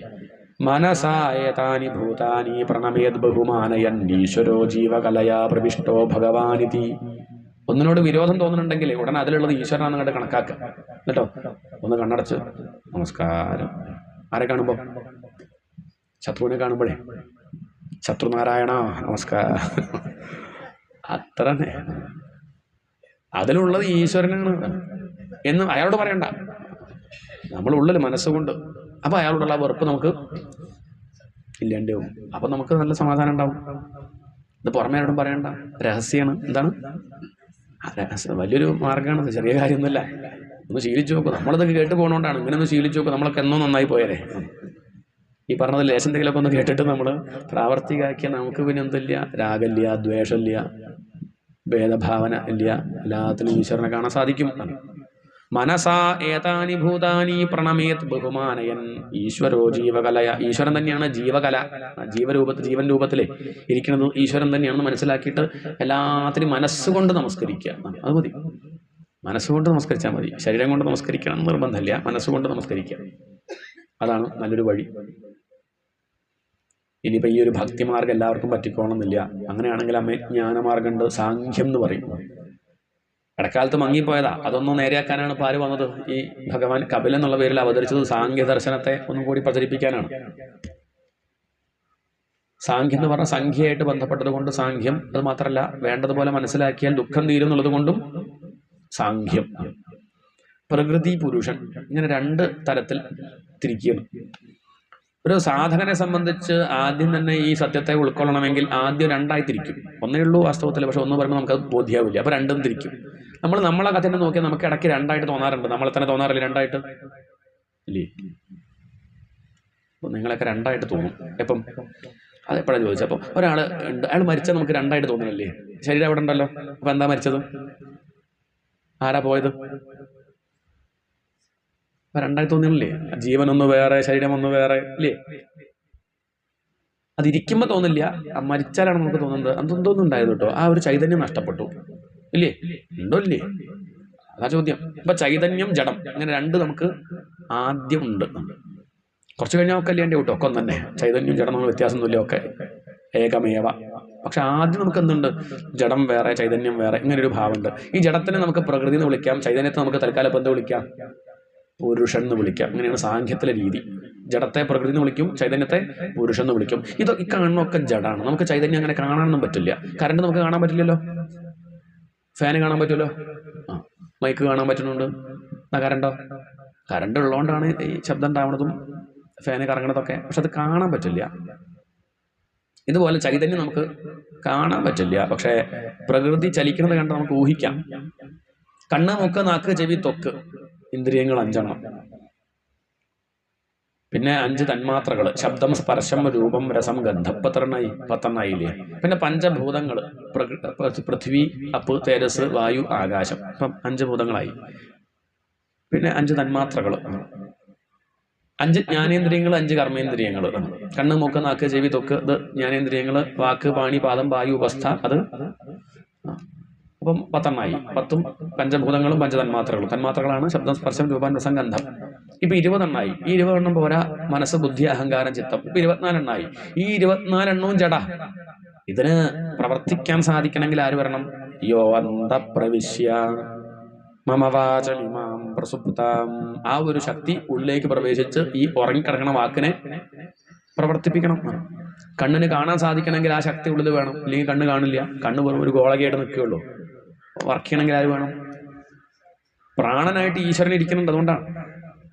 അപ്പൊ ആ ചൈതന്യമാണ് പുരുഷൻ. ആ പുരുഷൻ ഇല്ലെങ്കിൽ കണ്ണുണ്ടായിട്ട് കാര്യമുണ്ടോ? ചെവി ഉണ്ടായിട്ട് കാര്യമുണ്ടോ? ജീവൻ ഇല്ലെങ്കിൽ കാര്യമുണ്ടോ?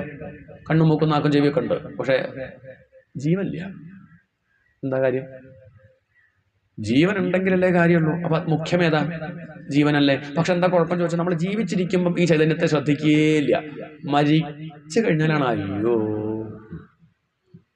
ഇരിക്കുമ്പോഴൊന്ന് ശ്രദ്ധിക്കായിരുന്നു. ആ കണ്ണിനെ നല്ല കണ്ണാക്കിയത് ഈ ഈശ്വരനാണ്. നല്ല ചെവി, നല്ല പല്ല് എന്നൊക്കെ പറഞ്ഞത് അതൊക്കെ നല്ലതാക്കിയതാരാ? ഈ ഈശ്വരനാണ്. അതുകൊണ്ട് ഇരിക്കുമ്പോൾ തന്നെ ആ ജഡത്തെ ശ്രദ്ധിക്കാതെ ഇതിലുള്ള ചൈതന്യം ഈശ്വരനാണ് എന്ന് കണ്ട് നമസ്തേ, ആ ചൈതന്യത്തെ തന്നെ ശ്രദ്ധിക്കുക.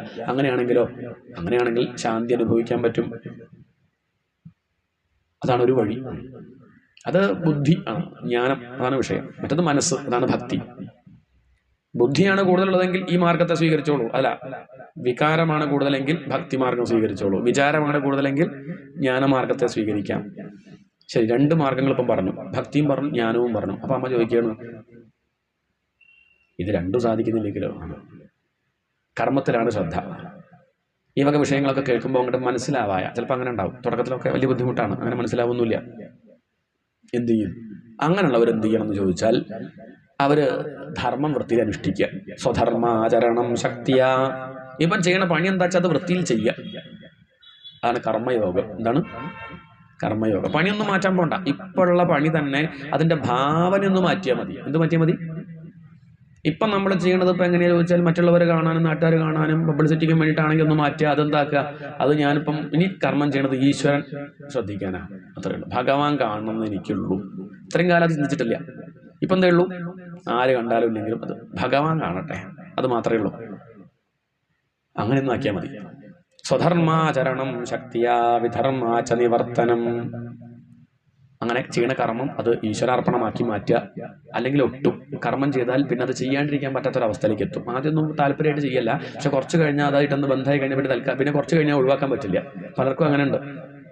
റിട്ടയർ ആയി കഴിഞ്ഞാൽ വലിയ വിഷമമുള്ളവരുണ്ട്. അതാ ആകെ സങ്കടമായി. നല്ല പെൻഷനൊക്കെ ഉണ്ട്, എന്നാലും വെറുതെ ഇരിക്കാൻ വയ്യ. ശമ്പളം ഒന്നും വേണ്ട, ഞാൻ വരട്ടെ. അങ്ങനെ പറ്റണില്ല, വെറുതെ ഇരിക്കാൻ വയ്യാത്ത അവസ്ഥയായി. കാരണം കർമ്മം ചെയ്തിപ്പം കർമ്മം ചെയ്യാണ്ടിരിക്കാൻ പറ്റണില്ല. ആകെ നിരാശ, ബുദ്ധിമുട്ട്. നമുക്ക് കർമ്മം ചെയ്തുകൊണ്ടിരുന്നാൽ മാത്രം പോരാ, കുറച്ച് കഴിഞ്ഞാൽ നിർത്താനും പഠിക്കണ്ടേ?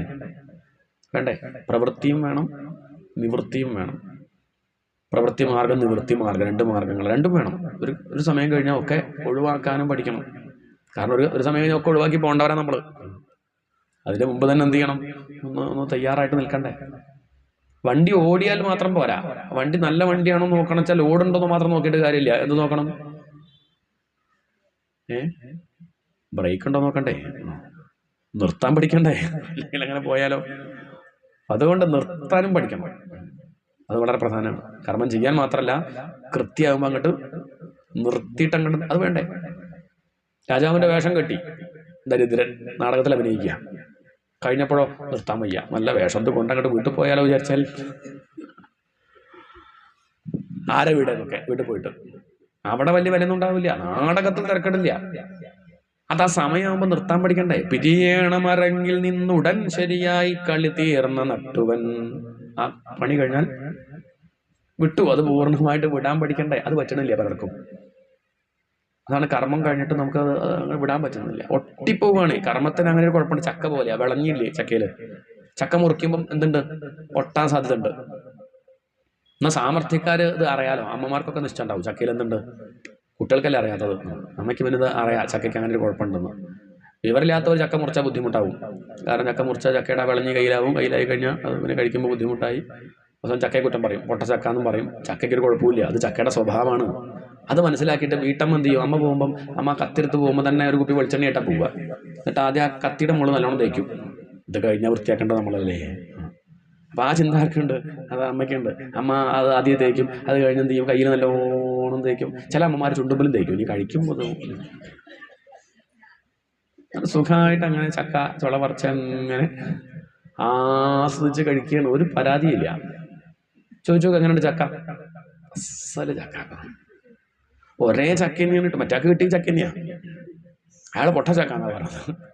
അയാൾക്ക് അറിയില്ല എങ്ങനെ ചക്ക കഴിക്കേണ്ട നിശ്ചയം വേണ്ട. ഇതുപോലെ കിട്ടിയ ധർമ്മം, നമ്മുടെ ധർമ്മം എങ്ങനെ അനുഷ്ഠിക്കണം എന്നുള്ളത് അറിയില്ല പലർക്കും. അവിടെ അങ്ങനെ പോയി ഓരോ ജോലി ചെയ്തിട്ട് എന്നും പരാതി, ട്രാൻസ്ഫർ അങ്ങോട്ട് മാറി ഇവിടെ മാറി എവിടെ മാറിയിട്ടും ഇയാൾക്ക് സമാധാനമൊന്നുമില്ല. അങ്ങനെ സമാധാനം ഉണ്ടാവില്ല, അത് ഉള്ളിൽ വേണം. ഇപ്പൊ ഉള്ളത് തന്നെ മതി. ഈ ചെയ്യണത് ഈശ്വരാർപ്പണമായിട്ട് ചെയ്യൂ, അത്രയേ വേണ്ടൂ. ചെയ്യണത് ഭഗവാൻ സന്തോഷിക്കാന്ന് വിചാരിച്ചു നോക്കൂ, അത്രേ ആവശ്യമുള്ളൂ. ചെയ്യുന്ന പണി എന്തോ ആവട്ടെ. മഹാഭാരതം പറഞ്ഞു ഇറച്ചിവട്ടായാലും സാരില്ല. എന്താണ് ഇറച്ചിവട്ടപ്പോൾ അത്ര നല്ല കർമ്മമൊന്നും വ്യക്തിപരമായിട്ട് എനിക്ക് അഭിപ്രായം ഇല്ല. പക്ഷെ ഭഗവാൻ പറയണത് അതാണെങ്കിലും കുഴപ്പമില്ല, യുദ്ധം ചെയ്യുകയാണെങ്കിലും കുഴപ്പമില്ല എന്നല്ല ഇപ്പം ഗീതയിൽ പറഞ്ഞത്. ഒരാളെ തല വെട്ടുകയാണെങ്കിൽ പോലും കുഴപ്പമില്ല അത്രേ. അത് ഈശ്വരാർപ്പണമായിട്ട് ചെയ്യുകയാണെങ്കിൽ എന്താ കുഴപ്പം? പട്ടാളക്കാർക്ക് കുഴപ്പമുണ്ടോ? അവിടെ വെടിവെക്കണില്ലേ അതിർത്തിയിൽ നിന്നിട്ട്? എന്നിട്ട് കടന്നാ വെക്കും, അതിലെന്തെങ്കിലും കുഴപ്പമുണ്ടോ? അവർക്ക് എന്താ പാപം ഉണ്ടെന്നാണ് വിചാരിക്കുന്നത്? ഒരു പാപമില്ല. കാരണം അവരുടെ ഡ്യൂട്ടിയാണ്, ധർമ്മം അനുഷ്ഠിക്കണം ഈശ്വരാർപ്പണമായിട്ട്. അത് അവിടുന്ന് ചെയ്യാം. അതുകൊണ്ട് നാട്ടിൽ വന്നിട്ട് അപ്പുറത്തെ വീട്ടുകാരനെ വെടിവെച്ചാലോ? അത് വകുപ്പ് വേറെയാ. അത്രയേ ഉള്ളൂ. വ്യത്യാസം മനസ്സിലാവണില്ലേ? ഒരേ കർമ്മമാണെന്ന് പറഞ്ഞിട്ട് കാര്യമില്ല. പിന്നിലുള്ള ഭാവന നോക്കിയിട്ടാണ് ഹൃദയം ശുദ്ധമാവുക. അത്രയേ ഉള്ളൂ. ചെയ്യണ കർമ്മം ഈശ്വരാർപ്പണമാക്കി നോക്കൂ, അത് നല്ല ആനന്ദം അനുഭവിക്കാം. അത് പ്രഭാഷണം ചെയ്യുകയാണെങ്കിലും ഇനി കേൾക്കുകയാണെങ്കിലും രണ്ടും, ഏത് കർമ്മമാണെങ്കിലും ചെയ്യണ കർമ്മം. മിറ്റടിച്ചു പാരുകയാണെങ്കിലും അത് ഈശ്വര സേവ വിചാരിച്ചു നോക്കും. ഭഗവാനെ പൂജിക്കുക, വീട് വൃത്തിയാക്കണത് അങ്ങനെ ഈശ്വരനെ പൂജാമുറി വൃത്തിയാക്കണത് ഈശ്വരനെ പൂജിക്കുക, അങ്ങനെ വിചാരിച്ചു. പാത്രം കഴുകുന്നത് ഈശ്വരനെ പൂജിക്കുക വിചാരിച്ചു നോക്കൂ. പാത്രം കഴുകുമ്പം കൃഷ്ണനെ കുളിപ്പിക്കുക വിചാരിച്ചാൽ മതി. പണിയൊക്കെ ഒന്നും തന്നെയല്ലേ, ശാന്തിക്കാരനാണെന്നല്ലേ അവർ ചെയ്യണത്. നമ്മുടെ പാത്രം കഴുകുമ്പോൾ എന്ത് ചെയ്താൽ മതി? ഹരരാമ മന്ത്രം ജപിച്ചാൽ മതി. ഒന്ന് പുഞ്ചിരിക്കുക, ആദ്യം ഒന്ന് പുഞ്ചിരിക്കുക. ഒന്ന് പുഞ്ചിരിക്കൂ, ഒന്ന് ഇങ്ങനെ ആക്കും ആദ്യം. എന്നിട്ട് ഇങ്ങനെ മെല്ലെ സാവധാനം നാമം ജപിച്ചിട്ട് ഇങ്ങനെ പാത്രം അങ്ങനെ കഴുകുക. ഒന്ന് കഴിക്കും, നാളെ ഒന്ന് അങ്ങനെ കഴുകി നോക്കിയാൽ മതി.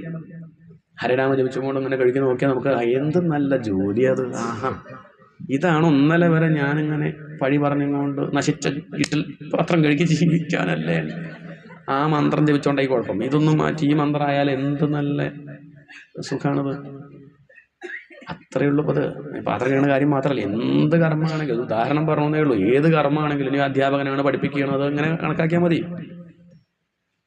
പണ്ടൊരു അധ്യാപകൻ ടീച്ചർ സ്കൂളിൽ പോയിട്ട് ഈ സ്കൂളൊന്നും കുട്ടികളില്ലെങ്കിൽ എത്ര സൗകര്യമായിരുന്നു. എന്താണ് ബഹളം കേട്ടിട്ട് സ്കൂളിൽ പിന്നെ കുട്ടികളില്ലെങ്കിൽ ടീച്ചർക്ക് ജോലി ഉണ്ടാവും. സ്കൂളിൽ കുട്ടികളൊക്കെ ഉണ്ടാവും, കുട്ടികൾ കുറച്ചൊക്കെ അങ്ങനെ ഉണ്ടാവും ചെയ്യും. അങ്ങനെയാണ്. നമ്മളത് ആസ്വദിക്കാൻ പഠിച്ചാൽ മതി. നമ്മളെ ബാധിക്കാണ്ട് നല്ല രീതിയിൽ അങ്ങനെ എന്ത് ചെയ്യുക, ചെയ്യണ കർമ്മം ഈശ്വരാർപ്പണമാക്കിയാൽ അയാൾക്ക് എന്തില്ല, അയാൾക്ക് പിന്നെ ദുഃഖമില്ല. അതാണ് കർമ്മയോഗം. അത് ശീലിക്കുക. ഇപ്പൊ എന്തൊക്കെ പറഞ്ഞു? ആദ്യം ഭക്തിയോഗം പറഞ്ഞു, പിന്നെ ജ്ഞാനയോഗം പറഞ്ഞു, പിന്നെ കർമ്മയോഗം പറഞ്ഞു, പിന്നെ ധ്യാനയോഗം. ഇതൊന്നും സാധിക്കുന്നില്ലെങ്കിൽ ഏകാന്തത്തിലൊന്ന് ഇരിക്കുക, ആരുമില്ലാണ്ട് ഒന്ന് വിട്ടിരിക്കുക, മറ്റുള്ളവരായിട്ടൊന്നും ബന്ധമില്ലാണ്ട് ഒരു അരമണിക്കൂറെങ്കിലും ജീവിതത്തിൽ ദിവസവും ഒരേ സമയത്ത് കൃത്യസമയം പാലിക്കാൻ നോക്കണം. ഇന്ന് എപ്പോഴായിരുന്നു വെച്ചാൽ നാളെ അതേ സമയത്ത് തന്നെ. അങ്ങനെ ഒരു 100 ദിവസം ഒന്ന് ഇരുന്ന് നോക്കൂ. അവിടെ ഇരിക്കാൻ മറ്റു ശബ്ദങ്ങളൊന്നും ഇല്ലാണ്ട് ഒരു ഭാഗത്ത് നിവർന്നിരുന്ന് കണ്ണടച്ച് സഞ്ചിന്തയേത് ഭഗവതശ്ചരണ അരവിന്ദം വജ്രാങ്കുശധ്വര സരോരുഹലാഞ്ചനാഢ്യം ഉത്തുംഗരക്തവിലസന്നഖചക്രവാളജ്യോത്സ്നാഭിരാഹതമഹത് ഹൃദയാന്ധകാരം. എൻ്റെ പാദകമലങ്ങൾ ധ്യാനിക്കുക. സഞ്ചിന്തയേത് ഭഗവതശ്ചരണാരവിന്ദം, ഭഗവാന്റെ മനോഹരമായ പാദകമലങ്ങൾ. ആ നഖത്തുനിന്ന് വരുന്ന ആ കിരണങ്ങളെ കൊണ്ട് തന്നെ നമ്മുടെ ഉള്ളിലുള്ള അന്ധകാരം മുഴുവൻ ഇല്ലേണ്ടിയും. ആ ചന്ദ്രകിരണങ്ങൾ പൊഴിക്കും തിരുനഖങ്ങൾ, ആ നഖങ്ങളുടെ ആ കാന്തി കൊണ്ട് നമ്മുടെ ഉള്ളിലുള്ള ഇരുട്ട് പോവുകയാണ്. അങ്ങനെയുള്ള പാദകമലങ്ങൾ ധ്യാനിക്കുക. മെല്ലെ മെല്ലെ മുകളിലേക്ക് അങ്ങനെ നീലമേഘശ്യാമളനായി ശങ്കരചക്ര ഗദാധാരിയായി ഭഗവാന്റെ രൂപം അങ്ങനെ ധ്യാനിക്കുക. അത് മാത്രം മതി, പോരാ, നല്ലോണം ധ്യാനിക്കണം. ഓരോ ദിവസവും ലേശം ലേശം കൂട്ടി വന്ന് അങ്ങനെ ആദ്യമൊക്കെ പ്രയാസം ഉണ്ടാവും. പക്ഷേ ദിവസങ്ങൾ അങ്ങനെ കഴിയുമ്പോൾ വ്യക്തമായി വരും. ആദ്യമൊന്നും കിട്ടില്ല, ആദ്യം പറച്ചിൽ മാത്രമേ ഉണ്ടാവുള്ളൂ, കിട്ടുന്നില്ല. കുറച്ചങ്ങനെ കഴിയുമ്പോൾ മെല്ലെ എന്ത് കാണും? ആ ഭഗവാന്റെ പാദം കാണും, നഖങ്ങൾ കാണും, കാൽമുട്ട് കാണും. കുറച്ചങ്ങനെ കഴിഞ്ഞ് ഓരോന്ന് ഭഗവാന്റെ കണ്ണ് മാത്രം, ഭഗവാന്റെ ചെവിയിലെ കുണ്ടലങ്ങൾ മാത്രം, കൗസ്തുഭരത്നം മാത്രം, ഇങ്ങനെ വ്യക്തമായിട്ട് കാണാൻ സാധിക്കും അഭ്യാസം കൊണ്ട്. ഇങ്ങനെ നടക്കി ശീലിച്ചു നോക്കൂ. അങ്ങനെയാണ് വലിയ ശാന്തി ഉണ്ടാവും. ചെയ്യുന്ന കർമ്മങ്ങളൊന്നും അപകടമാവില്ല. ചിത്തശുദ്ധമായാൽ അയാൾ ചെയ്യുന്ന പ്രവൃത്തിയൊക്കെ ലോകനന്മയ്ക്ക് വേണ്ടി തന്നെ ആവുള്ളൂ. അത് അപകടമാവില്ല. താൻ ചെയ്യണ കർമ്മം ആലോചിച്ച് ഭാവിയിൽ പശ്ചാത്തപിക്കേണ്ടി വരില്ല. കാരണം അയാൾക്ക് എന്താ ചെയ്യാൻ പറ്റുള്ളൂ? നല്ലത് ചെയ്യാൻ പറ്റുള്ളൂ. നമ്മളിപ്പം ഭഗവാന് ചിന്തിക്കാത്തത് കൊണ്ടും അല്ലെങ്കിൽ വേണ്ടത്ര ശ്രദ്ധ ഇല്ലാതെ പല കർമ്മങ്ങളും ചെയ്യുമ്പോഴാണ് ബുദ്ധിമുട്ടുണ്ടാവുന്നത്. വെപ്രാളം കൊണ്ടും വികാരത്തിന് അടിമപ്പെട്ടും കൊണ്ടൊക്കെ പല കർമ്മങ്ങളും ചെയ്ത് വിചാരമില്ലാണ്ട് ചെയ്യുകയാണ്. നേരെ മറിച്ച് ഇങ്ങനെയൊരു ചിത്തശുദ്ധിയുള്ള ഒരു വ്യക്തിയാണെങ്കിലോ അദ്ദേഹം ചെയ്യുന്ന കർമ്മങ്ങൾ അദ്ദേഹത്തെ ഒരിക്കലും കുടുക്കില്ല. അതുകൊണ്ട് ഈ പറഞ്ഞ 3 കാര്യങ്ങളും പറ്റിയില്ലെങ്കിൽ ധ്യാനയോഗമെങ്കിലും അഭ്യസിക്കണേ. ക്രമത്തിൽ അങ്ങനെ ധ്യാനിച്ച് ഹൃദയം ശുദ്ധമായാൽ ഈ വക ജ്ഞാനമൊക്കെ കേൾക്കുമ്പോഴേക്കും ഉള്ളിൽ തെളിയും. ഈ മനസ്സ് കർപ്പൂരം പോലെയാവും. കർപ്പൂരാകുമ്പോൾ പിന്നെ ഒരു കൊള്ളി കണ്ട് വരച്ചിട്ടാൽ പിടിക്കും ഇല്ലേ? ഇപ്പൊ നമ്മുടെ മനസ്സ് പച്ചവർഗ്ഗ പോലെ ഇരിക്കും. ചിലപ്പോൾ ഒരു പക്ഷേ ജ്ഞാന വിഷയങ്ങൾ പറയുമ്പോൾ നമുക്ക് കിട്ടില്ല, അത് ചിലപ്പോൾ ഒന്ന് ഉറങ്ങിന്ന് വരാം. പക്ഷെ അങ്ങനെയുള്ളവർക്ക് ധ്യാനിക്കാൻ ബുദ്ധിമുട്ടൊന്നുമില്ലല്ലോ. ഏകാന്തത്തിലിരുന്ന് കുറച്ചു നേരമെങ്കിലും ഭഗവാന് വേണ്ടി സമയം മാറ്റി വെച്ചൂടെ? ഭഗവാന് വേണ്ടി ഒന്നുമല്ല കേട്ടോ, ആർക്ക് വേണ്ടിയാ?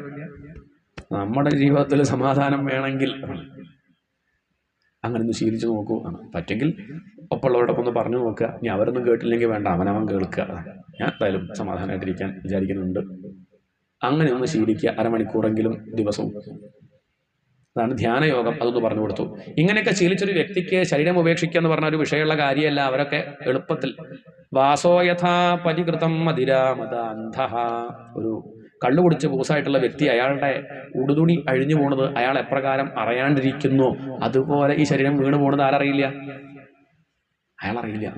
അതുകൊണ്ട് വാസാംശ ജീർണാനി യഥാ വിഹായ, വസ്ത്രം കൊണ്ട് മുഷ്ണ ഒഴിവാക്കുന്നത് പോലെ അയാൾ എന്ത് ചെയ്യും? എളുപ്പത്തിൽ ഈ ദേഹം അങ്ങോട്ട് ഒഴിവാക്കിയിട്ട് നാളെ ഞാൻ പോകണമെന്ന് വിചാരിക്കുന്നുണ്ട്, മക്കളെയൊക്കെ വിളിച്ചോളൂ, എല്ലാവരും വന്നോളൂ, അടുത്തിരുന്നോളൂ, ആ ഗംഗാതീർത്ഥം അവിടെ അടുത്തോളൂ, സഹസ്രനാമം ജപിച്ചോളൂ.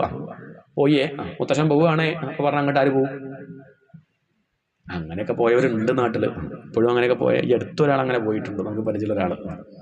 ഒക്കെ പറഞ്ഞ് പോവാൻ നോക്കിയ മകനെ ഘടന വിളിച്ചു, ആയില്ല പോവാൻ 2 ദിവസം കഴിഞ്ഞിട്ട് പോവാം എന്ന് പറഞ്ഞ് അവിടെ നിർത്തി സുഖമായിട്ട് മരിച്ചു. കാരണം ഒരു സൂചന കിട്ടുകയാണ് സമാധാനമായിട്ട്. അതും പേടിയാവണമെന്നില്ല, മരണം കണ്ടാൽ ഒട്ടും പേടി തോന്നില്ല. വളരെ ശാന്തമായിട്ട് പുഞ്ചിരിച്ചുകൊണ്ട് കണ്ണടച്ച് അങ്ങനെ അങ്ങോട്ട് മരിക്കുക. മെല്ലെ ഒഴിവാക്കുകയാണ് ശരീരം. പാമ്പൊക്കെ തൻ്റെ തോൽ ഒഴിവാക്കുന്നത് പോലെ മെല്ലെ ഒഴിവാക്കി പോവാണ്. ഇങ്ങനെയുള്ള ഏതെങ്കിലും യോഗം അഭ്യസിച്ചതുകൊണ്ടായിരിക്കണം അങ്ങനെ. ഏതെങ്കിലും ഒരു യോഗം ഈ പറഞ്ഞത് അഭ്യസിക്കണം. ഇനി ഇതൊക്കെ അഭ്യസിച്ചില്ലെങ്കിലോ, ഈ പറഞ്ഞ ഒരു യോഗവും അഭ്യസിച്ചില്ലെങ്കിൽ അവരുടെ ഒരു യോഗം അത് കേൾക്കണ്ടേ? കേൾക്കാണ്ടിരിക്കാൻ നല്ലത്. എന്നാലും ഭാഗവത്തിലൊന്ന് വർണ്ണിച്ചു. കാരണം ഈ കേൾക്കണവർ ഏതെങ്കിലും ഒരു യോഗം അനുഷ്ഠിക്കട്ടെ എന്ന് കരുതിയിട്ട് ഒന്ന് പേടിപ്പിച്ചു.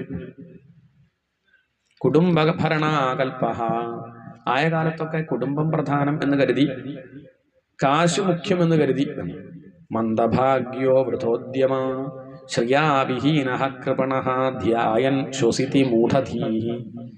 കുട്ടികളൊക്കെ പഠിപ്പിക്കും എന്ത്? പണം ഉണ്ടാക്കാൻ. പണമാണ് ജീവിതത്തിൽ മുഖ്യട്ടോ. പണം ഇല്ലെങ്കിൽ ഒരു വില ഉണ്ടാവില്ല. അതൊക്കെ സത്യമാണ്, കുറേശ്ശൊക്കെ സത്യമാണ്. എന്നാലും പണം ഉണ്ടാക്കണ്ടെന്നല്ല, കുറച്ചൊക്കെ ഉണ്ടാക്കാം. പക്ഷെ അതന്നെയാണ് പ്രധാനം എന്ന് പറഞ്ഞിട്ട് അതാണ് ഏറ്റവും വലുതെന്ന് പറഞ്ഞു കൊടുക്കരുത്. സ്നേഹമാണ് വലുത്, ധർമ്മമാണ് വലുത്, ഈശ്വരനാണ് വലുത് എന്നേ പറയാവൂ. അതിലും മുകളിലല്ല കാശ്. ഇതെന്ത് പറ്റുവെച്ചാൽ അത് പറഞ്ഞു കൊടുത്ത് കുറച്ച് കഴിയുമ്പോഴേക്കും മക്കൾക്ക് എന്താവും? കുറച്ച് കഴിഞ്ഞ് അച്ഛനും അമ്മയും നോക്കിയാൽ നഷ്ടം തോന്നുകയാണ്. അവർക്ക് കാശില്ലാണ്ട് കഴിഞ്ഞാൽ പിന്നെ അവർക്ക് നോക്കാനുള്ള ചിലവൊക്കെ നോക്കുമ്പോഴേ മാസം ചെക്കപ്പ്, വയ്യായ ഹോം നേഴ്സിന് നിർത്തി അതിനുള്ള കാശൊക്കെ ആലോചിക്കുമ്പോൾ നഷ്ടമാണ് കേട്ടോ. ഇത്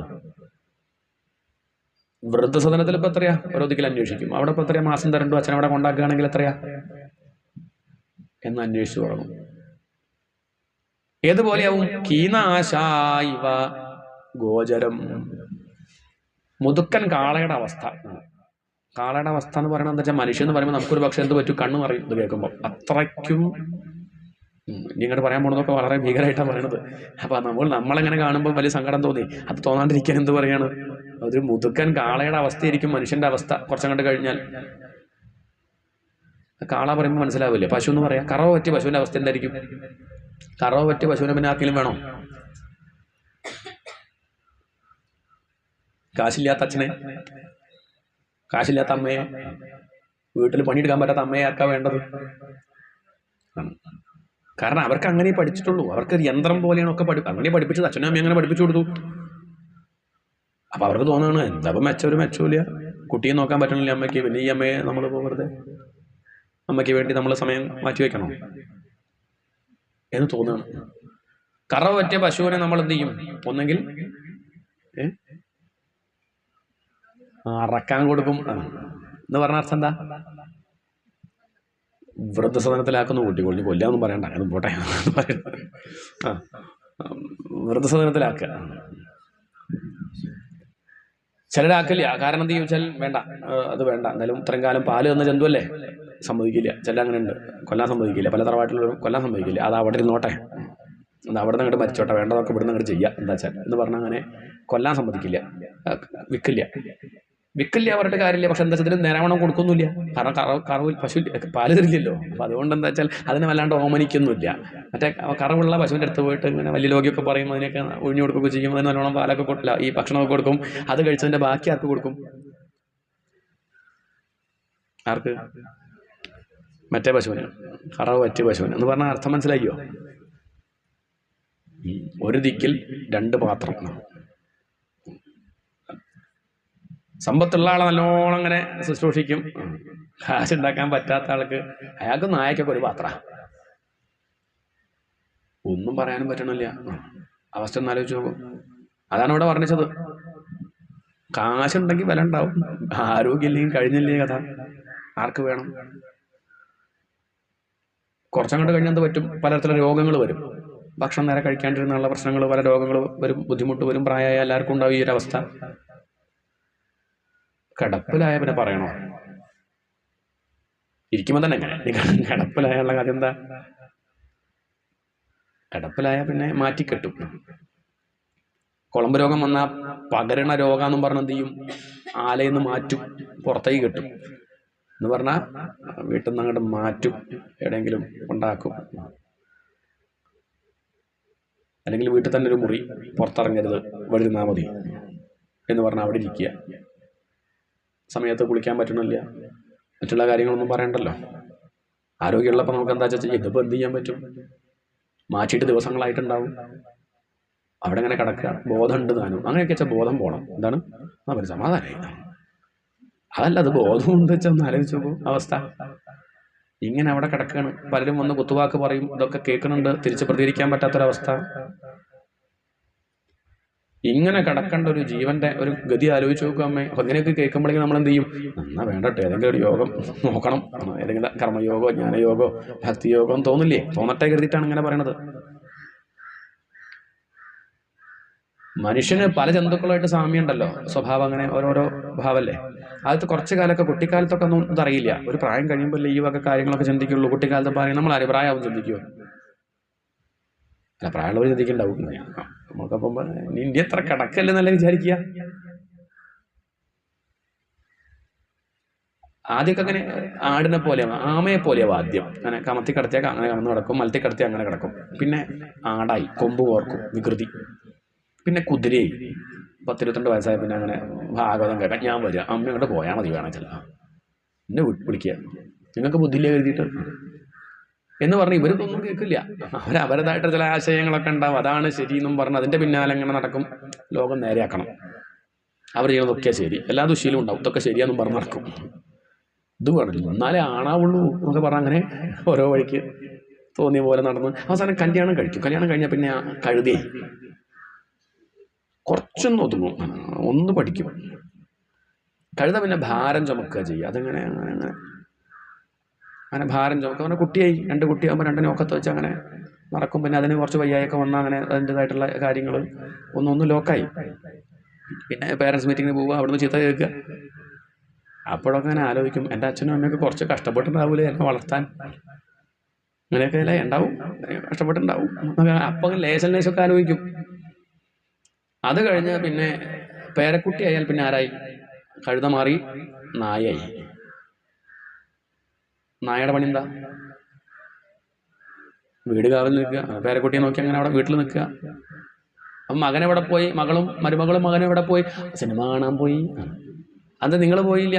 എനിക്ക് കുട്ടിയെ നോക്കണ്ടേ. അതേ കുട്ടി അവിടെ TPK എന്ന് പറഞ്ഞാൽ പിന്നെ സിനിമ കാണാൻ പറ്റുമോ? ഇവിടെയാക്കി. സത്യമാണല്ലേ? സത്യമാണ്.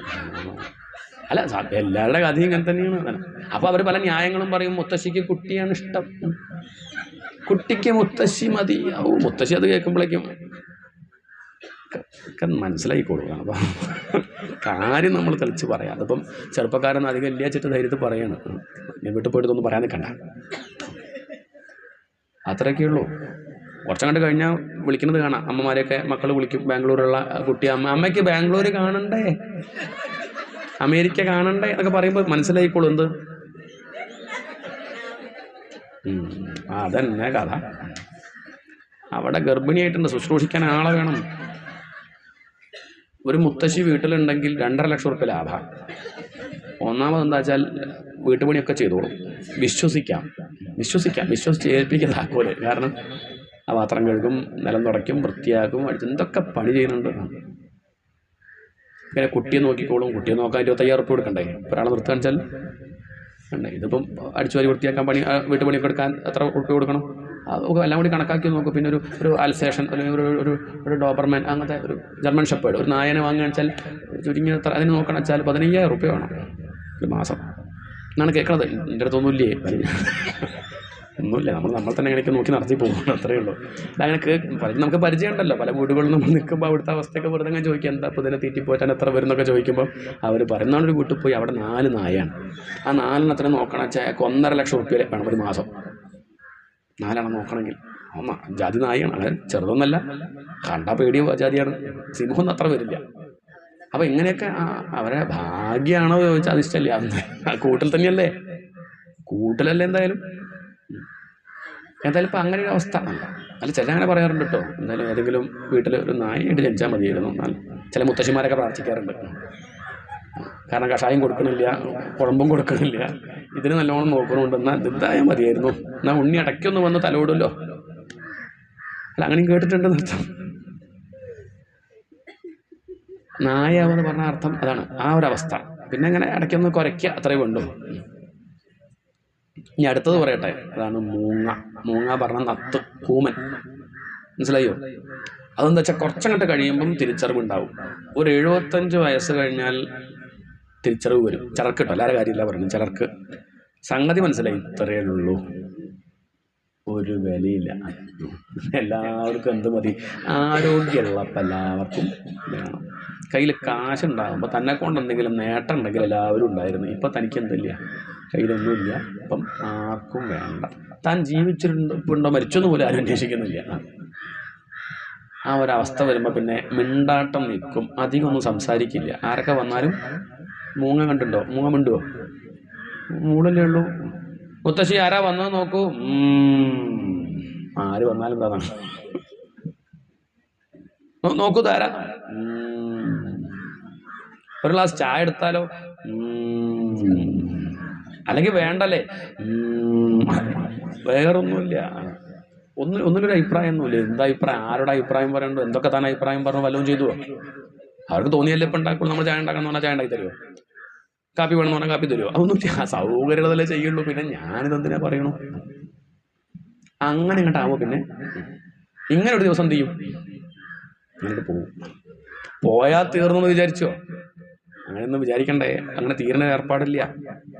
അത് നമ്മൾ തീർക്കന്നെ വേണം. അങ്ങനെ ഭാഗമൊക്കെ കേട്ട് തീർക്കാന്നല്ലാതെ പോയാൽ അങ്ങോട്ട് തീരുന്നില്ല. നമ്മൾ എല്ലാവർക്കും ഇങ്ങോട്ട് പോയാൽ പോരെ, അതൊന്നും തീരില്ല. മരിച്ചു കഴിഞ്ഞാൽ പിന്നെ ചെയ്ത കർമ്മങ്ങൾക്കനുസരിച്ചിട്ടുള്ള നരകയാതന അനുഭവിക്കേണ്ടി വരും. നരകത്തിൽ നിന്നൊരു ജീവൻ പോയി ദുരിതങ്ങളൊടുങ്ങി മനസ്സിന്റെ പരിഭാഗവും വന്നു ക്രമത്താലെ നരജാതിയിൽ ചെന്നു പിറന്നിട്ട് പിന്നെയും ചെയ്ത കർമ്മങ്ങളുടെ ഫലം അനുഭവിക്കാൻ വീണ്ടും ചിലപ്പം മനുഷ്യനായിട്ട് തന്നെ വീണ്ടും വരും. ചന്ദ്രനിൽ നിന്ന് മഴ പെയ്ത് ഭൂമിയിലെത്തും, സസ്യമായിട്ട് മുളയ്ക്കും, അച്ഛനാവാൻ യോഗ്യനായിട്ടുള്ള ആൾ ഭക്ഷിക്കും, അയാളുടെ ഉള്ളിൽ രക്തമാവും, രേതസ്സാവും, അമ്മയാവാൻ യോഗ്യമായിട്ടുള്ള സ്ത്രീയുടെ ഉള്ളിലെത്തി അത് അങ്ങനെ ഗർഭം ധരിച്ചു. 2 മാസം 3 മാസം 4 മാസം 5 മാസം 6 മാസം ആ കുട്ടിക്ക് ഉണ്ടാവുന്ന മാറ്റങ്ങൾ കുറച്ച് കഴിഞ്ഞാൽ ഓർമ്മ വരും. അത്രയും താനിങ്ങനെ ജനിക്കാനുണ്ടായ കാരണം, തൻ്റെ പൂർവ്വജന്മം ഒക്കെ ഓർമ്മ വരികയാണ്. അന്ന് ചെയ്ത പല പ്രശ്നങ്ങളും കാരണമാണ് ഇപ്പം അങ്ങനെ കഷ്ടപ്പെടേണ്ടി വരുന്നത്. അതുകൊണ്ട് അവിടെ ഇരുന്നിട്ട് എന്ത് തീരുമാനിക്കും? ഇനിയില്ല, ഇനി ഞാൻ കരുതും പുറത്തേക്ക് നിർത്തട്ടെ, ഞാനിനി ഭാഗവതം കേൾക്കുള്ളൂ. ഈ ഒരു ജന്മത്തിലെങ്കിലും ഈ പറഞ്ഞ ഏതെങ്കിലും യോഗ അനുഷ്ഠിക്കും, കർമ്മയോഗോ ധ്യാനയോഗോ ജ്ഞാനയോഗോ ഭക്തിയോഗോ ഉറപ്പാ എന്നൊക്കെ അങ്ങനെ അവിടുന്ന് വിചാരിക്കുന്നത് കാണുമ്പോൾ ഭഗവാൻ എന്ത് വിചാരിക്കും? പാവം, പിന്നെ ഒരവസരം കൊടുത്തേക്കാം എന്ന് കരുതി ഗർഭത്തിൽ നിന്ന് തീർക്കാണ്ട് പുറമേക്ക് വിടും. പുറത്തേക്ക് എത്തിക്കഴിഞ്ഞാലോ മറന്നു. മായ, ആ മായ നേഴ്സ് വന്ന് ഇഞ്ചക്ഷൻ വയ്ക്കും, മറന്നു പോട്ടെ, ഒക്കെ മറന്നു. പിന്നൊന്നും ഓർമ്മയില്ല. പിന്നെ പുറത്തേക്ക് എത്തി പറഞ്ഞതൊന്നും ഓർമ്മയില്ല, ഒന്നുമില്ല. അങ്ങനെയൊന്നും ഇതൊന്നും വിശ്വസിക്കൂല. അങ്ങനെയൊക്കെ പറഞ്ഞാൽ തന്നെ പിന്നെ അങ്ങനെയൊന്നുമില്ല, പുനർജന്മോ, പിന്നെ എന്താ തെളിവ് അങ്ങനെ ചോദിക്കും. എനിക്ക് ഓർമ്മയില്ലല്ലോ. പുനർജന്മം ഉണ്ടെങ്കിൽ അല്ലെങ്കിൽ പൂർവ്വജന്മം ഉണ്ടെങ്കിൽ ഓർമ്മ ഉണ്ടാവണ്ടേ? നിങ്ങൾക്ക് ആർക്കെങ്കിലും ഓർമ്മ ഉണ്ടോ? പൂർവ്വജന്മം ഉണ്ടോ? ഉണ്ടോ? ഉണ്ടോ? ഉണ്ടോക്ക് അറിയില്ല, ചോദിക്കുന്നുണ്ടോ? ഇല്ലല്ലോ, എനിക്ക് ഓർമ്മയില്ല. ഓർമ്മയില്ല എന്ന് കരുതിയിട്ടില്ല പറയാൻ പറ്റുമോ? ഇവിടെ ഇരിക്കുന്ന എത്ര പേർക്ക് ഗർഭത്തെ കിടന്ന് ഓർമ്മ ഉണ്ട്?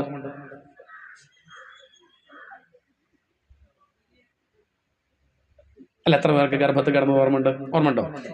6 മാസമായിട്ട് 7 മാസം 5 മാസം 3 മാസം വിശ്വസിക്കാറില്ല? ഗർഭത്തിൽ കിടന്നില്ല എന്നാ പറയാറ്. അപ്പം അതുകൊണ്ട് ഓർമ്മയില്ല എന്ന് കരുതിയിട്ട് ഇല്ല എന്ന് പറയരുത്. അത് ഓർമ്മയില്ല എന്ന് പറഞ്ഞാൽ മതി. പൂർവ്വജന്മം ഉണ്ടോ? എനിക്ക് ഓർമ്മയില്ല, അറിയില്ല, അത്രയേ ഉള്ളൂ. അല്ല, അതില്ല എന്ന് പറയാൻ നമ്മളാരാ? അറിയില്ല എന്ന് പറഞ്ഞോളൂ, അത്രയേ ഉള്ളൂ. അല്ലാതെ ഇല്ല എന്ന് പറയരുത്. അതൊക്കെ ഉള്ളത് തന്നെയാണ്. എത്രയോ പേരെ നമുക്ക് തന്നെ പരിചയമുണ്ട്. പൂർവ്വജന്മത്തിൽ അഭ്യസിച്ചതിൻ്റെ ബാക്കി അഭ്യസിച്ച കുറേ പേരെ നമുക്ക് പരിചയമുണ്ട്. പല ശാസ്ത്രങ്ങളും പൂർവ്വജന്മത്തിൽ അഭ്യസിച്ചിട്ട് പറയുക. അയാൾ ഈ ജന്മത്തിൽ വായിച്ചു നോക്കിയിട്ടില്ല ആ പുസ്തകം, പക്ഷെ അതിലുള്ളതൊക്കെ പറയുന്നുണ്ട്, വ്യാഖ്യാനിക്കുന്നുണ്ട്. പുസ്തകം വായിച്ചിട്ടില്ല. അതെങ്ങനെ കിട്ടി? ഒരു 3 വയസ്സ് കുട്ടി ശാസ്ത്രീയ സംഗീതം നല്ലോണം ചൊല്ലുകയാണ്. 10-16 വർഷം അഭ്യസിച്ചാൽ മാത്രമേ ഒരാൾക്ക് അങ്ങനെ ചൊല്ലാൻ പറ്റുള്ളൂ. അങ്ങനെ അത് വിസ്തരിക്കണമെങ്കിൽ നമ്മൾ എന്ത് കണക്കാക്കണം? ഇത് ലേശം പഠിച്ചിട്ടാണ് വരുന്നത്. പഴയത് ഒക്കെ കുറച്ചൊക്കെ പഠിച്ചിട്ട് തന്നെയാണ് വരുന്നത്. രാഗമൊക്കെ കൃത്യം അങ്ങനെയൊക്കെ വരുന്നുണ്ടെങ്കിൽ അതങ്ങനെ മനസ്സിലാക്കുക. ആരും ഒഴിഞ്ഞ കടലാസോട് കൂടി വരണമെന്നില്ല. കുറച്ചൊക്കെ എഴുതിയിട്ടുണ്ട്, ഇനി വേണമെങ്കിൽ എഴുതി ചേർക്കാം. അത് നമ്മുടെ കയ്യിലുണ്ട്. മുഴുവൻ എഴുതിയിട്ടൊന്നുമില്ല. ഇനി നമുക്ക് എന്ത് ചെയ്യാം? നമ്മുടെ കയ്യിലിരിപ്പ് പോലെ ബാക്കി. അതാണ് താല്പര്യം. ഏതായാലും ഒക്കെ മറന്നു. അങ്ങനെ വീണ്ടും ലോക വിഷയങ്ങളുടെ പിന്നാലെ ഓടി പുനരഭി ജനനം, പുനരഭി മരണം, പുനരഭി ജനനീ ജഠരേ ശയനം. ഈശ്വരനെ സ്മരിക്കാൻ നേരമില്ലാണ്ട് വീണ്ടും ക്ലേശിക്കുകയാണ്. ഈ ചക്രത്തിൽപ്പെട്ട് കഷ്ടപ്പെടുകയാണ് അമ്മേ. ഞാൻ സ്നേഹം കൊണ്ട് പറയാം അമ്മയോട്, ഈ ചക്രത്തിൽ രക്ഷപ്പെടണ ഒറ്റ വഴിയുള്ളൂ. എന്താ വഴി?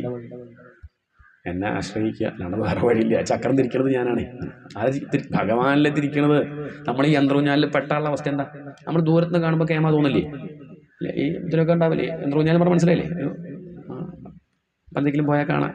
അവിടെ അങ്ങനെ കേമായിട്ട് അങ്ങനെ തിരി. നമ്മൾ ദൂരത്ത് നോക്കുമ്പോൾ നല്ല രസം തോന്നും. ഒന്ന് കയറണം എന്നൊക്കെ നമുക്ക് തോന്നും. കുട്ടിക്കാലത്ത് നമുക്ക് തോന്നി, 1 പ്രാവശ്യം തോന്നി. ആ കയറുന്ന പോലെ കയറണം തോന്നി. എന്നിട്ടില്ലാത്ത കാശുണ്ടാക്കി അതിൽ കയറി നമ്മളങ്ങോട്ട് കയറിയിരിക്കും. അപ്പോഴൊക്കെ രസം. ആദ്യത്തെ റൗണ്ട് വലിയ കുഴപ്പമുണ്ടാവില്ല. അതിങ്ങനെ മെല്ലെ അങ്ങനെ അങ്ങോട്ട് പോകുന്നു വിചാരിക്കും. പിന്നത്തെ അങ്ങോട്ട് തുടങ്ങും. നമുക്കെന്താ ചെയ്യാൻ പറ്റുക? ചാടിയ വീഴും, നട്ടല് പൊട്ടും. അടുത്തുള്ള ആളോട് ചോദിച്ചാൽ അയാൾ പറയാണ്, മിനിയാന്ന് ഒരാൾ വീണ് നട്ടല് പൊട്ടിയതാ. അയാൾ നമ്മളെ സഹായിക്കുന്ന വിചാരിച്ചത്. അയാൾ നമ്മളൊന്നും കൂടി പേടിപ്പിച്ചു. താൻ രാവിലെ കഴിച്ച ഇഡ്ഡലിയൊക്കെ ഇങ്ങോട്ട് വരുന്നുണ്ട്. നമ്മളെ ഇഡ്ഡലി മാത്രമല്ല, മുകളിൽ കഴിച്ച ആളുടേതും കൂടി ഇങ്ങോട്ട് വരുന്നുണ്ട്. ആ ഒന്നും കൂടി ഭീകരല്ലേ? എന്ത് ചെയ്യും? ആകെ ബുദ്ധിമുട്ടല്ലേ? തന്നെയാണ് ഈ ജീവിതം. ഈ ചക്രത്തിനെ പറ്റിയ, സംസാര ചക്രത്തെ പറ്റി പറയുന്നത്. അവിടെ നിന്ന് നമുക്ക് ചെയ്യാൻ പറ്റിയ കാര്യം എന്താ? ഒറ്റ വഴിയുള്ളൂ. അത് ഓണാക്കി അവരോട് പറയുന്നത്, ഞാൻ കൂട്ടിയാൽ കൂടില്ല അത് ഓഫാക്കാൻ, താനൊന്ന് ഓഫാക്കി തരണേ. ഭഗവാനെ വിളിച്ച് കരയാന്നല്ലാണ്ട് എന്താ ചെയ്യാൻ പറ്റുക? ഇമം പ്രാപ്യ ഭജസ്വമാം. ഇവിടെ എത്തിയോ എന്നെ ഭജിച്ചോള. അല്ലെങ്കിൽ ഇവിടെ വരാണ്ട് നോക്കണമായിരുന്നു. ഇവിടെ എത്തിച്ച പിന്നെ വേറെ വഴിയില്ല. നാന്യപന്ഥ വിദ്യത്തെ അയനായ, ഇതല്ലാണ്ട് വേറൊരു വഴി രക്ഷപ്പെടാനില്ല. അതുകൊണ്ട് ആത്മജ്ഞാനം അല്ലാണ്ട് വേറൊരു വഴിയില്ല. ഈശ്വരനെ അറിയല്ലാണ്ട് വേറൊരു വഴി ഇല്ല. പല വഴിക്ക് പോയിക്കോളൂ, പക്ഷെ അവിടെ അവസാനം അവിടെ എത്തും, തിരിഞ്ഞു മറിഞ്ഞ് ഇവിടെ തന്നെ എത്തും. ഇതല്ലാണ്ട് വേറെ വഴിയില്ല. അതുകൊണ്ട് ആ ആളെ വിളിച്ച് കരയുക, ഒന്ന് ഓഫാക്കാൻ പറയാം. അതാണ് നാമജപം എന്നൊക്കെ പറഞ്ഞ താല്പര്യം. ഭഗവാനെ വിളിച്ച് കരയണം, ഒന്ന് ഓഫാക്കണേ, ഈ സംസാര ചക്രത്തൊന്നും ഒന്ന് രക്ഷിക്കണേ. ഓഫാക്കാൻ പറഞ്ഞ അദ്ദേഹം പറയും 250 ഉറുപ്പിക്ക് 10 പ്രാവശ്യം ചുറ്റിക്കണം. അറിഞ്ഞില്ല, തീരണ്ടേ, കർമ്മം തീരാണ്ട് നിർത്താൻ പറ്റുമോ? പ്രാരബ്ധം അനുഭവിക്കണ്ടേ? ഇതാണ് ചോദ്യം. തീരാണ്ട് നിർത്താനും വയ്യ. നമ്മൾ തന്നെയാണ് ചെയ്തു വെച്ചതേ. നമ്മൾ ചെയ്തത് നമ്മൾ അനുഭവിക്കേണ്ട വഴിയില്ലല്ലോ. അന്ന് ചെയ്യുമ്പോൾ ഇത്ര ഭീകരാന്ന് വിചാരിച്ചിട്ടില്ല. കാശ് അടയ്ക്കുമ്പോൾ ഇത്ര ബുദ്ധിമുട്ടാണ് വിചാരിച്ചു. 40 ഉറുപ്പിക അടയ്ക്കുള്ളൂ, എന്നാൽ ഒന്ന് ചുറ്റി വരായിരുന്നു. ഇത്ര അപകടം മനസ്സിലാക്കിയിട്ടില്ല. അങ്ങനെ അജ്ഞാനം കൊണ്ട് കുഴപ്പമൊന്നും ഉണ്ടാവില്ല എന്നുള്ള മട്ടിൽ പല കർമ്മങ്ങളും ചെയ്ത് അത് ഉടനെയല്ല ഫലം, കുറച്ച് കഴിഞ്ഞിട്ടാണ് കിട്ടുന്നത്. അപ്പോൾ വലിയ ബുദ്ധിമുട്ടായി മാറുകയാണ്. അതുകൊണ്ട് അമ്മേ, ഇവിടെ എത്തിക്കഴിഞ്ഞാൽ സമ്പാദിക്കേണ്ടത് സുഹൃതം. നമ്മുടെ പിന്നാലെ വരിക, കാശ് വരില്ല. നമ്മളിപ്പം കുറേ കാശ് ഉണ്ടാക്കിക്കൊണ്ട് മരിച്ചു പോയാൽ അടുത്ത ജന്മത്തിൽ ഇതിന് ബാക്കി ഉണ്ടാക്കിയാൽ മതിയോ? പറയാൻ പറ്റില്ല. അതാണ് നമുക്കറിയില്ല. ഇതൊന്നും കൂടെ വരില്ല. അടുത്ത ജന്മത്തിൽ വല്ല ദരിദ്രന്റെ മകനായിട്ട് ജനിച്ചാലോ? ഒന്നേന്ന് പറഞ്ഞ് തുടങ്ങണ്ടേ? വല്ല കടക്കാരൻ്റെ മകനായ കടം വീട്ടം കൂടി വരും. നേരെ മറിച്ച് ഈ വക ആധ്യാത്മിക വിഷയങ്ങളൊക്കെ പഠിച്ചിട്ടാണ് മരിക്കണതെങ്കിൽ ഇതിന്റെ ബാക്കി നോക്കിയാൽ മതി. എന്താണ് നമുക്കിനി പേടിക്കണം. ഇനിയിപ്പോൾ അഥവാ അങ്ങോട്ട് പോയാലും തൃതീയ സ്കന്ധം വരെ കണ്ടു. ഇനിയിപ്പോൾ അടുത്ത ജന്മത്തിൽ ചതുർത്ഥ സ്കന്ധം മതി, നോക്കിയാൽ മതി, പേടിക്കണ്ട. ആധ്യാത്മിക വിഷയങ്ങളുടെ ഗുണം അതാ. ഈ പഠിച്ചത് എന്ത് ചെയ്യില്ല, അത് കൂടെ വരും.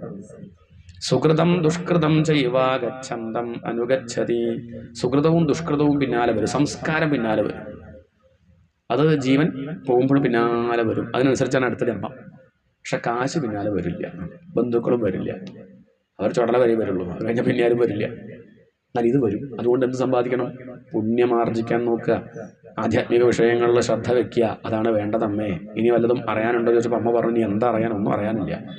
ഇതിലപ്പുറം എന്തെങ്കിലും അറിയാനുണ്ടോ? എല്ലാ കാര്യവും ഇപ്പോൾ ഉണ്ണി കുറഞ്ഞ സമയം കൊണ്ട് പറഞ്ഞില്ലേ അമ്മയ്ക്ക്? അമ്മയോട് എത്രയും സ്നേഹമുള്ളതുകൊണ്ടല്ലേ ഇങ്ങനെയൊക്കെ പറഞ്ഞത്. അമ്മയ്ക്ക് സന്തോഷമായി. എന്തായാലും ഇങ്ങനെയൊരു മകനെ പ്രസവിക്കാൻ പറ്റില്ല അമ്മയ്ക്ക്. ഭാഗ്യവതിയാണ് ഞാൻ, കൃതാർത്ഥയായി എന്ന് പറഞ്ഞ അമ്മ മകനെ തൊഴുതം കണ്ട് നമസ്കരിക്കുന്നു. ആ അമ്മയുടെ ഭൗതിക ശരീരം പോലും ലോക നന്മയ്ക്കായിട്ടൊരു നദിയായിട്ട് ഒഴുകി. ആ നദിയാണ് സിദ്ധപദം നാമ. സിദ്ധപദം എന്നുള്ള പേരിൽ ഹിമാചൽ പ്രദേശിൽ ഇപ്പോഴും അത് ഒഴുകുന്നുണ്ട്. അവിടെയാണ് ചിന്മയാനന്ദ സ്വാമിയുടെ ഒരു ആശ്രമമൊക്കെ ഉണ്ട്. ചിന്മയാശ്രമമൊക്കെ സിദ്ധവാരി, സിദ്ധവാടി എന്നൊക്കെ പറയും. അങ്ങനെ നദിയായിട്ട് ഒഴുകുന്നു എന്ന് പറഞ്ഞിട്ടാണ് ആ കഥ നിർത്തുന്നത്. കപിലോപി മഹായോഗി, മഹായോഗീശ്വരനായ കപിലനാവട്ടെ സാഖ്യാചാര്യൻ എന്ന പേരിൽ പ്രസിദ്ധനായി. സാഖ്യദർശനത്തിന്റെ ഉപജ്ഞാതാവായിട്ടാണ് ഈ കപില മഹർഷിയെ പറയുക. മഹർഷി കപിലാചാര്യ എന്ന് എവിടെ കാണാം? സഹസ്രനാമത്തിൽ കാണാം. അദ്ദേഹം എപ്പോഴും അവിടെ ഹിമാലയത്തിൽ ലോക നന്മ പ്രാർത്ഥിച്ചും കൊണ്ട് അനുഗ്രഹിച്ചും കൊണ്ട് കഴിയുകയാണെന്ന് പറഞ്ഞിട്ടാണ് ആ കാപിലയം എന്ന പ്രകരണം സമർപ്പിക്കുന്നത്. പിന്നെ ചതുർത്ഥ സ്കന്ധം ഒക്കെയാണ് വർണ്ണിക്കുന്നത്. അതിൽ വിസർഗം എന്നാണ് വിഷയം. അതൊക്കെ നമുക്ക് ഈ ഒരു സത്സംഗത്തിൽ